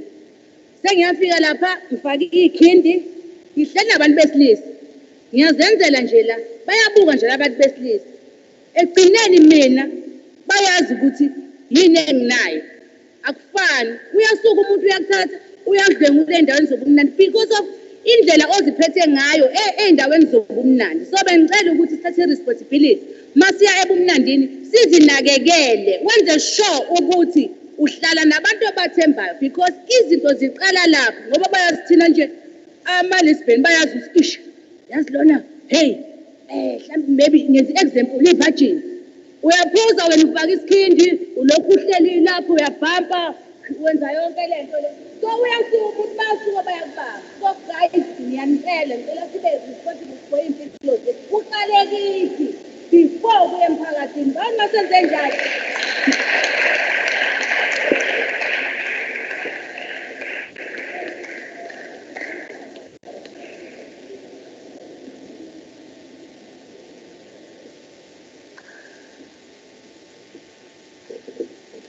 Asimpheli ihlombo uzoleka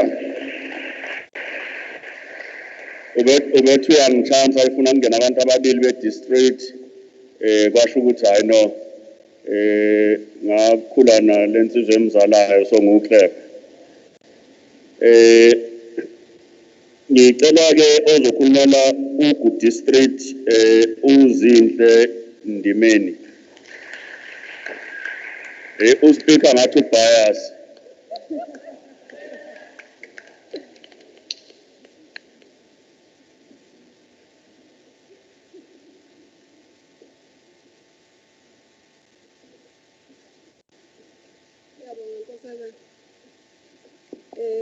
nakuwena Sihlalo, Honorable Speaker, nethimba lonke, my colleagues. This is a proof today ukuthi asiqalanga namuhla, it's a journey. My name is Ndimeni, as usihlalo seshilo from Ugu district. The last time we met, we were given a homework.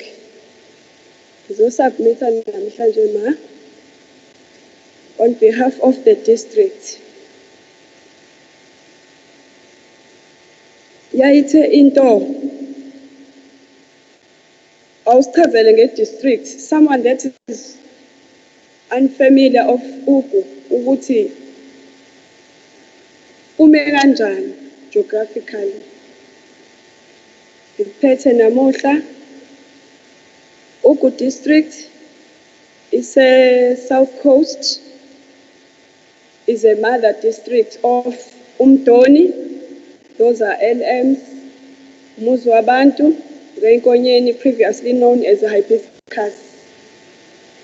Kuzoba umzumbe, quite big enough.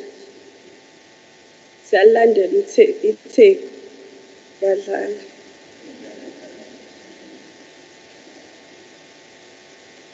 We tabled challenges that we were facing in the district as i-sector LGBTI. Engizoyimention nje just to fill you in this house ukuthi kwakuyini. We would go to our departments and then you would be asked, ukuthi, you are here as who? Who are you representing? Where are you coming from? So each and every department you find yourself ukuthi kufuneka uhlezi uzi-explaina. Ngiwuzinhle, I lead the sector LGBTI, thina siphila nobulili obodwa, uchaza, usu-demotivated ngento oyiphathisiwe by your colleagues. Point number 1. So, njengoba ngisho ngithi ngiphethe-ke i-homework yalokho, cause uSpeaker said, bantu abami angifuni ukuthi all the time nisilethele ama-problems. Sinikezeni into ezoba yi-way forward. Sinikezeni into esizokwazi ukuthi sihlale kuyona, sizokwazi ukuthi siyi-spotlight. So, noma ibe khona-ke i-COVID, kodwa sikwazile ukuchusha njengenaliti. Sakhuluma ngento ethi, break barriers, build bridges, reach out to LGBTI community. Break barriers, build bridges, reach out to LGBTI community. Kanjani na? By ukuvala leya gap, senze sensitization to lama department that do not have a clear understanding. Esingazi ukuthi nathi kwenzeka kanjani. Asazi.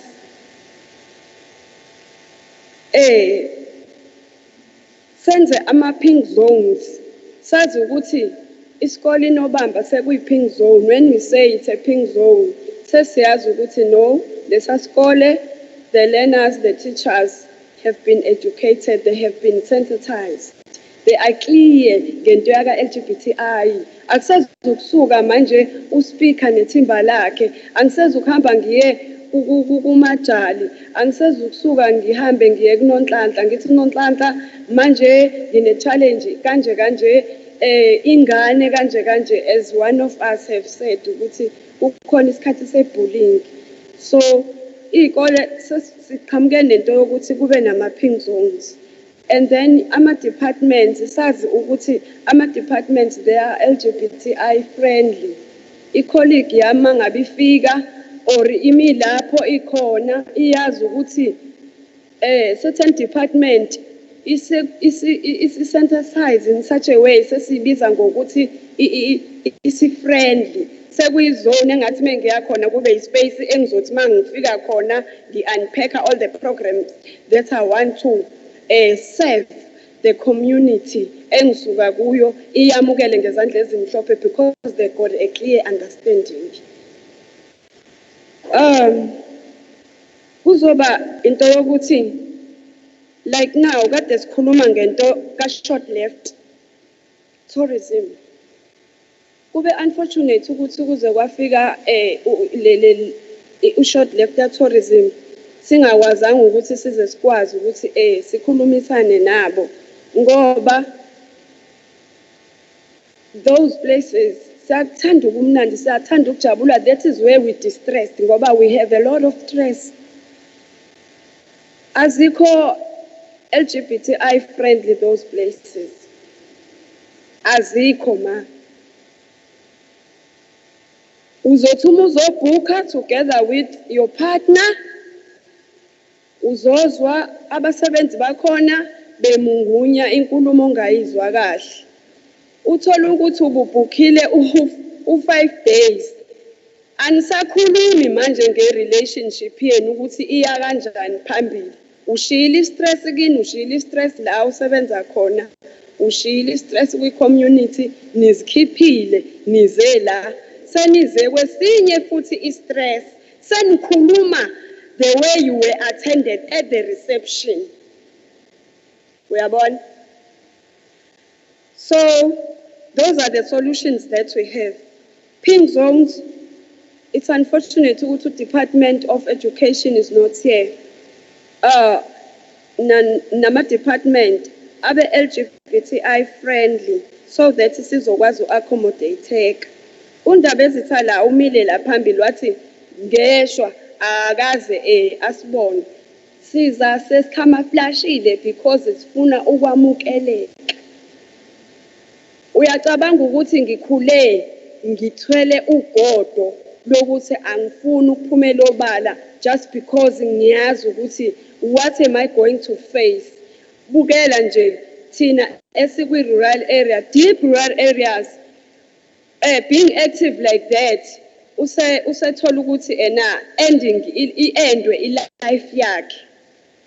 Umfowethu wakakhoza nami I'm facing into yokuthi njengoba sekubhaliwe kwi-program ye-legislature, can you imagine kwi-symposium into ebaluleke kangaka to my colleagues that are left back engizobabuyisela ne-feedback ukuthi ihambe kanjani ijeni.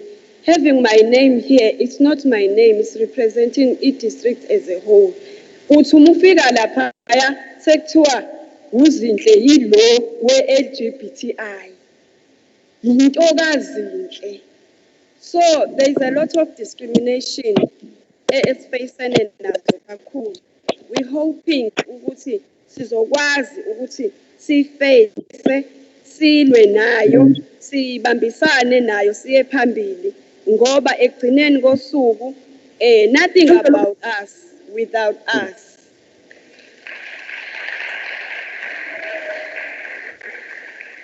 Thank you. Thank you. Wow.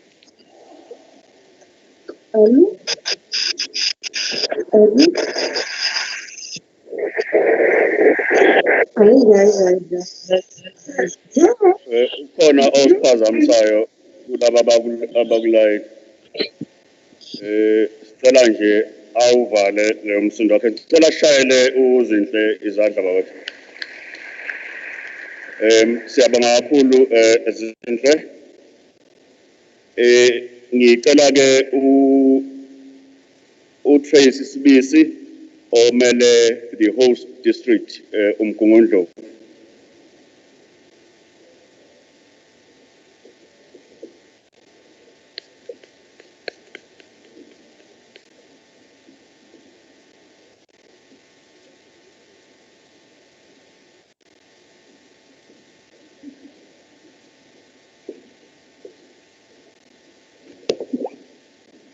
Sanibonani bazalwane, ukuthi qaphu, amen.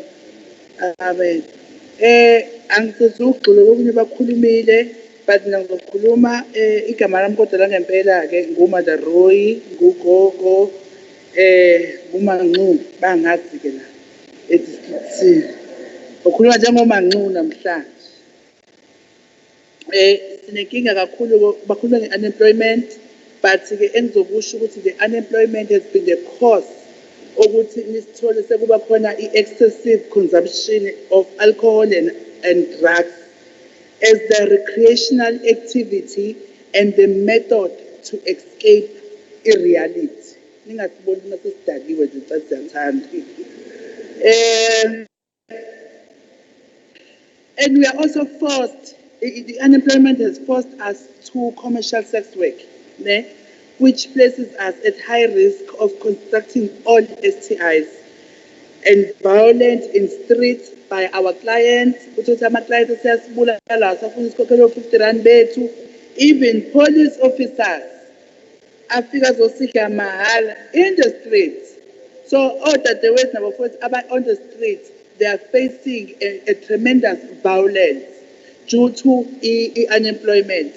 And yet, ke engizokhuluma okubuhlungu ngesikhathi kwakhishwa ama-food parcels imindeni yayinabantwana aba-LGBT noma i-queers babenganikwa ama-food parcels, babenikana bodwa kuthiwa vele laba banabo kwabo ngaze sikuthathaphi.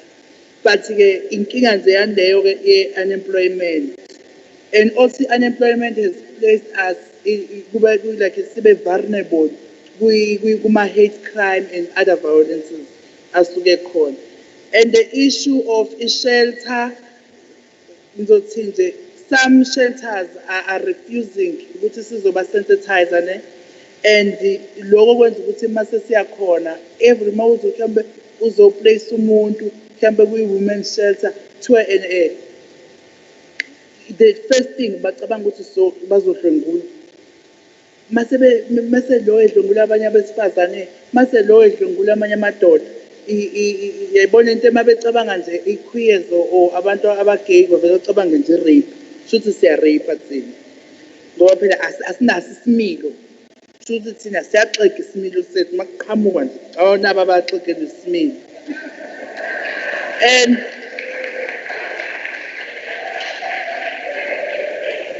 And shelter policies are designed using a cisgender approach.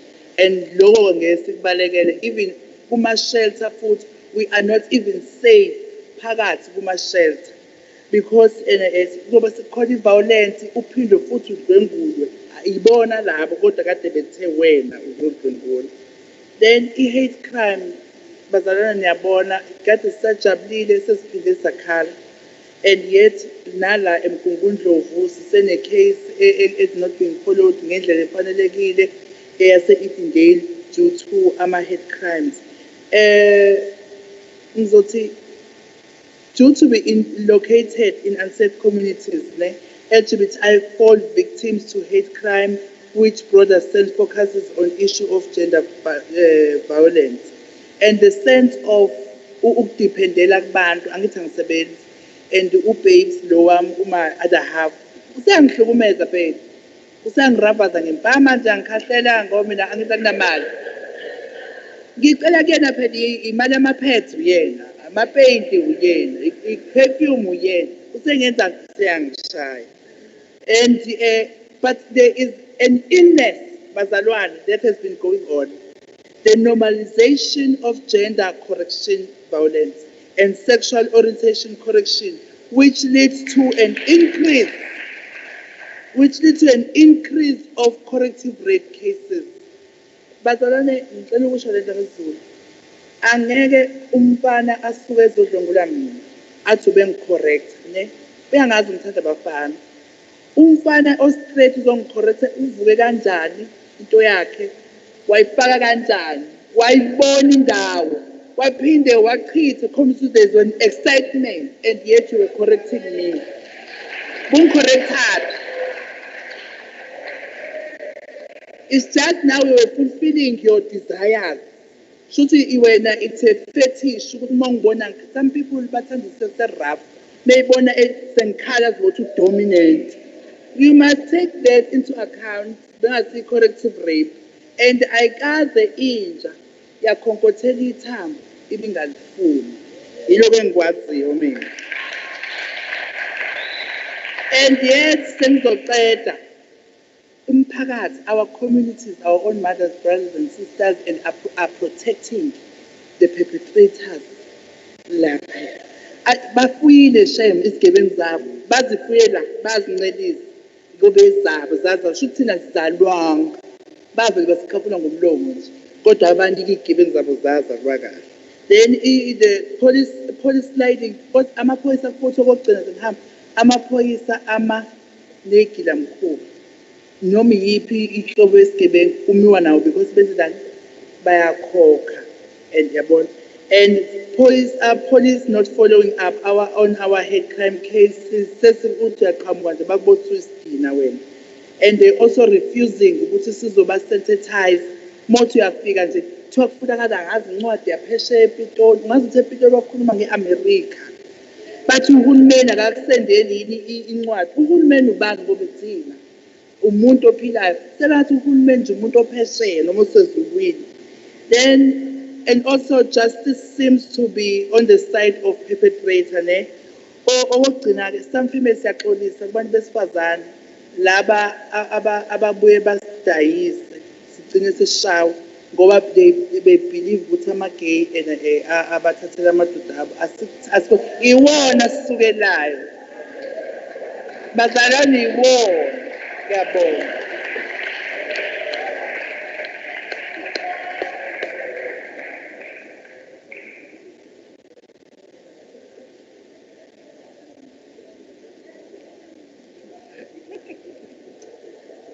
Cela lishayele ungaqo izandla bawethu.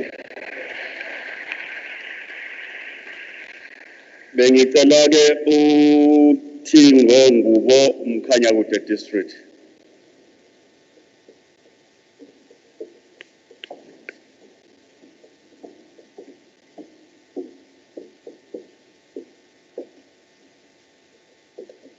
Thank you. Ngicela ukubingelela. It's late now, isingisi sesithanda nokuphela ilanga selishonile. So I'll try to cover in whatever limini ngaleso sikhathi.